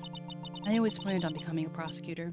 The reason I became a detective was to gain expertise investigating crimes so you could use that expertise in court, right? Gant's help in the SL9 case was crucial to his resolution. After that, he became chief of police and arranged my transfer to the prosecutor's office. Maybe I should ask more about this investigation of theirs 2 years ago. 2 years ago, I was second in command of the detectives investigating Dark. Second in command? That means the investigation was led by Damon Gant, right? Yes. Deputy Chief Gant and I shared the same office and the same investigations. They even shared the same office. We led a team of the best detectives on the force. Detective Goodman, whose case it was, Jake Marshall, and Angel Starr. It was the first time Marshall worked with his brother. He was quite gung-ho. Without a doubt, Joe Dark was the serial killer. We asked him to come in for questioning. We were desperate for evidence. That was when his final murder took place, when he tried to murder 𝗟𝗶H. Prosecutor Marshall was trying to save me from Dark. You see, the first person who happened upon the scene of the crime was me. Now you tell us. Damon Gant and Neil Marshall were the ones questioning Dark that day. The investigation was on its final stages and Dark must have suddenly panicked. So he waited until Gant and Marshall let the guards down and fled the room. From there he ran straight to the office shared by Deputy Gant and myself. That was where he found me. So you were the first person to run to the scene, Lana. It appears so. I was filing some papers while Gant and Marshall were questioning Dark. When I returned to my office, I saw 3 bodies on the floor and smelled blood. 3 bodies? Prosecutor Marshall, the victim, 𝗟𝗋, who had passed out, and the suspect, Joe Dark. During the struggle, it seemed Mr. Marshall struck a final blow before he died. Joe Dark had incurred a minor concussion and lay unconscious. What did you do? To be honest, I panicked. I picked up 𝗟𝗋, carried her out of the room, and just held her. Can't blame her after her sister must have gone through. After that, I placed Dark under immediate arrest. Let me get this straight. You were all involved in the SL9 incident? That's right. Quite a coincidence, I don't buy it. What are you saying? There's no way everyone involved in this trial was also involved in that incident. Just by chance. But that case was solved 2 years ago. At least one person went to the extremes because they didn't believe it was truly solved. Officer Marshall. Yes, his actions came to a surprise to me as well. Ever since his brother died, he changed completely. I guess he wasn't convinced with the ruling against Joe Dark. Life doesn't end with the closing of a case. Everyone has to live the rest of their lives with their memories. That case might might not be over yet. 𝗟𝗋 was assaulted by Dark at the police station, right? Yes, in the office that Damon Gant and I shared. The office that Gant now occupies by himself, the chief's office. Maybe we should have a look at the chief's office, the site of the final SL9 murder.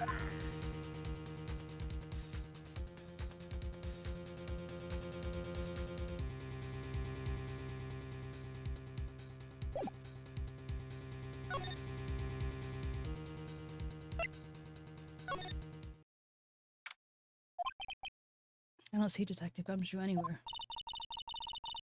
Things seem kind of quiet around here today. You're right. The chief of detectives seems the same, though. Why don't you look for some other people to talk to? Right. We can come back here later.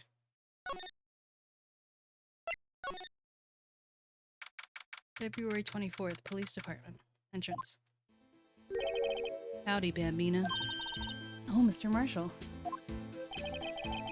I never thought things would turn out this way when I woke up this morning.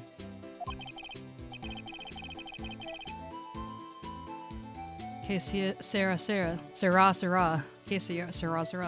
You never know where life will lead you, eh, 𝗟𝗶𝗀?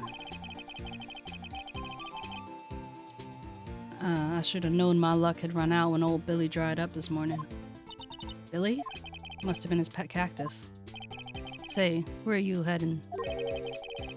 Just over to the prosecutor's office for a little interrogation. It is a voluntary appearance, but we all know I won't be coming back. I'm sorry, but you can't go in the evidence room today, partner. But Mr. Marshall, why did you do it? Why do prosecutors head west? If there were ever a case I needed to know the truth about, it was that one. Before you turn yourself in, Mr. Marshall. Would you mind telling us exactly what happened? Looks like I won't be getting a steak lunch today.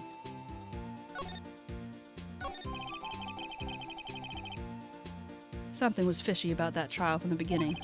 It wasn't just me either. All the detectives thought so. What do you mean, fishy? Some of the facts reported were inconsistent with the evidence we found. For example, the murder weapon. The murder weapon? You mean that switchblade knife with the tip broken? That was Joe Dark's, alright. But in the initial autopsy, the question was raised. The question? Well, the blade of the knife was not a perfect match with the wound that the victim sustained. What does that mean? It means there's a good chance that that knife was not the murder weapon. However, in the report that was finally submitted, the possibility had been erased. Would facts have been concealed with forged evidence? That case left behind scars on all of us. The scars that the SL9 incident left behind. I got the looks, but he got the brains. He was one of the best prosecutors around. I just had made detective when it went down. It was our first case together. How old was he, your brother? He was 27 at the time. Well, so young. He was awarded the highest honor that very day.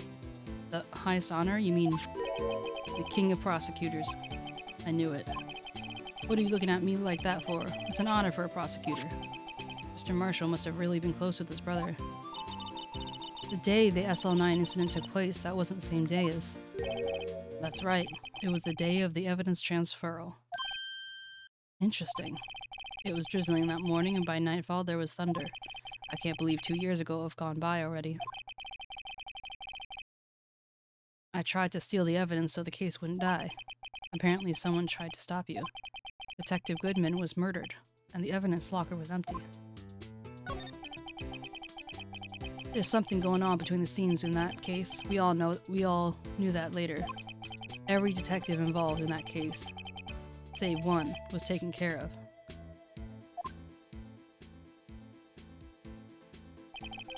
Miss Starr was fired and I was demoted and boxed away in a tiny room. What about Detective Goodman? If they did something to him too, the commissioners would get suspicious. No, they were careful not to be too obvious. They? Who are you talking about? Don't get upset, 𝗵𝗶𝗶𝗀. I mean Damon Gant and 𝗟𝗯. The investigation led Damon Gant and his second-in-command, 𝗟𝗯. There wasn't a person in the force who hadn't heard that duo. That case was the biggest step in both of their careers. After the case ended, Lana transferred to the prosecutor's office, right? Yeah. Damon Gant, the new chief of police, arranged for that to happen. She's never been the same since she left. Everyone who knew her said so. Chief Prosecutor Skye was totally different when she was a detective. Now that he mentions it, Emma said something like that too. Tell me, what happened to my sister? Sorry, 𝗵𝗶𝗶𝗀. Her secret is too well guarded. I never found out. Lana's secret. It all started 2 years ago. So there you have it. That's my story. Did you enjoy it, partner? It was certainly enlightening. There's one thing for sure I found out in court today. That Edgeworth boy isn't my enemy. He was the one who used the falsified evidence to get a guilty verdict, but someone else was the one who gave him that evidence and planned everything. That someone is Damon Gant. Don't believe me? Well, I don't blame you. I wouldn't be a patrolman after today. I won't even be a patrolman after today. Too bad I won't be around to work with you when you become a real scientific investigator. Adios, 𝗵𝗶𝗶𝗀.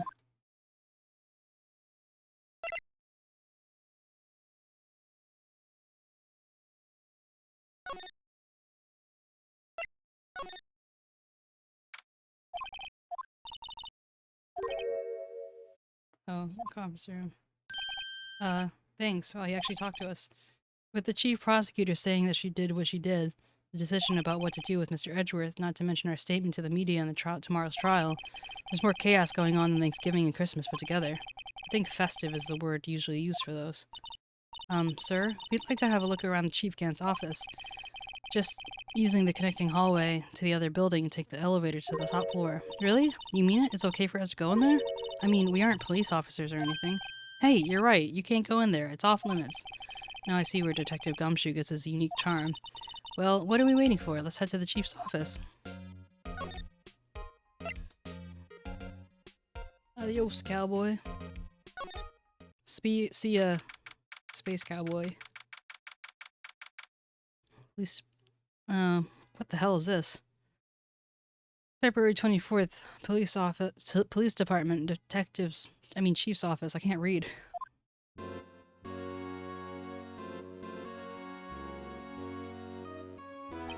Whoa, where am I? The chief's office, silly. At least that's what it said on the door. Check out that pipe organ. It's real, isn't it? Hey, I used to take organ lessons in kindergarten. They used to call me Little Miss Bach. Although I was a genius. Oh.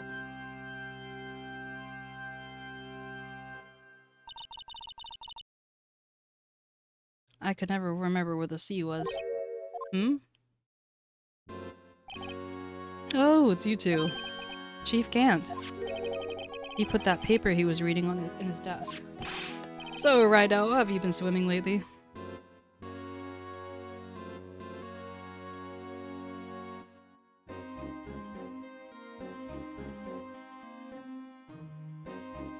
Sorry, 1 second.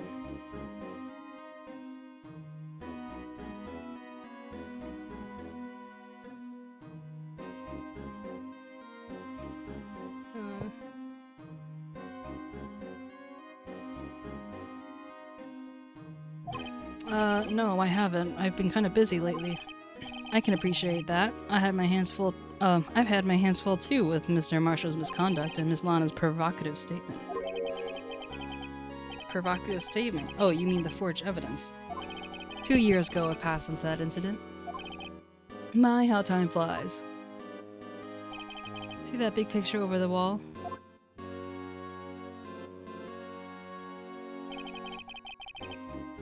That's a picture of Lana, Neil, and me. So this is Mr. Marshall's brother, Prosecutor Neil Marshall. We took it to commemorate our work together. Something's not right with this picture. I can't quite seem to put my finger on it though. It's this thing. The statue.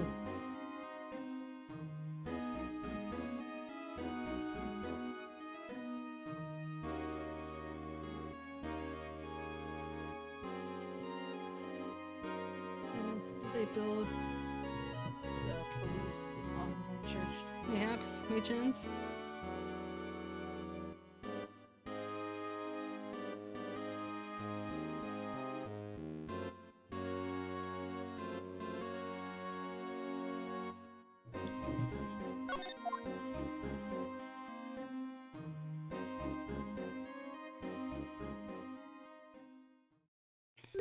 Anyway, I'd like to reminisce all day, but there are matters that need my attention.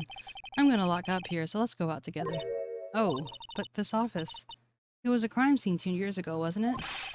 That case has long been over. There's no need to investigate it anymore. All the same, we'd like to take a look around. Perhaps you didn't hear me. I said there's no need to investigate it anymore. Now hurry up and get out. I have a meeting to attend.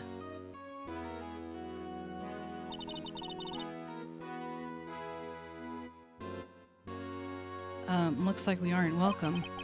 It seems like that case isn't over with yet after all. What do you mean? Chief Gant denied our request to search the crime scene. That means there must be a reason he doesn't want us to look around in there. You mean like a clue?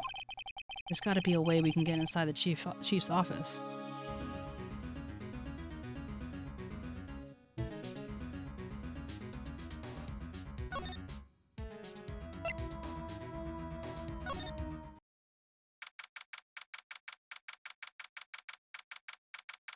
February 24th, Police Station, Criminal Affairs Department. Hey, pal.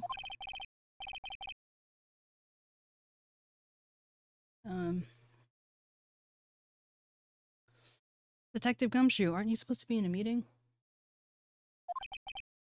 I'm just taking a breather. My feet hurt.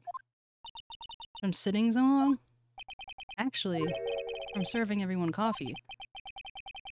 Sounds like Detective Gumshoe is still out of the loop. Say, have either of you seen Edgeworth? Edgeworth? No. Why do you ask? It's under fire from both the police department and the prosecutor's office. It's almost like the battles between you and two in court. That sounds serious. Is it because of what my sister said? That's basically what it all boils down to. That falsified evidence 2 years ago. And now Mr. Edgeworth has the whole world after his blood. Yikes. By the way, why would Edgeworth be blamed? It's not like he knew the evidence was forged. Lana Skye is the guilty party here, isn't she? Regardless, the prosecutor is responsible for the evidence they present in court. Not only that, but as you know, there have been a lot of rumors going around about Mr. Edgeworth. His amazing talent as a prosecutor kept him safe from those who didn't like him. But now, with this, are there really going to be so many people who hate him? In our world, only those with top talent rise to the top. Mr. Edgeworth not only has that, but he's young. There's no better recipe than I know of for making enemies. Hey Dick, keep up the good work. Yes, sir. Let's go out for lunch again sometime. My treat. Yes, sir. You gotta take me out back to the joint sometime, okay, Dick? Yes, sir. It seems you don't have any problems with enemies. Yeah, well, I'm careful not to stick out. Anyway, I'm a bit worried about him. Under all this pressure, I'm afraid that Mr. Edgeworth just might crack. Actually, I took a look at the file earlier while the coffee was brewing. He seems genuinely concerned for Edgeworth. Well, did you find anything? The only evidence Dark left behind was during his final attack. His final attack? You mean when he killed Prosecutor Marshall, who was trying to protect some girl? Me. It seems Detective Gumshoe never realized 𝗟𝗻 was that girl. That's when he left the most incriminating evidence of all. Well, what was it? Oh, let's see. I think it had something to do with the murder weapon. Oh, I forgot. Look, it's all written here somewhere, okay? His powers of recollection never failed to impress. Maybe we should show him the murder weapon. Maybe it might just jog his memory. Joe Dark was 42 at the time of the crime. He was just your run-of-the-mill businessman. A businessman? What made him take to serial killing? One day on his way home from work, he hit someone with his car. With his car? So, it was an accident? An accident? Ow! Just bit my tongue. Ugh. An accident, yes, but it transformed him into an animal. An animal? He killed a man that witnessed the accident. Then he killed a lady he saw the second time. A kid who just walked then, so he killed him too. And when he was burying the bodies, a jogger came out to the scene and was killed as well. Finally, he turned himself in. Seems he was a pretty careless animal. Of course, this is all conjecture. There wasn't a single shred of evidence. So he turned himself in. Yes, but in the middle of questioning, he fled and murdered his final victim, Prosecutor Marshall. That crime was witnessed by someone too, but luckily Dark was arrested on the spot. It's a good thing that last witness wasn't killed. That last witness, aka 𝗟𝗻.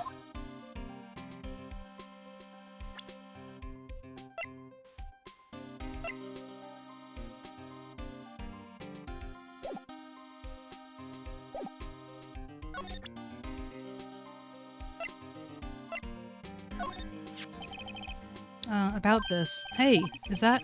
It has a tag attached to it with the label SL9 incident on it. I believe this would be the broken murder weapon you were speaking of. What are you doing with that? Ever since the case has been closed, the knife's been locked away in the locker. On the day Detective Goodman was murdered, this suddenly disappeared from the locker. It was found in Mr. Edgeworth's car muffler. That's it! Now I remember what the incriminating piece of evidence was. When you showed me that knife, it all came back to me.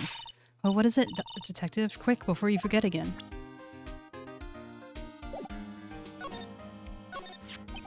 This knife. It was Joe Dark's, wasn't it?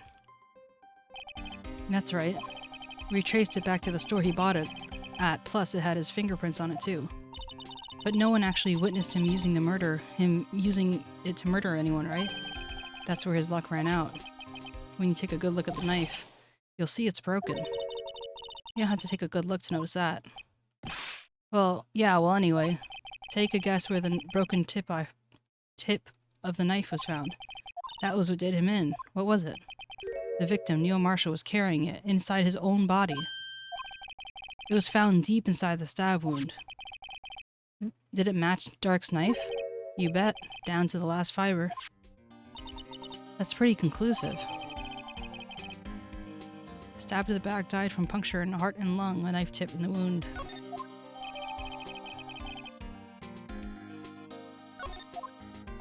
Well, there you have it in a nutshell. That's all I know. Can I ask you one more thing? What is it? If it's money you need, go ask Chief Gam. It's not money, but it does concern the chief. His office is a crime scene, right? That's where Prosecutor Neil Marshall was murdered. The chief's out now and his office is locked, but we'd like to have a look around if that's okay. Well, any detective's ID card can unlock the door. What? Really? But if I let a civilian in there, I'll be charged with a breach of trust. Breach of trust? Simply put, I'd be canned. Oh, sorry, pal. I don't plan on getting fired because of you. How about this ID card? It was Detective Goodman's. That won't work either. The data was deleted the day he died. Oh. So in other words, Gumshoe is our only chance of getting in that office. I wonder if there's something we could show him that would change his mind.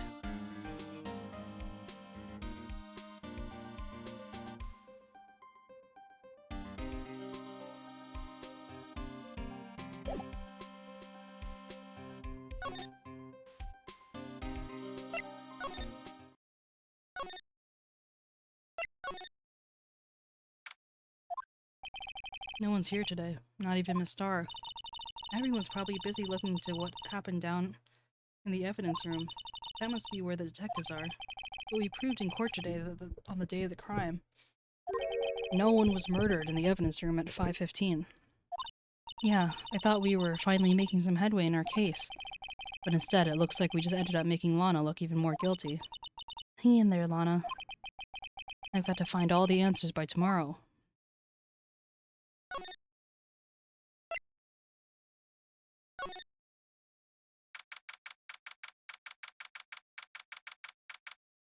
February 24th, High Prosecutor's Office. I wonder if Edgeworth is back yet. Oh, there he is. It looks like he's writing something.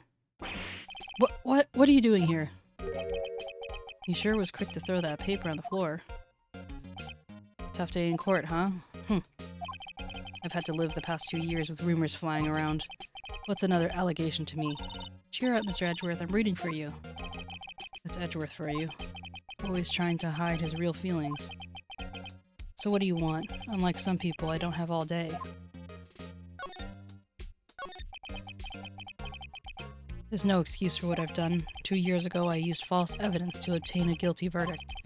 That's what it all breaks down to, and nothing I can do can erase that fact. But you didn't know, did you?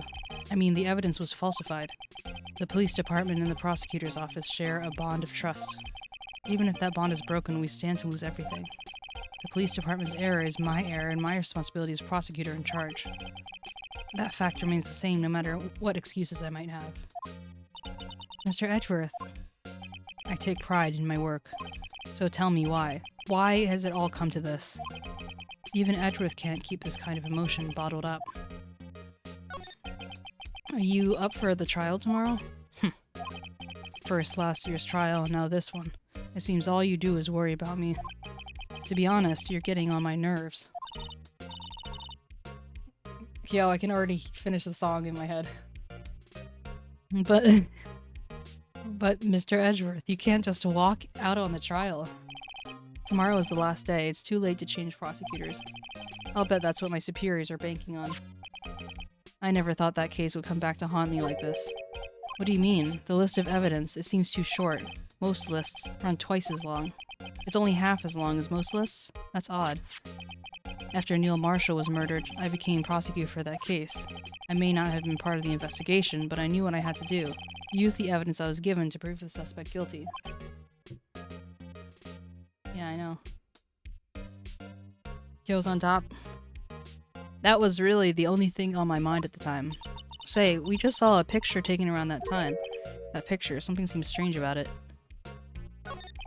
Could you tell us again about what happened on that day? The day Detective Goodman was murdered? You were participating in a ceremony over in that station, right? I've never cared for ceremonies, but I had to attend that one. Because you were awarded this? Those receiving rewards can't exactly skip out on the ceremony.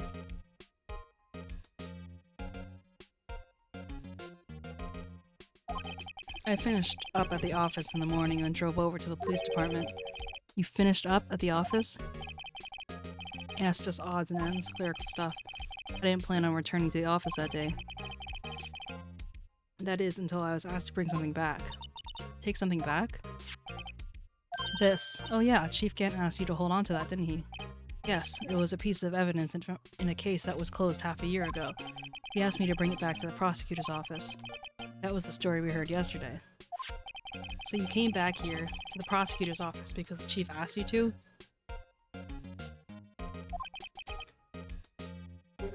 Number 5, who killed your brother? I don't get it.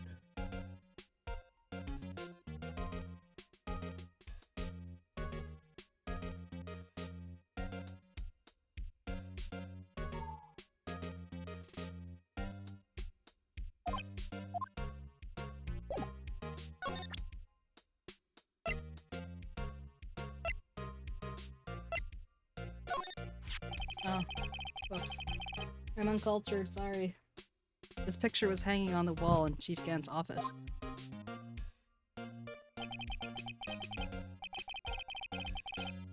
Oh, wait, hold on.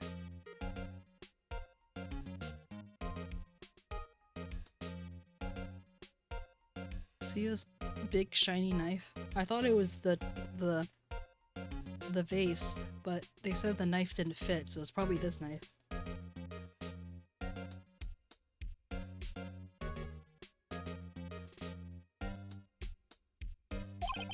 Looks like this was taken when you received the King of the Prosecutor's trophy. Speaking of that, there's something that bothers me. Yes? The trophy Marshall is holding. It's a little different than yours. Yes, you're right. I remember now. Remember what? That's what the official prosecutor's trophy looked like until 2 years ago. There's a story behind its design. A story? Sounds interesting. Would you mind telling it to us? It's simple, really. Contradiction. That's what the award is based off of. Yeah.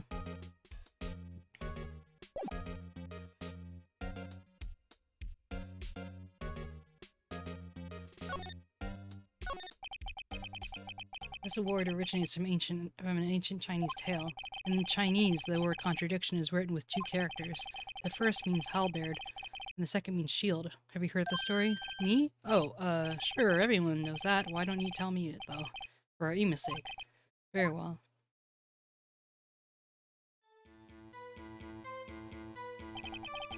Long ago in the kingdom of Chu, there was an arms merchant.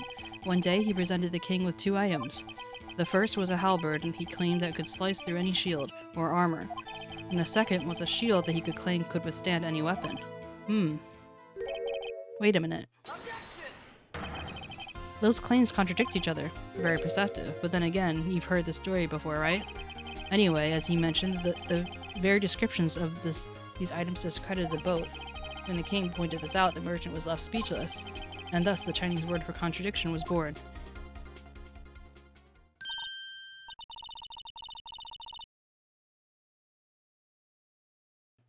Oh, I see. So the chipped shield and broken knife symbolize... Precisely so. They symbolize the merchant's items. The ancient tale ends with the merchant and at loss for words, but it's in our nature to pursue matters to their contradiction, even if it results in something as ugly as this. Wow, thanks, Mr. Edgeworth. I learned something new today. That's funny. If so, then why were you only given a shield? You'll have to ask Chief Gant. 2 years ago, he had a halberd as part of the award abolished. Chief Gant. The King Prosecutor Trophy updated.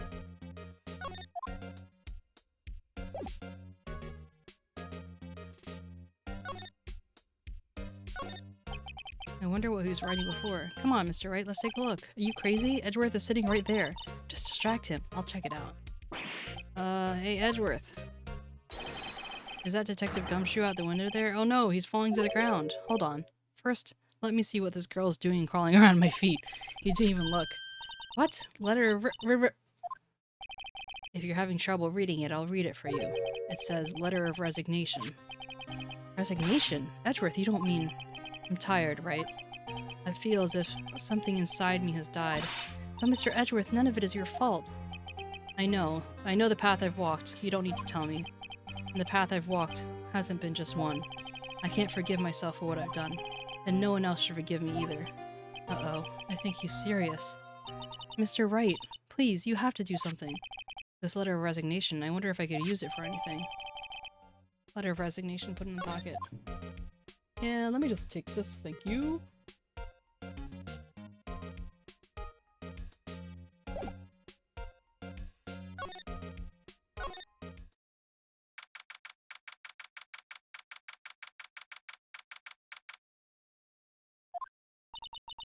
Excuse me.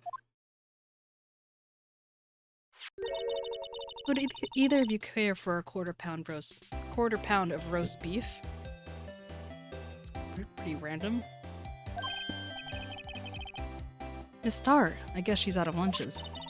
You certainly are the curious sort, aren't you? Kind of like the first person who sucked a cow's nipple to discover milk. What the fuck? Okay. Anyway. Still, I never thought you'd go digging up that case from 2 years ago. Everyone in this trial was involved in the SL9 incident. Not only that, but the murder occurred on the very day the evidence from that case was due for transferal. This can't be attributed to a mere coincidence. Aren't you forgetting something? You know that this little scene I happened to witness? The instant Lana stabbed Detective Goodall with a knife. No matter how much of the past you dig up, it won't change what I saw. Roast beef is meant to be savored when eaten. Miss Starr's hatred towards Lana. It all dates back to 2 years ago.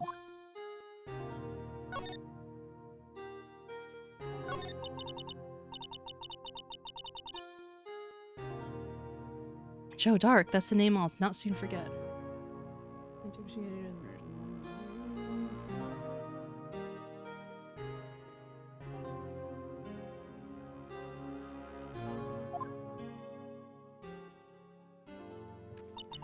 We trailed him for half a year. Oh, the pressure. Still, I don't think I was ever more alive than I was then. Those days were steamier than a bowl of hot gravy. Poor old Jake Marshall, though, he must have been going through hell. You mean because of his brother's death? They were close, those two. After Neil died, something took over Jake. He became obsessed. Seeing Jake like that made her all the more desperate. Her? Lana Skye. My sister. Best of the best were put on that SL9 case. Of course, they were led by the legendary duo. Lana and Chief Gant. That legendary pair was the reason why we were able to keep up our investigation. That's why we were so shocked over how it turned out. You mean, with the forging of the evidence? Don't get me wrong, Joe Dark got what he deserved. But it was obviously the evidence produced in court was being manipulated. Items our team never found would suddenly appear while other items were kept secret. But you don't have proof anything illegal was done. I'm proof enough of what happened. After that case, all of us save Goodman were relieved of our duties. Most without even so much as an explanation. Then Lana transferred to the prosecutor's office and became chief prosecutor. Lana always wanted to be a prosecutor. Nothing's quite as simple as it appears. Huh? Lana Skye was merely being used as a pawn. That's my take on the matter. She was being used? Damon Gant and Lana Skye. Gant led the investigation with Lana second in command. They were the best. They solved all kinds of cases together, didn't they? Damon Gant's magnetism in particular was almost unreal. His magnetism? By that I mean his ability to attract evidence. He produced the most incredible evidence in the cases he handled. Incredible evidence? You mean... Oh yes. There were rumors about him even back then. No one dared confront him though. I take it she's talking about forged evidence. Back then everyone looked up to Lana. All the detectives wanted to be like her. Really? Oh yes, myself included. I was a fool, really. She hated anything crooked and always wanted to watch out for other detectives. That's why she was so concerned for Jake. Mr. Marshall. When Jake's brother was murdered, she felt as she lost her own brother. If it weren't for her, I don't think Jake would have ever recovered from his shock. That's what makes it all the more infuriating. Miss Starr. That's why I'll never be able to forgive her. Why did she have to turn so cold after that? Lana transferred to the prosecutor's office 2 years ago, didn't she? Yes, thanks to Chief Gann's powerful influence. Chief. That's right. Having solved the SL9 case, his position as chief was secured. There was only one thing left for him to control. And that no one could stand in his way. The prosecutor's office. What? You mean that's why Lana was transferred? If he could control the chief prosecutor, he could control the prosecutor's office. That must have been his goal all along. But how could he control Lana? I don't know, but one thing's for sure. Ever since that case ended, she's never been the same. It's only logical to conclude that there must have been a reason for her change. At last, I'm finally getting close to the bottom of this ugly mess. Thank you, Miss Starr. You listen to me, rookie. It takes more than just ingredients to create a fine cuisine. I hope you turn out to be a better chef than I've been.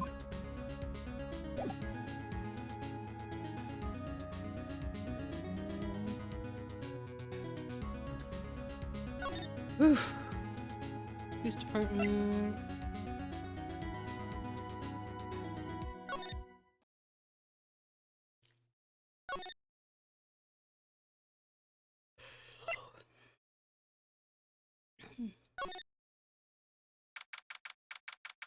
February 24th, police station, criminal affairs department.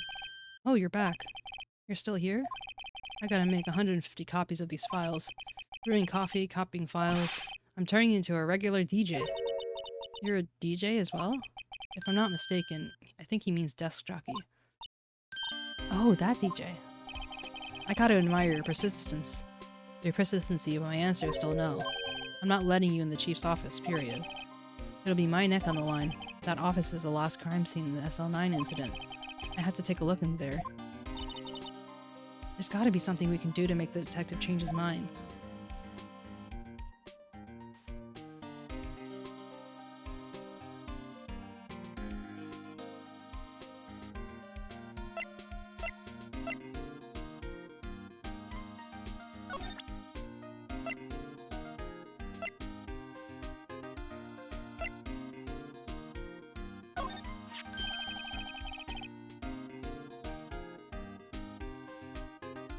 What's this crumbled piece of paper?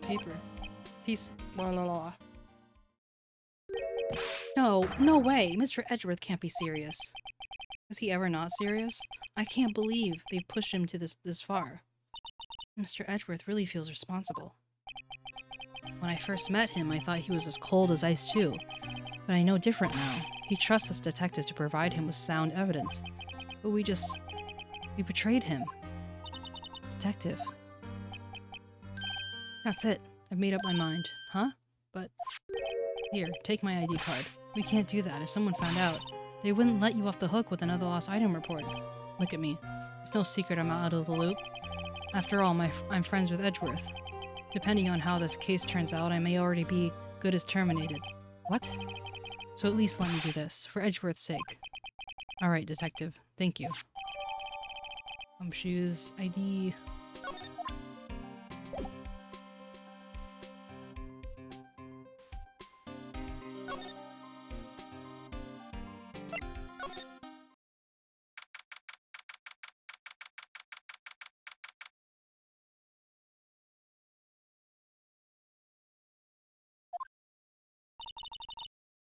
Here it goes.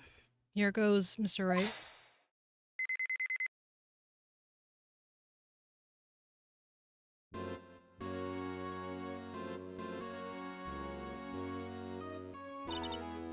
We're in. If anyone finds us now, Detective Gumshoe's a goner. If that happens, I'm counting on you to bail me out. Eee! Ah!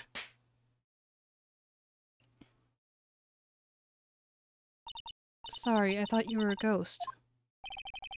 Didn't even know you could slap a ghost. Ah! Detective 𝗟𝗶𝗀𝘀! What are you doing sneaking up on us like that? I wasn't sneaking. I was just worried something might go wrong, so I came in too. If you're here, then what's the point of giving us your ID card? 𝗟𝗋∗'s ID crushed and rendered unusable in pocket. Hey, don't do that to my card.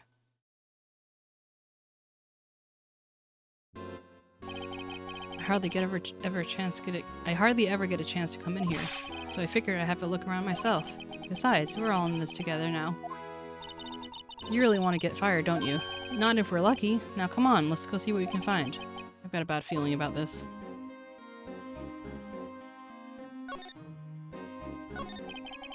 That desk on the other side of the room, was that your sister's? Yes, that's where I was waiting for Lana. On that day 2 years ago.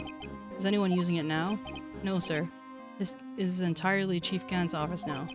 He practices a strict policy of preserving this crime scene. It's a strange reason to leave it there. He leaves it as a warning to everyone else. He wants us to always be alert. He told us himself at our New Year's party. Of course, he was pretty intoxicated at the time. I see.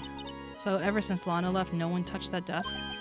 No one except Chief 𝗟𝗀 and the cleaning lady who's here each morning. Still, 2 years have passed since that incident. There can't possibly be any clues remaining. Can I ask you something? Sure. You only came here to look around, right? Because it's one of the SL9 crime scenes? I mean, that's your only reason for coming here, isn't it? Why do you ask? You don't think... Nah. You wouldn't be. No. No, there's no way. Never mind. No, don't worry about it. Okay, now let's just look around a bit more. Hey, hold on. Not so fast, buddy. Huh? What is it? When someone tells you don't worry about it, it's supposed to start bothering you, pal. You don't just start you don't just let it go at that. Sorry. This guy's starting to get on my nerves. Okay, what's bothering you? You two don't think Chief 𝗟𝗀 might be a suspect, do you? What? He's right, Mr. Wright. What do we think of him?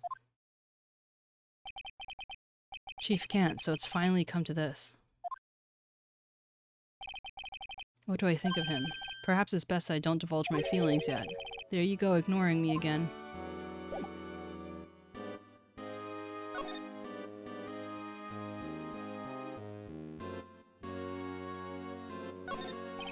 This is a safe, isn't it? Safe. That word is ripe with intrigue. Okay, if you say so. It looks like a code needs to be entered in this panel to open it. A 7-digit number. I think I might know what this is. Do you know what it is? I have a hunch. Oh, I know. You want to try my birthday?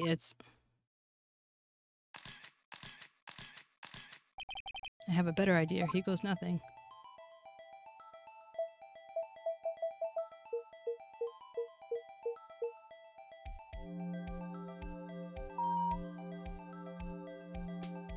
Okie dokie. Thank you for the lurk. Bingo. What number did you enter? Whose birthday was that, pal?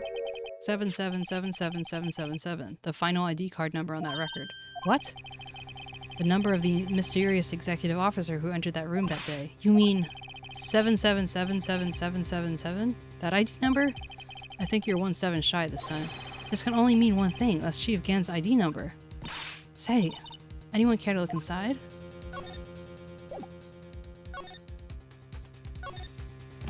Is there any money in there? How much does he have stashed away? Look, it's a shard from a broken cup. This somehow looks familiar. Where have I seen this before? There's something else here too.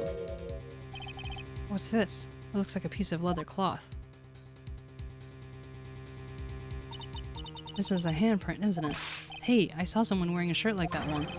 You think Chief 𝗟𝗀 made up the design? I don't think so. Oh, well, it was just a thought. Is that it? Is that all there was in the safe? Apparently so. It's empty now. A piece of cloth with a handprint and a broken shard from cup. They look like extra pieces of evidence. Yeah, but unless you can prove there came something with this case, I'm afraid I can't just let you take them. After all, it's my neck clear. Great, now I have to prove their relevancy to get them. How are these two items related to the SL9 incident? Come on, there's gotta be something we can show the detective. This is the real deal, isn't it? Armor and these weapons?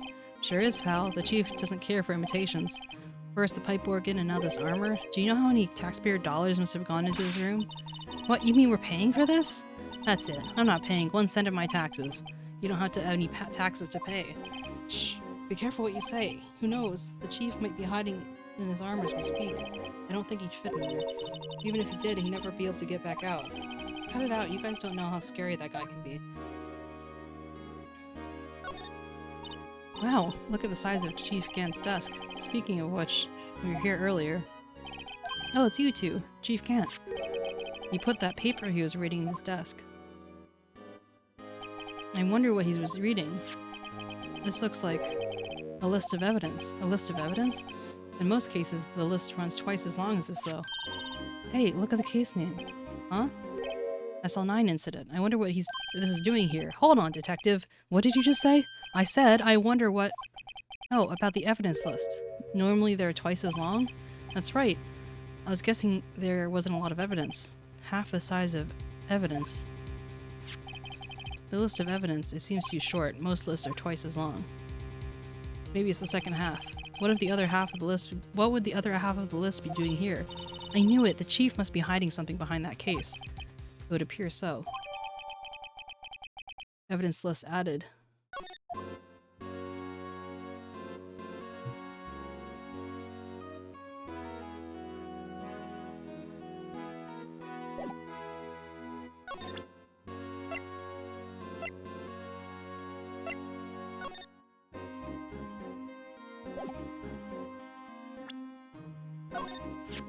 Detective Gumshoe, could you take another look at this jar?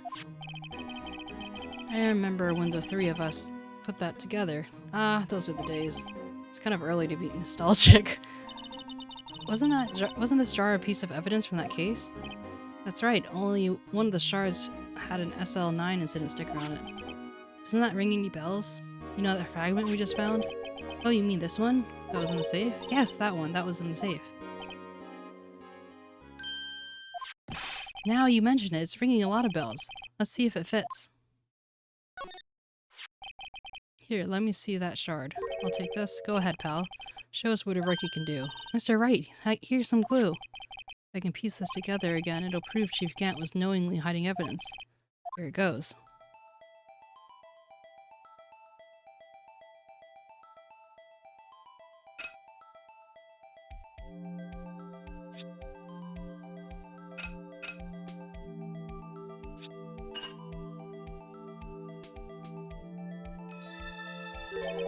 There, it fits like a charm. That, of course, means Chief Gant will willingly and knowingly hide a piece of this jar in this safe. In other words, he concealed a piece of evidence from the SL9 incident. But, hey guys, get a load of this. What is it? The piece he just attached is different from the others.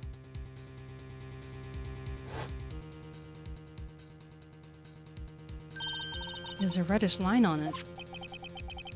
A reddish line. That's blood. I don't get it. Why would Chief Gant hide this in a safe? Unstable jar.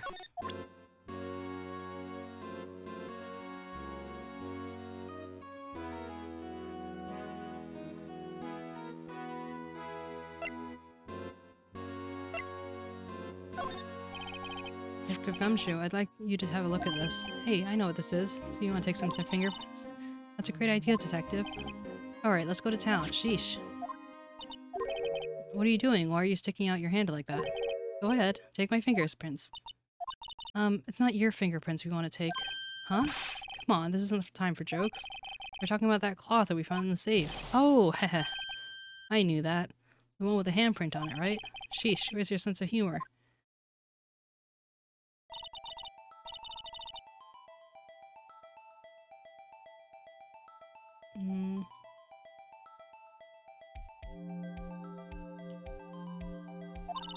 Sprinkle the powder. What are you, my mom? I don't have to be told a million times. Alright, let's get this over with.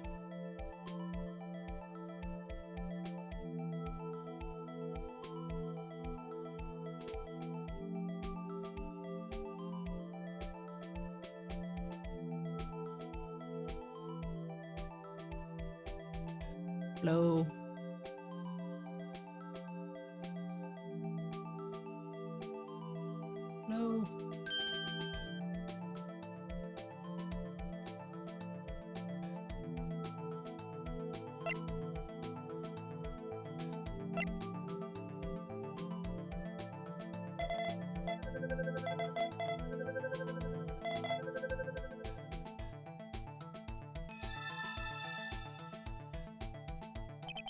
No, how can this be? What are Emma's fingerprints doing here? Hey, have you found a match? Whose fingerprints were they? Huh? Oh, it seems the prints are too old. They aren't clear enough to get a match. Oh, that's too bad. I thought they would be Dark's prints. Psst. Hey, you. Over here. What's going on here? Why are the kids' prints doing inside the chief's safe?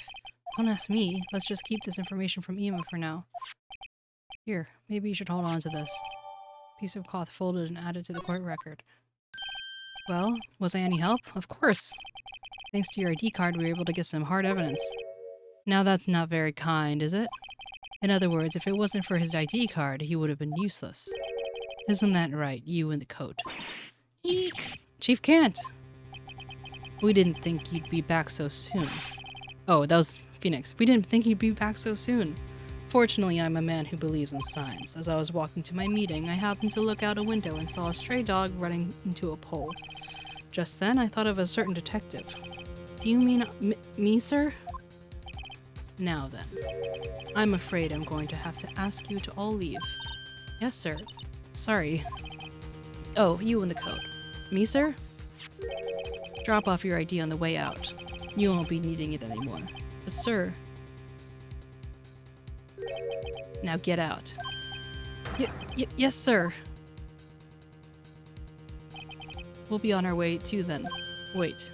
You, the one without the spiky hair. Don't go yet. Me, sir? I'd like a word with you. But sir, I'm not a licensed scientific investigator yet. You with the spiky hair, you're free to go. Mr. Wright! I can't leave her. What? What? Look, pal, if I told you once, I've told you 1,000 times. The chief's office off limits. But no, you just had to go sneaking around there like that, didn't you? I thought you said you didn't care anymore if you were fired. Yeah, but if I knew it would be like this, I never would have said it. Now that I've seen the evidence Chief Gant was hiding in his office, I think I'm finally starting to get the picture. But why has she kept eerily silent about it all this time? Anyway, are you listening to me? I'm trying to smooth over things with Chief again. Later, pal. After that, I heard from Emma. She said that the police wanted to ask her some questions. So she'll be busy for the rest of the day.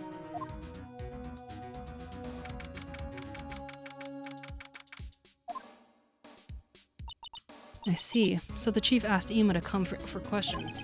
There's no use thinking about it. Tomorrow's the final day in court. I'm committed to doing everything I can to defend you, which is why I'm here. But I've already told you all I can. What you've told me over these past couple days is absolutely nothing. Not a single useful thing. Really? I believe I did mention something quite important. Something I told you right in the beginning. I said I was the one who stabbed Detective Goodman. I know. You know, I think I finally figured it out. I know what it is that's lurking between your words. Mia did a good job mentoring you. I'm rather jealous. It seems Edgeworth was right. Edgeworth? Once you're convinced you know something, no one can persuade you otherwise. Thick-headed is the term he used, I believe. Now's my chance to get her to tell me the rest of the story. I have to admit, I was more than a little perplexed at first. You insisted you did it, and yet there's no incriminating evidence. That's when it hit me. Not that you're unwilling to tell the truth. That you're incapable of doing so because of a certain individual. What an intriguing notion. A certain individual, you say. So you think I'm protecting this person. Protecting? No, I think afraid of is more like. If I'm not mistaken, this person in question may have a chance to may have persuaded you to silence. For argument's sake, Mr. Wright, whom may I ask is the person you speak of? Who am I supposedly frightened of? Who's this person's? What is this person's name? Well, Miss Guy? Mr. Wright, you are addressing the chief prosecutor. Do not forget your place. I take it she's still not ready to spill the beans. My apologies. Could you please tell me a bit more about what you think you know? We were partners until 2 years ago. I respected him as a detective. Assuming he's respectable, then tell me something. Why would he try and hide his crimes? His crimes? Both you and Edgeworth will be brought before a board of inquiry for what you did. Specifically hiding and forging evidence. Of course, these are serious offenses. Why is it, though, that Chief Gant's name was never mentioned? Chief Gant. Edgeworth didn't even know the truth behind the forgery. The only party who could have possibly tampered with the evidence was me. I had access because I had second in command of the investigation. Yes, you, but also one other, Damon Gant. If you intend to accuse Chief Gant, you'll need more than just words. Show me the proof that Chief Gant falsified evidence in that case.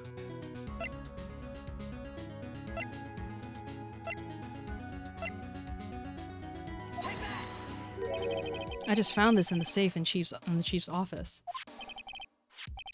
This jar piece and this piece of cloth. Do you know what these are? They're pieces of evidence from the SL9 incident. The person concealing the evidence was none other than Chief Gant himself.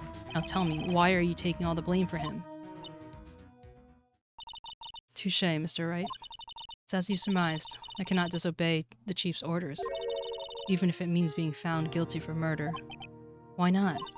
Come now, Mr. Wright. You can't possibly expect me to be able to tell you that. 3 days ago, I had no choice but to cooperate in the murder of Detective Goodman. Or perhaps I should say, follow orders. Yes, that's more accurate than cooperate. Although I can't tell you the details, I can say that I was given an order that day. I need you to dispose of Bruce Goodman's body. You'll find it inside the trunk of Miles Edgeworth's car.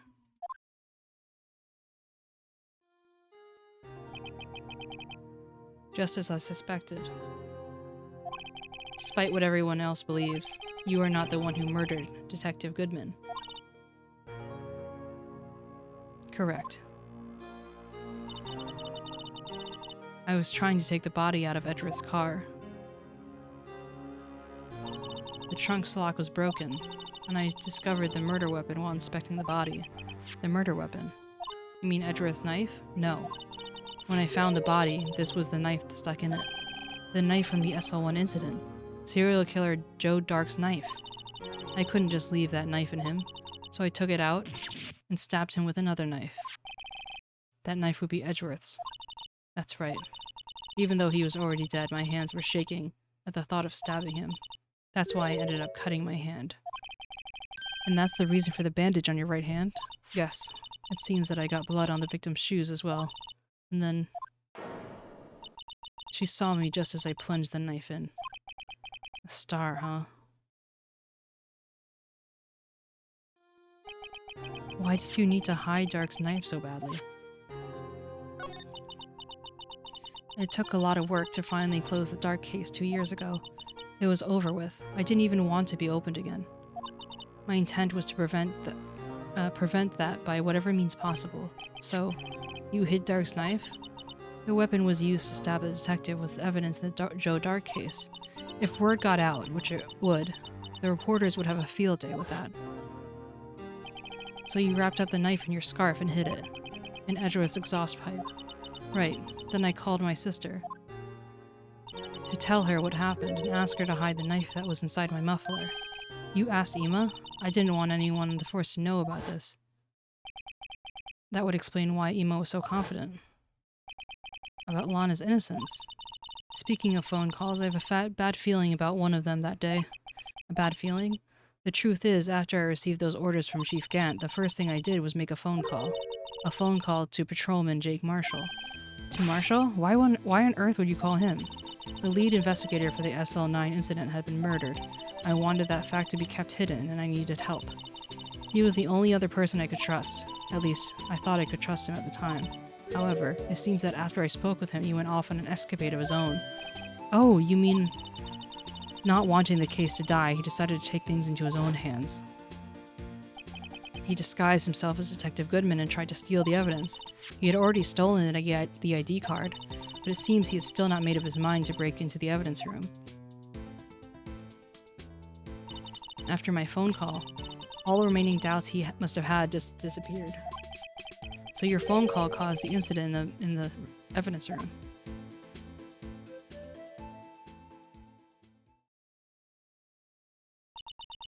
I'm afraid that's all I can tell you. But Lana, you've earned my respect, Mr. Wright, both as a defense attorney and an investigator.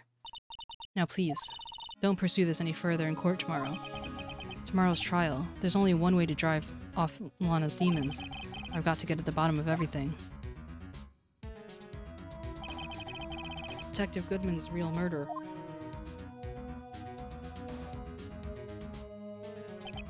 And what went down in the chief's office 2 years ago.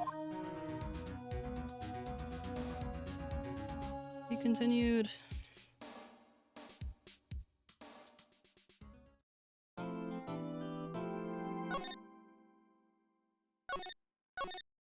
Okay, I'm gonna take a little break. I'm gonna keep the stream on. I'll play a little music for you that you can just mute if you don't want to listen to it. But if you could stick around, I'll be back and then we can finish the rest later. Maybe 30 minutes or so. If that's alright with you. It would be much appreciated. Where's my chat? Where'd my chat go? Here. Thanks.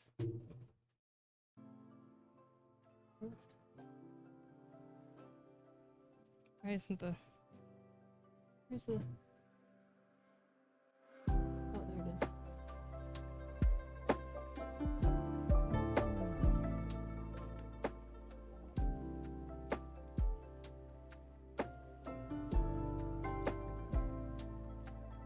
I'll be back in a little bit.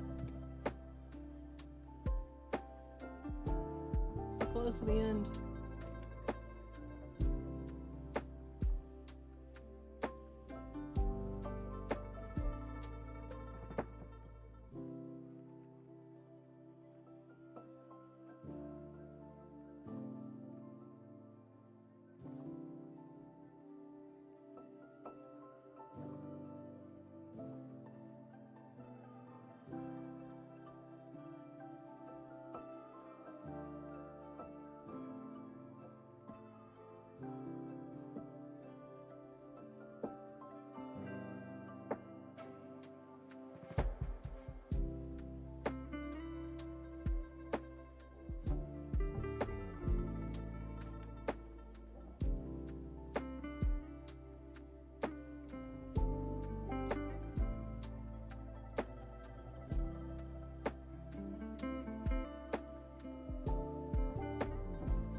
Hello, hello. I'm awake again.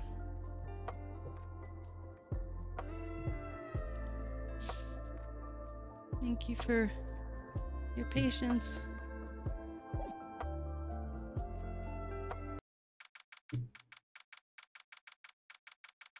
Thank you, thank you. I think I needed that nap more than I thought more than I realized. Thank you, Kyo.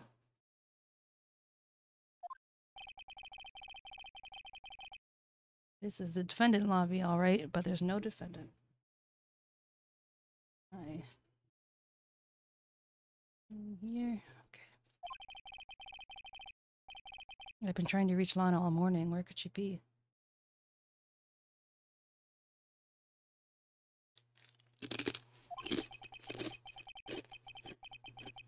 Where's the email for that matter? It almost seems as if something's been happening behind the scenes.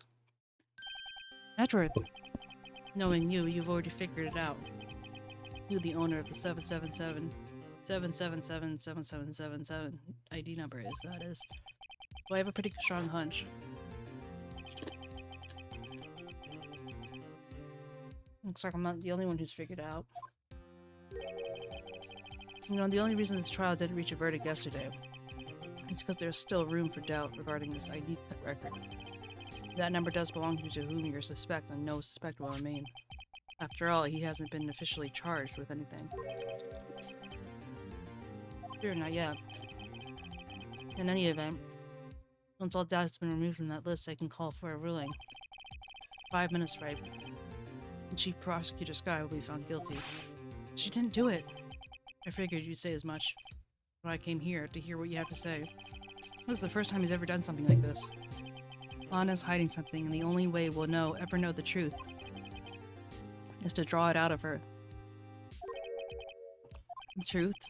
Everything goes back to the SL9 incident. Don't be stupid. Today's the last day of the trial. We don't have time to reminisce about the past. That depends on you. If she's found guilty, you'll lose your only chance to find out what really happened. Okay, enjoy dinner. I'll think about it. See you in court, right?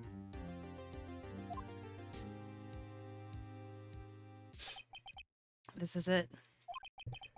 If I'm ever going to find out what Chief Ganton has on her, it's now.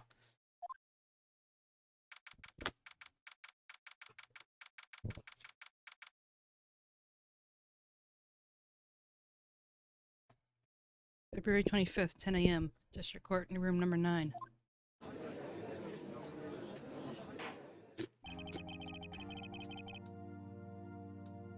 Court is now in session for the trial of Miss Lana Skye. The defense is ready, Your Honor. The prosecution is ready, Your Honor.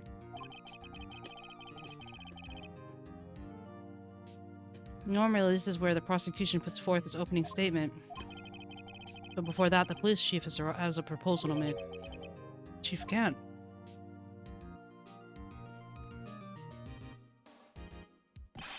Morning, folks. How's everyone doing? Hey, OG, been back to the pool yet? No, we've been drowning enough as it is in my work. Oh, that's a good one. Don't think I can top that. If you don't mind me asking, Chief, what exactly is this proposal of yours?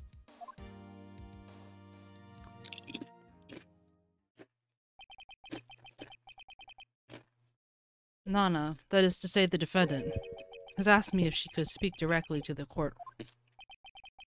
She wants to do what? Having heard what she intends to say, I feel she should be granted her request. In the end, it should save everyone a lot of time and trouble.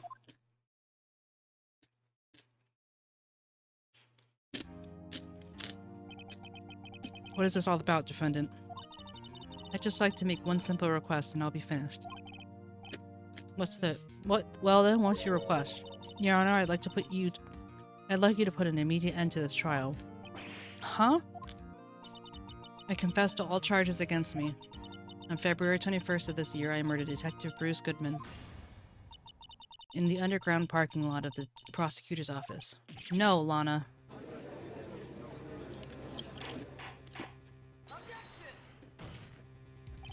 You can't. Your Honor, the defense claim does not change the defense plea.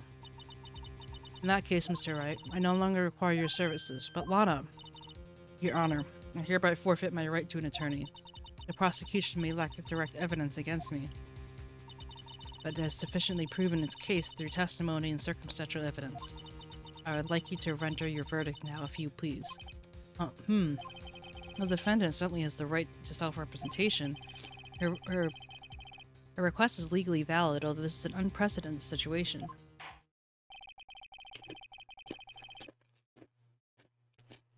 Indeed, it appears there's no further need to continue this trial, even if Mr. Wright may feel otherwise. This can't be happening. It appears for the time the verdict has arrived, and the court finds this defendant. One moment, Your Honor. Mr. Edgeworth? The prosecution has not yet proven the defendant guilty beyond a reasonable doubt. Any ruling at this stage would certainly be premature. Come on now, Worthy.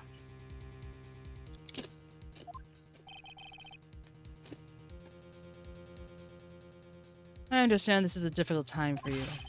But why don't you just be a good little boy and keep your mouth shut,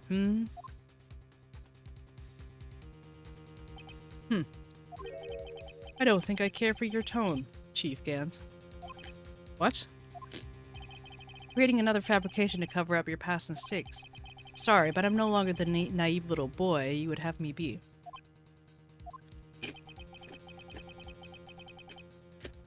With this sudden confession from the defendant, it's obvious to me that some kind of deal was struck behind the scenes.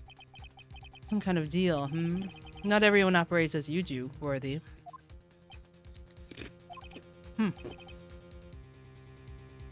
I thought so. Your Honor, the prosecution would like to change this first witness. To whom? This first witness the prosecution would like to call Miss Ema Sky. I request the court hears her testimony.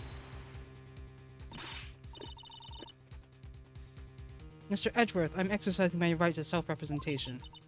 I don't think we need to continue. I don't care what you think, Miss Sky. The exposure of the truth sometimes results in tragedy. However, no matter how tragic the truth may be, it would be an even greater tragedy to avert one's eyes from it. The court shall grant the prosecution's request. That's okay with you, right, Chief Gant? Worthy, you'll live to regret this, mark my words. 1 second, I just need to talk to my husband, see if he's okay.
I'm back.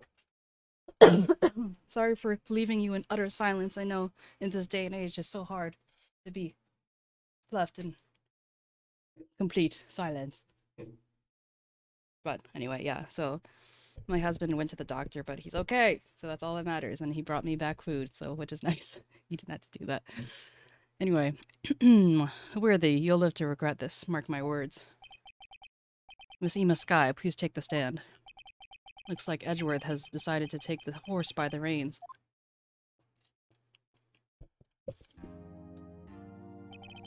Now then, witness, please state your name and occupation. My name is 𝗟𝗻𝗀𝗀𝗀. My occupation? I'm Lana's little sister, and I want to be a scientific investigator. 2 years ago, you encountered the serial killer Joe Dark of Joe Dark Killings. This is correct. Yes. I'm trying my hardest to forget about that, though. I'm sorry. But I'm afraid I'm going to have to ask you to recall those events one more time. Mr. Edgeworth, please remember this trial concerns the murder of Detective Goodman. Is this an incident that was resolved 2 years ago really all that relevant? Yes, it most certainly is. But, well, okay then.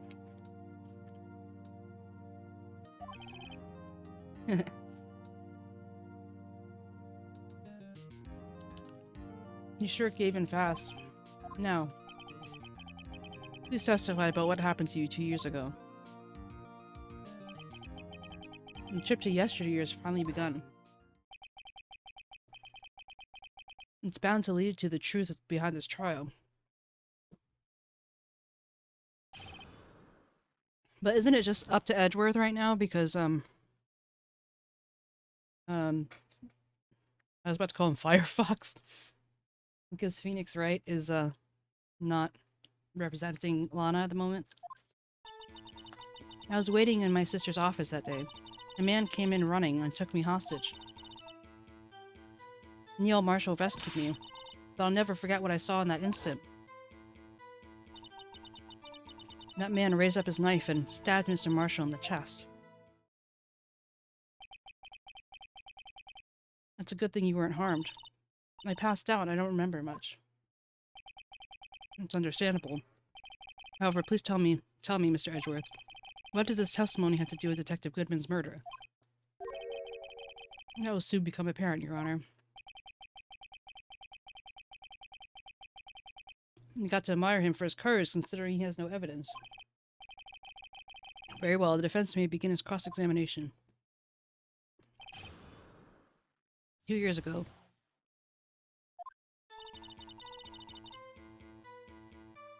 I guess I still have a chance. I was waiting in my sister's office that day.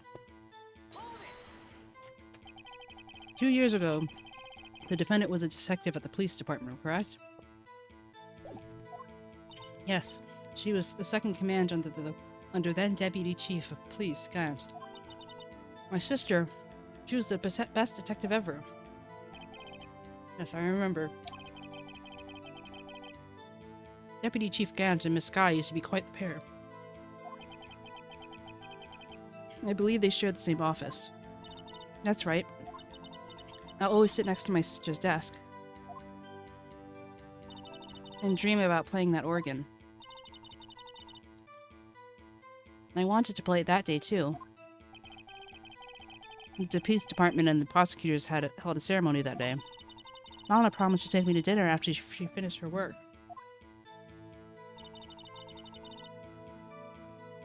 A man came running in and took me hostage. A man? Yes, Joe Dark. He was a serial killer. Joe Dark was brought in for questioning on the day of that ceremony.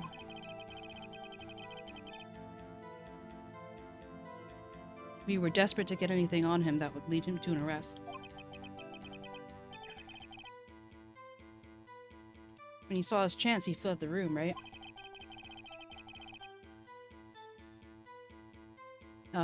Upon fleeing the room, Dark proceeded to take the elevator. He must have been in a panic because the elevator was going up. And then he ran into Skye in Gant's office. There was a lot of noise coming from outside, so I opened the door to have a look. That's when I saw him. Neil Marshall rescued me.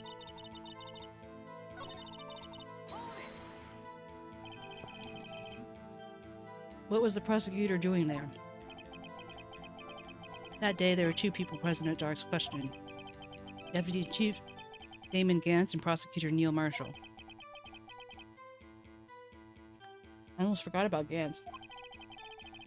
Marshall had just received the King of Prosecutors Award.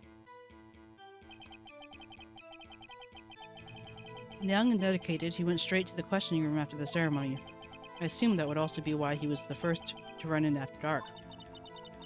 When Dark grabbed me, I thought I was good as dead. And that's when Prosecutor Marshall came in running. I don't clearly remember what happened then, but I'll never forget what I saw in that instant. Can you tell us about that? Mr. Marshall jumped on Dark, then the lights went out. The lights? It was just about this time of year. There was a terrible storm going on and the lightning struck nearby. So the electricity went out. Wait a minute.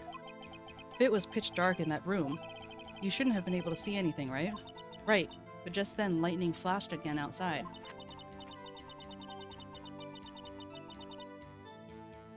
And that sudden flash left an unforgettable image in the scene in my mind. I see. I told the detective about what I saw then. The detective? Yes. Detective Goodman, he was in charge of the case. Detective Bruce Goodman, the victim.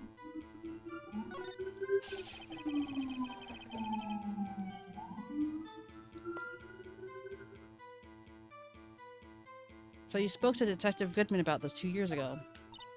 Yes. That's what's so scary about this trial. And you told Detective Goodman about what you saw? Yes, but at the time, the words just wouldn't come out. That's why I drew a picture. A picture, yes, I think she mentioned that before. Well, Mr. Wright, have you heard enough? Ask about the picture. This picture the witness drew. I believe it has a very important meaning. But the list of evidence I was given to 2 years ago didn't contain a picture.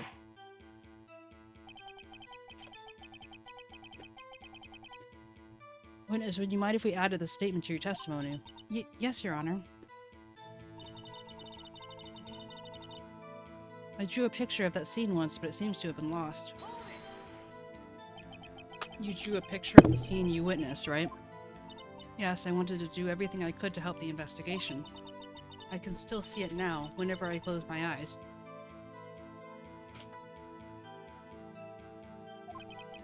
That's strange. I took over the case after Prosecutor Marshall died, yet I never received any picture. Perhaps the witness is mistaken. But I did draw it, I swear. I'm not just imagining it. This picture that you drew reminds me. I guess I should check the evidence again. Well, anyway, let's continue. This scene is imprinted in your mind. Can you please describe it to us? The man.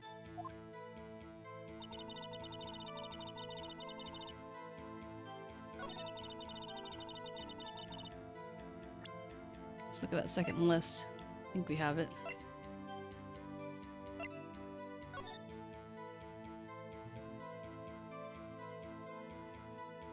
Oh. It's on the second thing.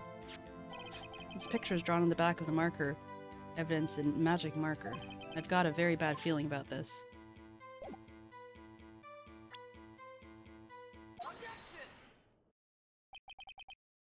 Mr. Edgeworth, this little girl put her heart out into that picture. And yet you would insist on denying its existence? Huh? Hey, I'm not the bad guy.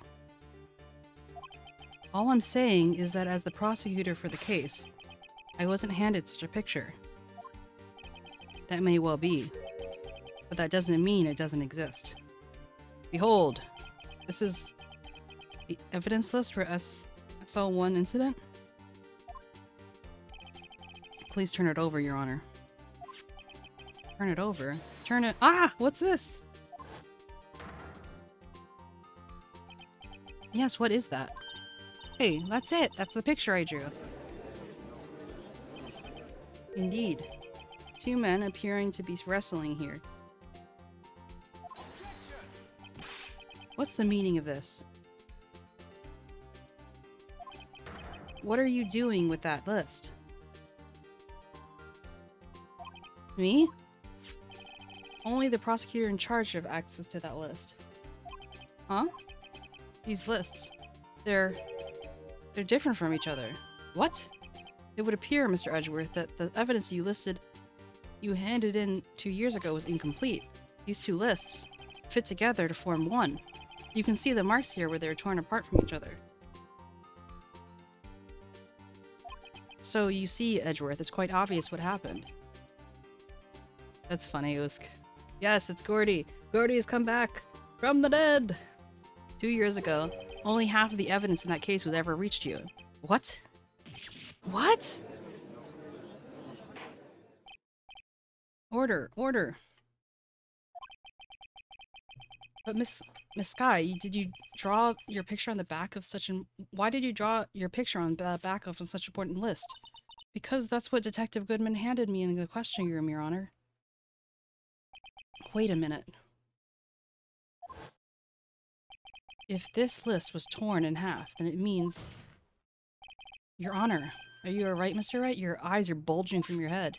If the evidence list was torn in half, then there might be more to the drawing on the back of Mr. Edgeworth's list. Yes, that's quite conceivable, Mr. Edgeworth. It's possible. Let me Huh! Is there something wrong? Do you even have to ask? Sorry, Your Honor. There's indeed something drawn on the back of my list. It's that thing. But also, how the heck would he know that, like, if you see a picture of that, why would you just be like, yeah, this seems normal. Picture drawn in the back of my evidence list? That's that thing. That thing that was dancing in the evidence room. Clearly, this is an act of vandalism, the work of a certain chief of detectives. I guess he was out a scrap of paper. Evidence lists are stored and updated in the court record. Very well, witness. Would you please testify about this picture you drew 2 years ago? Huh? Oh, yes, sir, Your Honor. What's wrong with Emma?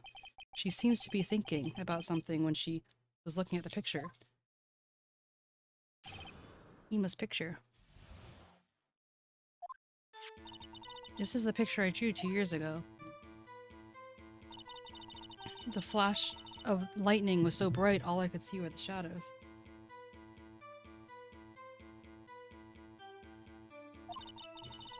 After I must have fainted, this picture shows exactly what I saw in that instant.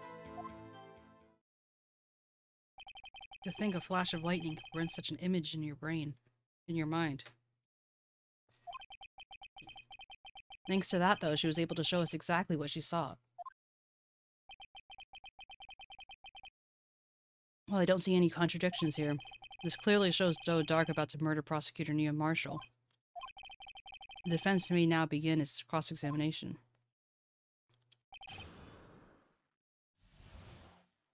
You know, to be honest, it actually doesn't. It just shows two guys attacking each other, or two people. This is the picture I drew 2 years ago.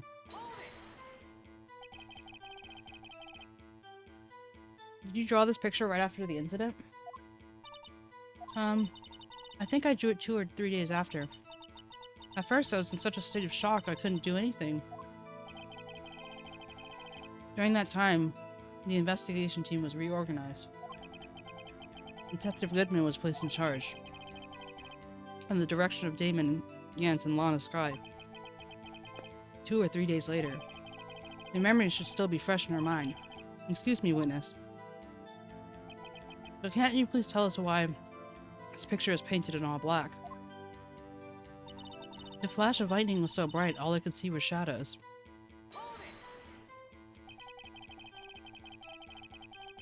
So at the time, you didn't even know it was Mr. Marshall who would come to your rescue? No, I couldn't see him clearly. The lightning was so bright. I was knocked to the floor. You were knocked to the floor? Dark had a tight grip on me, but when Mr. Marshall jumped on him, I was knocked away. I turned around. And that's when I saw the lightning flash. Poor Ema. I'm just glad she wasn't hurt. What happened after the lightning flashed? After that, I must have fainted.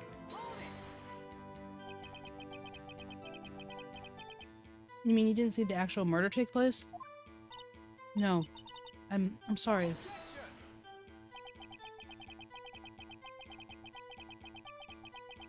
The flash of lightning only drove off the darkness for a split second. Not only that, but the trauma of the situation understandably caused the witness to faint. You really need to torture this girl any further? What? I'm not the bad guy here. Anyway, this picture shows exactly what I saw in that instant.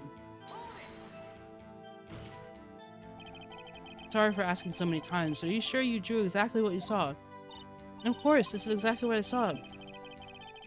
It wasn't influenced in any way from your talks with the detectives? Are you insinuating that we somehow manipulated her memory, Mr. Wright? No, of course not. I better watch out, or he might find a way to cut my salary. I drew this picture before I heard anything from the detectives, so I don't think anyone's story would have influenced me. Mr. Wright.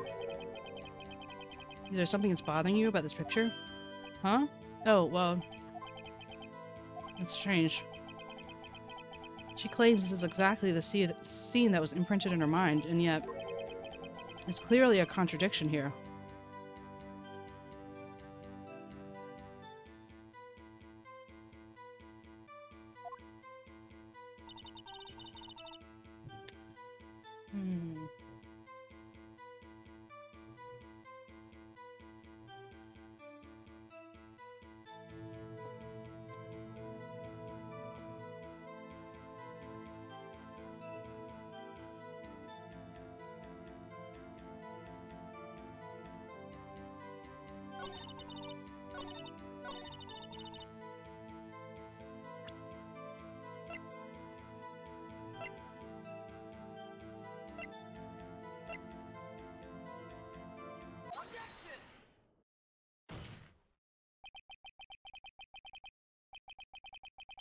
I hate to be the bearer of bad news, but this picture the witness drew contains a blatant contradiction.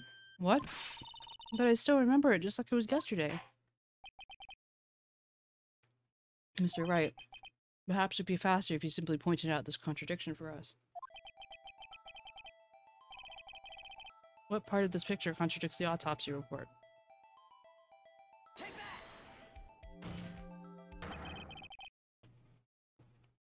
The contradiction, of course, lies here.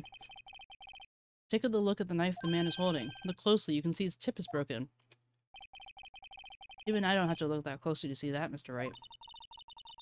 But Mr. Wright, look at the evidence. See the murder weapon? Its tip was broken too. If I recall, the tip of the knife was found broken off in the victim's body. It was a conclusive piece of evidence that proved Joe Dark was the murderer. I'm afraid it's not so simple, Ema.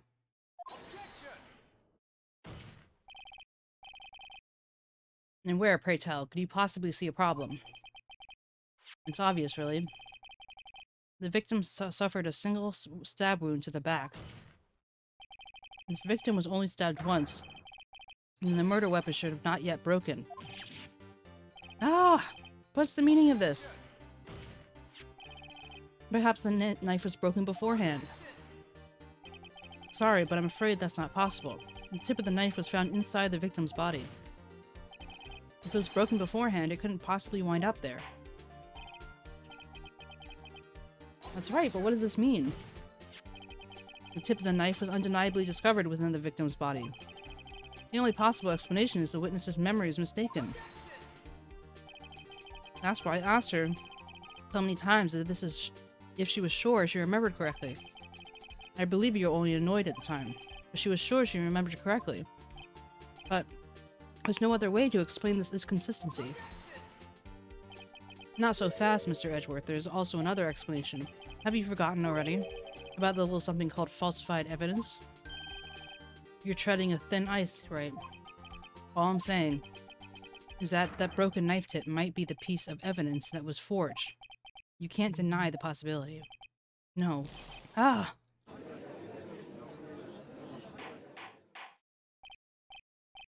Order, order, order! Are you saying the investigation was really corrupted? Your Honor. Please allow me to once again go over the evidence. No. Sorry for my chewing. Please allow me to once again go over the events that took place on the day of the murder.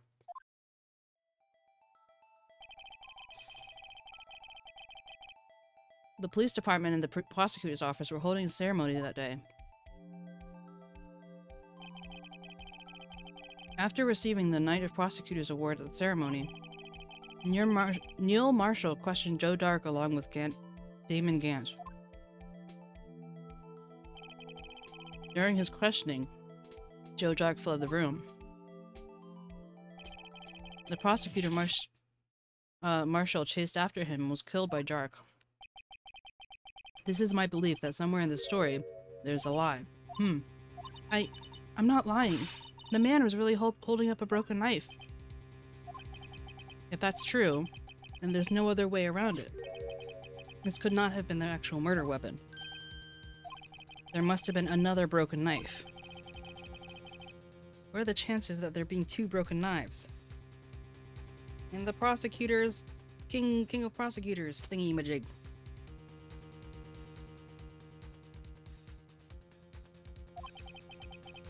Another broken knife besides Joe Dark's. Could there have been one? There's another one. The witness is adamant about the accuracy of what she saw. It can't just be explained away by simply observational error. Mr. Wright. In that instant, Emo really did see a broken knife. I assume, then, that you have some information about this other broken knife. If so, please feel free to enlighten us. The murder weapon was already broken prior to the murder. There's only one way. Take a look at this. Take a look at this. Here's the real murder weapon.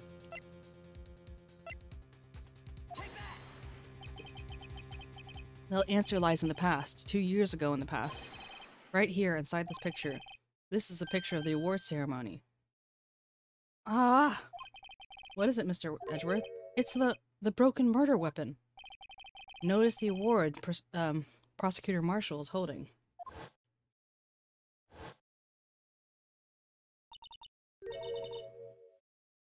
That's a broken knife.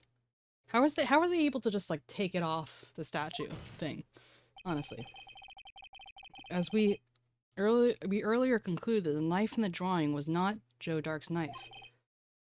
That being the case, the knife the witness saw was in all likelihood from this award.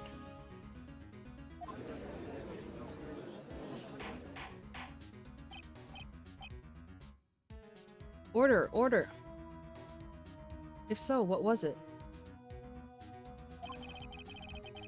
Oh, whoops, sorry. Neil Marshall was awarded the King of Prosecutors that day. As an award, he was given this broken shield and knife. When he chased after Dark, he pulled out this knife. Being a prosecutor, he did not carry a pistol. This broken knife was the only weapon he had in this dangerous situation. But that can't be. Oh? And why not, Mr. Edgeworth? Because if the King of Prosecutors' knife was the murder weapon, then the murderer and the victim would be reversed. What do you mean? I mean, this man raising the knife would have been Prosecutor Neil Marshall. Oh. Oh!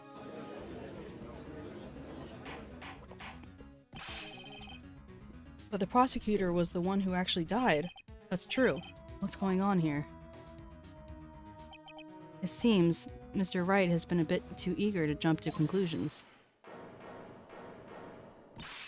Wait, I remember now. I remember everything. Witness? Mr. Edgeworth. What is it? Could you show me your evidence list again, please? His list? The one with the picture scribbled on the back?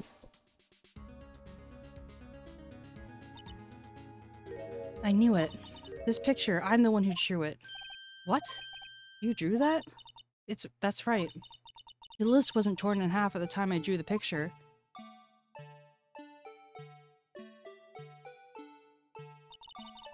All this time I've been trying so hard to forget. I must have locked this part deep inside me. Perhaps it would be best if we added it to the witness's testimony. Would you please tell us what you recalled, Miss Sky?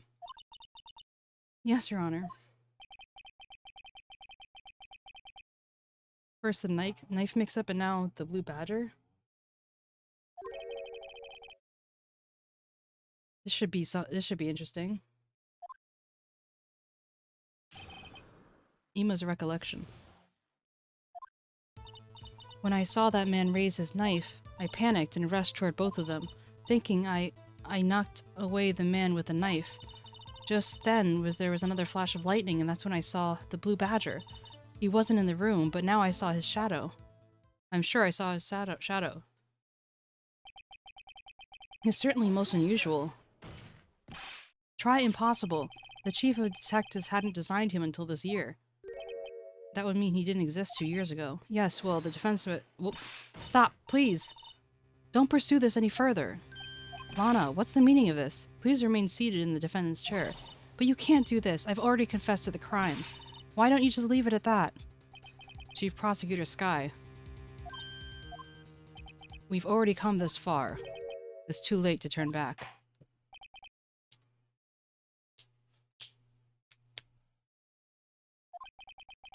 The defense will now begin its cross-examination.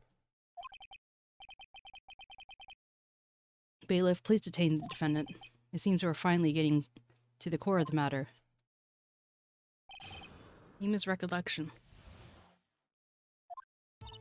When I saw that man raise his knife, I panicked and rushed toward the both of them. I think I knocked away the man with the knife. Just then there was another flash of lightning, and that's when I saw the blue badger. He wasn't in the room, but I'm sure I saw his shadow.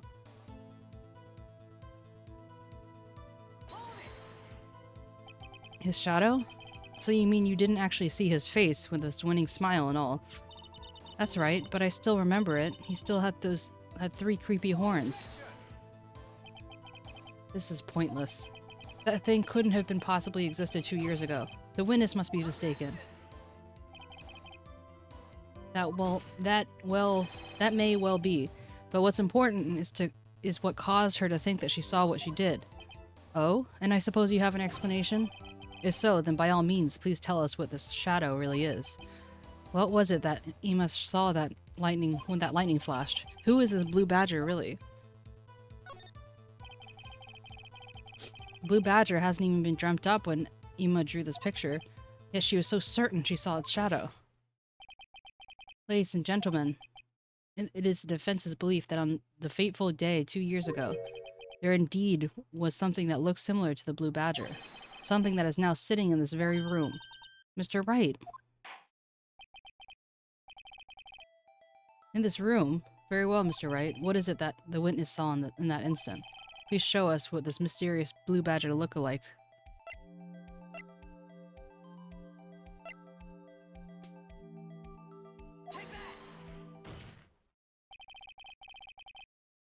The mysterious blue badger was in fact this.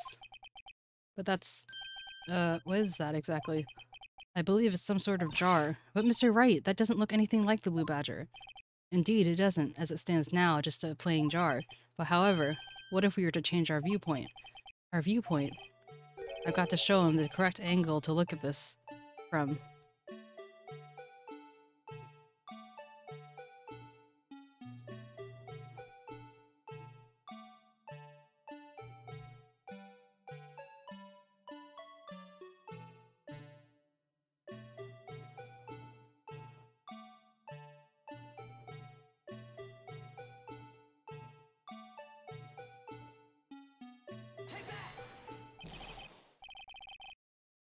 This isn't right. I've got to make it look more like the badger. Allow me to remind the defense that it's... Yeah.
How could it be anything else other than this?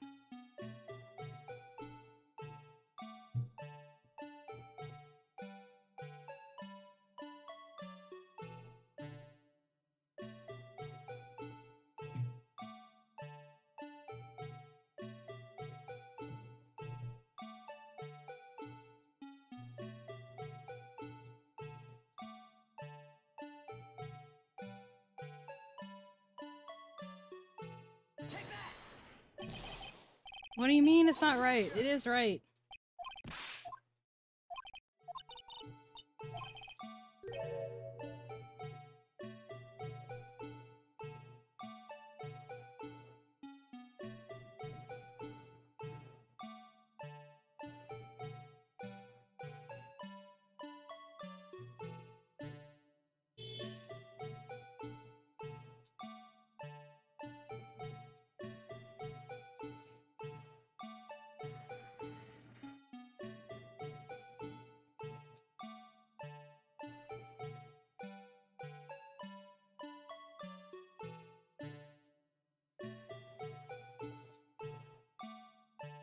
I wish. I wish.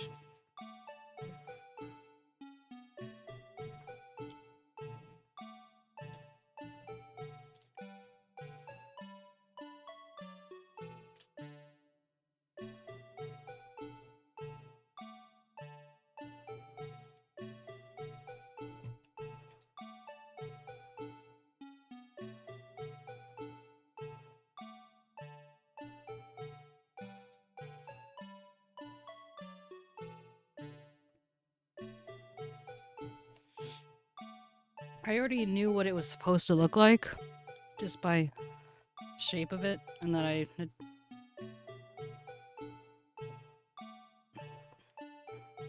done this before. But also just like, look at this. Okay, so it's slightly less round, like...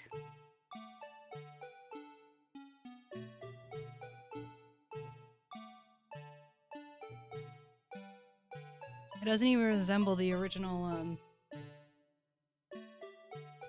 like the thing changed.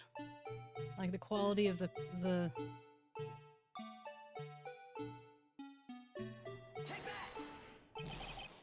It is right! Oh my god, I'm gonna murder someone.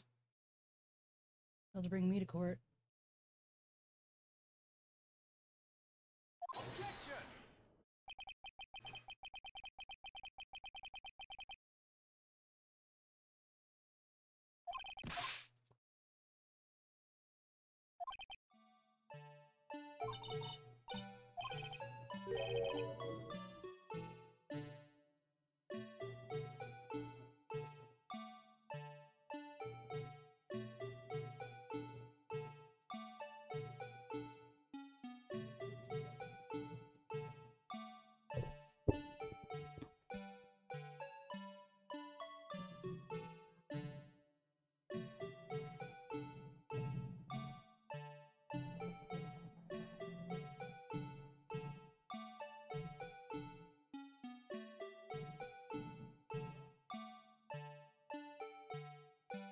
Yeah, seriously.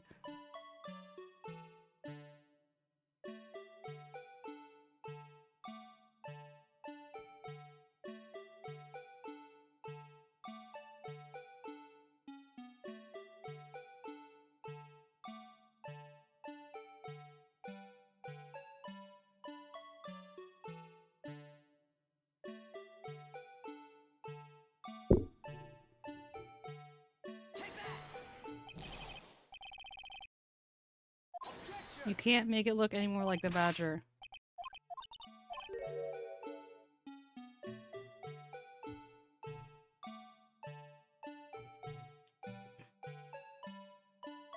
Maybe I just need to do it to like the extreme.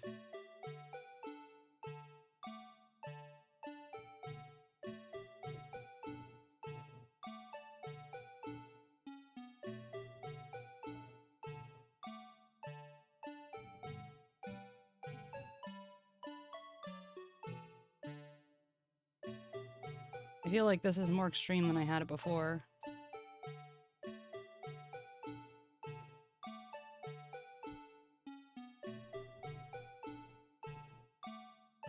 They have to be, like, somewhat forgiving, don't they? I don't want to hear this song in my nightmares.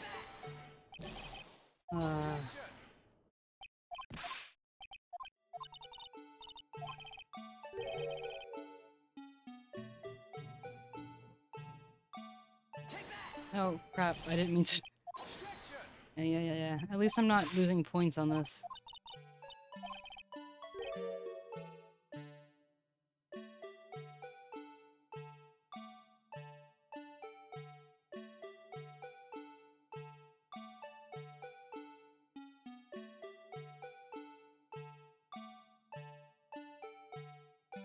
Yeah, true. Just my sanity.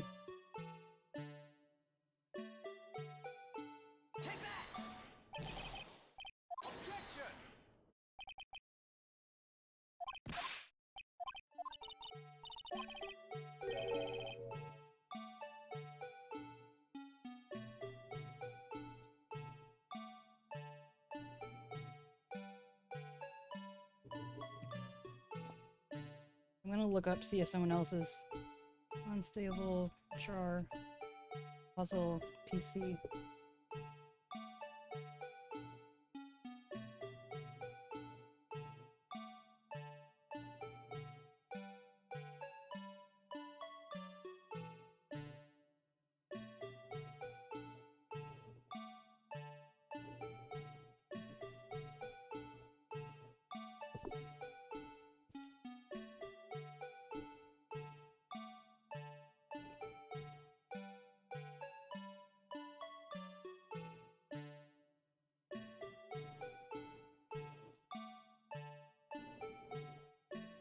Oh god!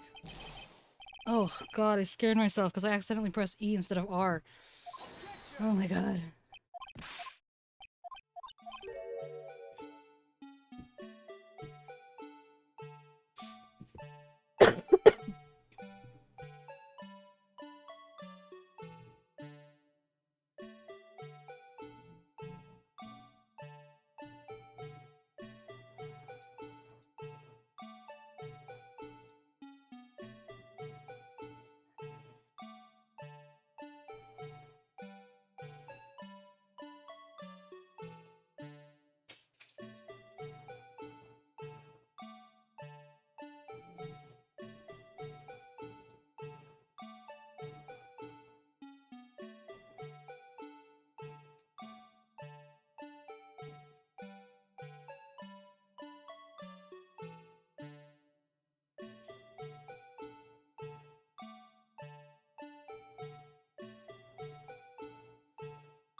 I'm trying to match.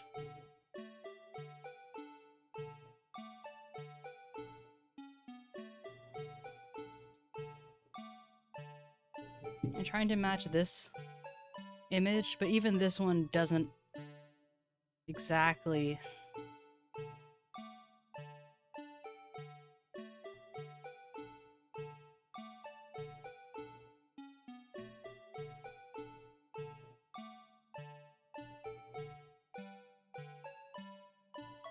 Like, I feel like this will never be perfectly round, or as round as that.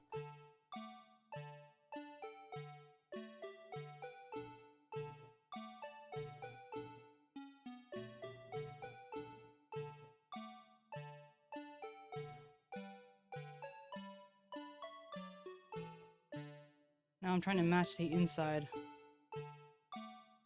Like, you can't get closer than that. I mean, like, look at that white little dot. Can you see it? Oh, yeah, you can see it. Okay.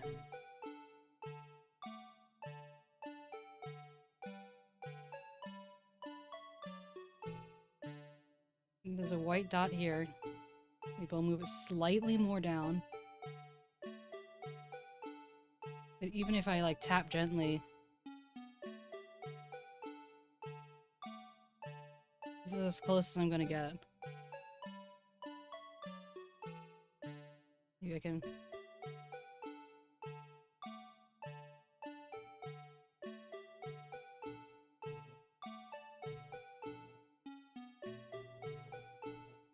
try and lean it back a little bit.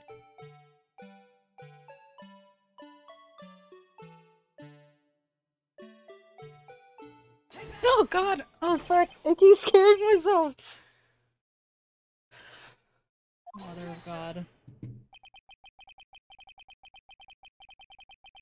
Because I was using the mouse and then I was using the keys to be more precise, so like you fucking scared.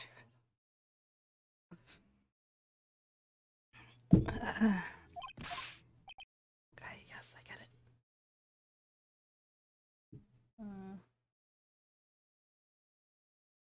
Okay, it looks...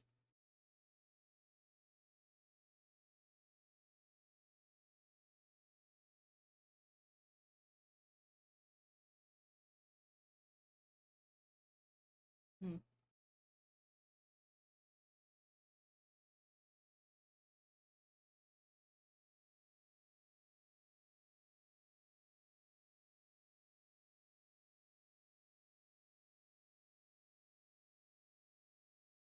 Yeah, it seems like this is like a known issue of just being very difficult on this version.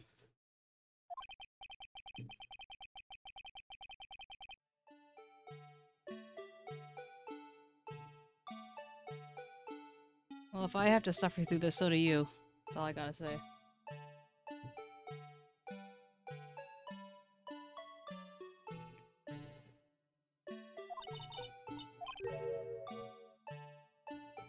I think it's funny how the music had already started before I even got to that part.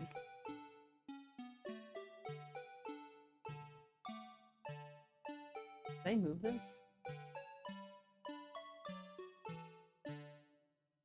Or am I on?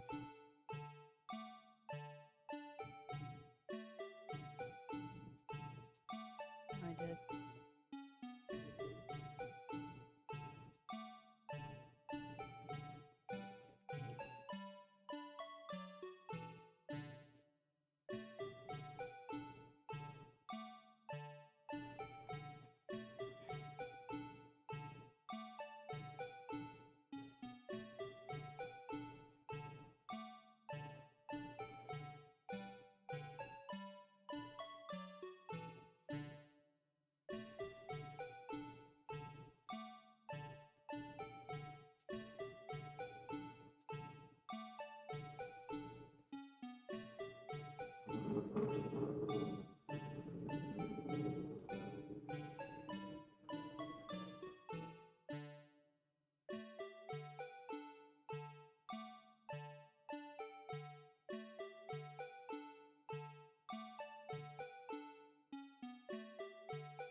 No!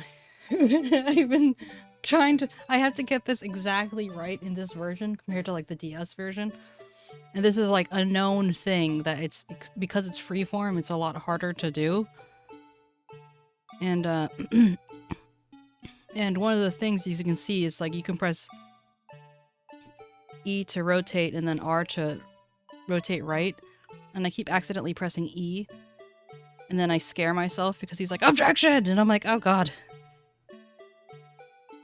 So, since I have to suffer through this music, so do you.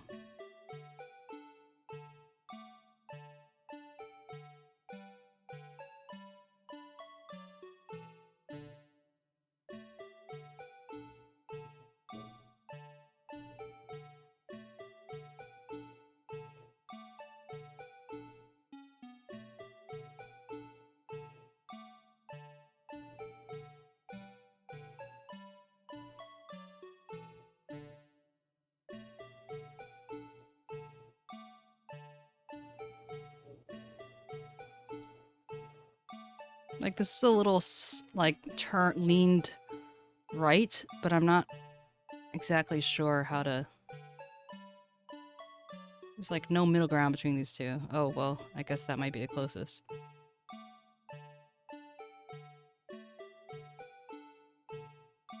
You have to, like, get it down to, like, the pixel.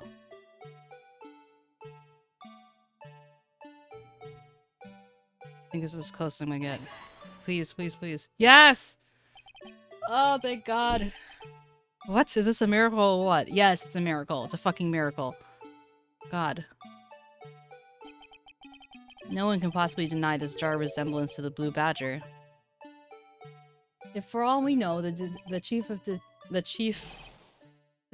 of police probably saw the drawing in the back and that's what inspired him. Order, order! The defense has proven its claim. The mysterious blue badger witnessed on that day of crime was actually this. Although we all enjoyed Mr. Rice's dramatic performance, one question remains. What's your point? What do you mean? So that badger thing was actually just a jar. That doesn't change anything. I'm afraid that's where you're wrong, Mr. Edgeworth. You see, this changes everything.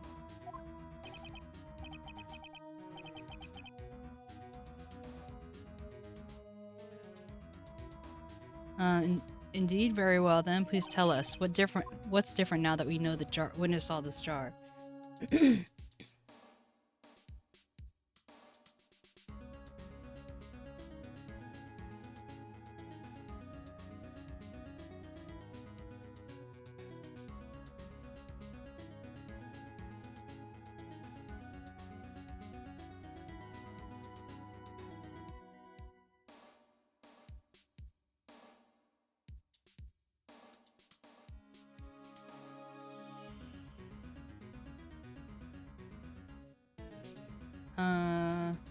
Ema's the witness.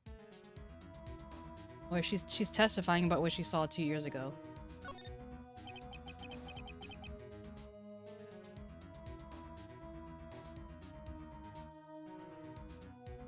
Allow me to take this in turn. At the moment of the murder, the witness saw this jar. At this very specific angle, I might add. Yes, well, knowing this, where could she have seen this jar? Where? The location of the jar is shown in the picture is taken on the day of the crime. On the shelf in the office of Damon Gantz. Who the fuck wants this jar? Honestly.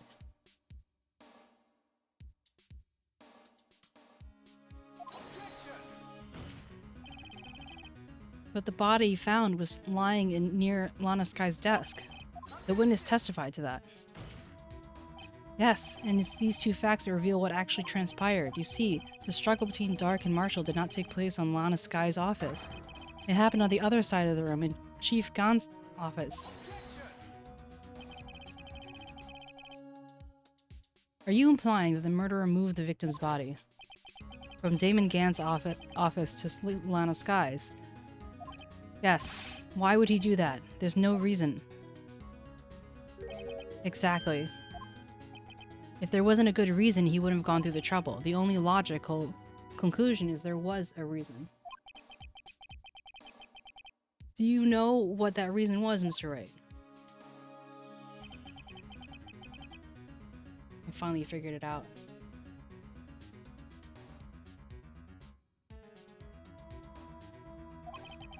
So this is why Lana tried to stop the trial. It's too late to quit now, though. Please recall the witness's testimony. She said she had knocked away the man who was holding the knife.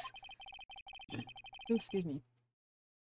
In the next instant, the jar was hit and flew through the air. Now tell me, what could have sent the jar flying? That would have to been the impact of the man when he hit the wall. Ladies and gentlemen, if I may draw your attention to this picture once more. If the man was knocked into the direction of the shelf of the jar he was sitting on, that would have been... Where would he have hit? Ah! The suit of armor, holding a very sharp and dangerous-looking sword. Yes. And since the man who was knocked over in the armor was carrying a broken knife, he would have had to be Neil Marshall, wielding the King of Prosecutors trophy. No, Mr. Wright, you can't be thinking. Yes, there's another possibility of what actually transpired in that room. Another possibility. Of course, the perpetrator would have no idea, but nevertheless... I don't know if I can go through with this. Mr. Wright? What's the matter? If events took place as the defense theorizes, then the outcome is obvious.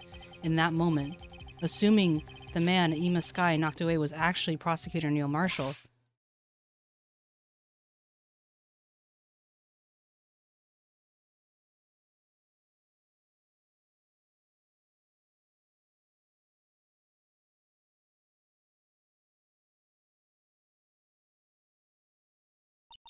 you mean Mr. Marshall died because of me? No! Thud. Well, you already heard the thud. I didn't have to say that. Ugh, I've never imagined her testimony would lead to this. So it was the witness who took the victim's life, and then proved so with her own testimony. This is unprecedented. What? What are you saying? I'm sorry, Miss Skye, but given the circumstances, Joe Dark murdered Prosecutor Marshall. How can you think it was 𝗟𝗻? How dare you try and pin this crime on her? Imagine that, coming from you. If you recall, it was you who admitted to forging evidence 2 years ago. The reason you moved Prosecutor Marshall's body was to keep anyone else from finding out what 𝗟𝗻 did, wasn't it? I assure you, Mr. Edgeworth, I have no idea what you're talking about.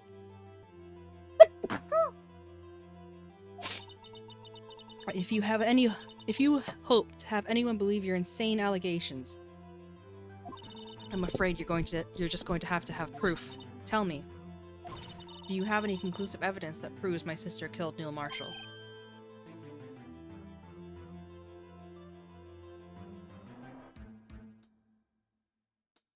Evidence? I'm willing to bet you don't. Yes, it certainly would be difficult to prove this with evidence.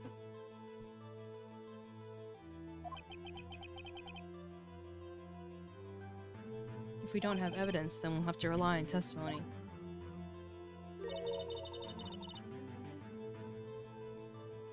I'm certain that won't work in this case. Both parties involved in the incident are dead.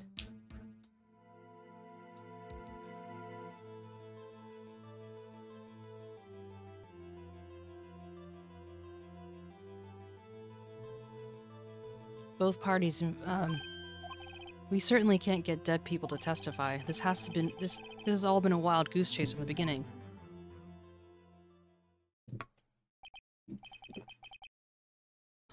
Touché, Miss Skye. Of course. That only leaves us with one possibility. You mean there's still another possibility? What do you mean, Edgeworth? I mean the possibility that the victim has left us a message. For better or worse, Mr. Marshall did not die instantly.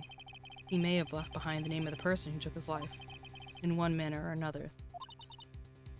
That's impossible. Well, Mr. Wright, this is the only possibility left to you. A message from the deceased. Does such a message exist? Got to think back to the court record. The real murderer's name that the victim may have left behind is in the evidence. This message from the deceased is already in our possession. Mr. Wright, will you stop at nothing to prove my sister is a murderer? Do not be mistaken, Miss Skye. Our purpose is not to accuse 𝗟𝗻 of any crime. There's only one thing we seek, the truth. No matter how painful it may be. Now then, Mr. Wright, please show us the pieces of the evidence that conveys a message from the deceased.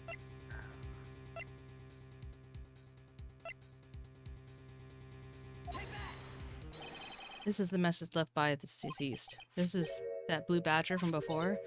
Oh, is he just gonna speak the killer's name? If that thing could, I'm sure it would.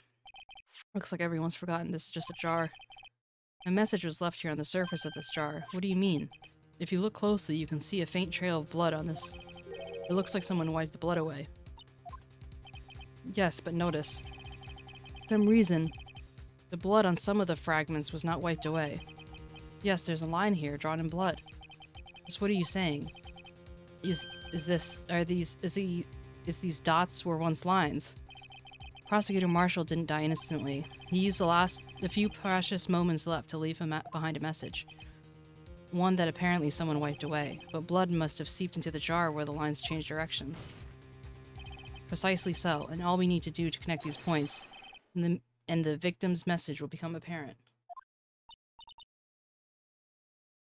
No! Mr. Wright, what kind of message did the victim leave us? Your Honor, I believe these bloodstains will reveal to us the answer. I've got to connect these dots to make letters. There's only one thing that the victim could have written given the circumstances, his murderer's name.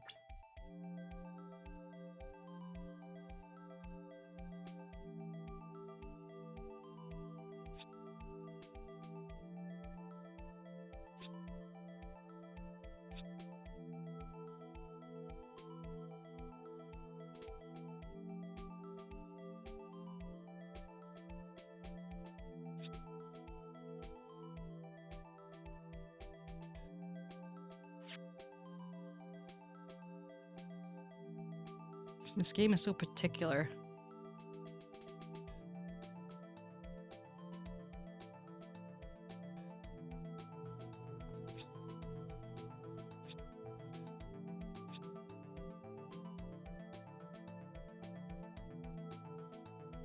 Not enough.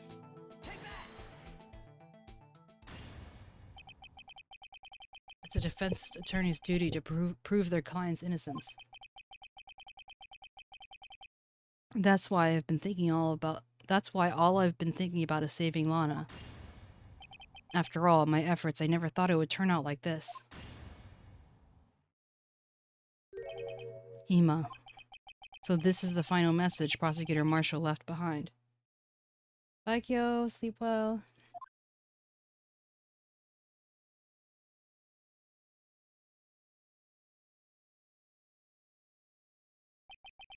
Of all people, she may not have meant it, but in the end, the one who took the victim's life was Ema Sky. I think Pleasant already left, didn't she?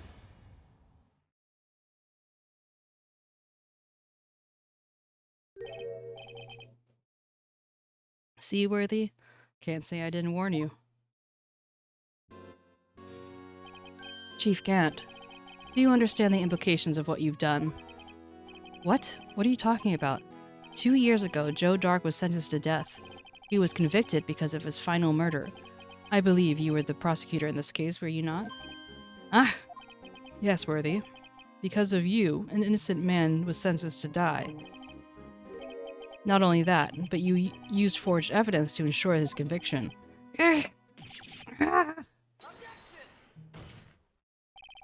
But Joe Dark really was a serial murderer, that is undeniable. I'm afraid that's not important. Didn't you know we aren't defenders of justice? What? We're merely keepers of the law. Sentencing a man to death is no light matter. Even if there wasn't any cover-up or evidence forgery, ultimately the responsibility of fault lies on the prosecutor in charge.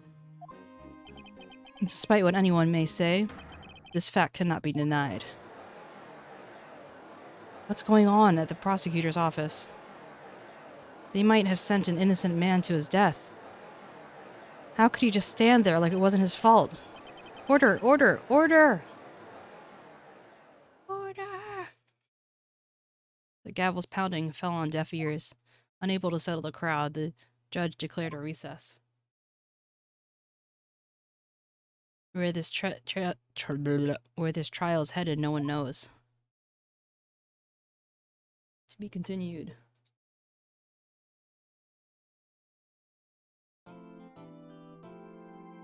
There are 2 more parts. How are you doing, Usk? Are you going to bed soon? I want to make sure that you can see it in its entirety.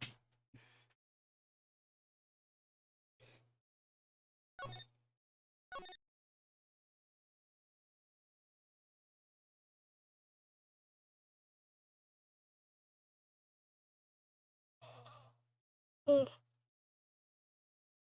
Ugh. Okay. Well, since this is a natural saving point, I'll just save here.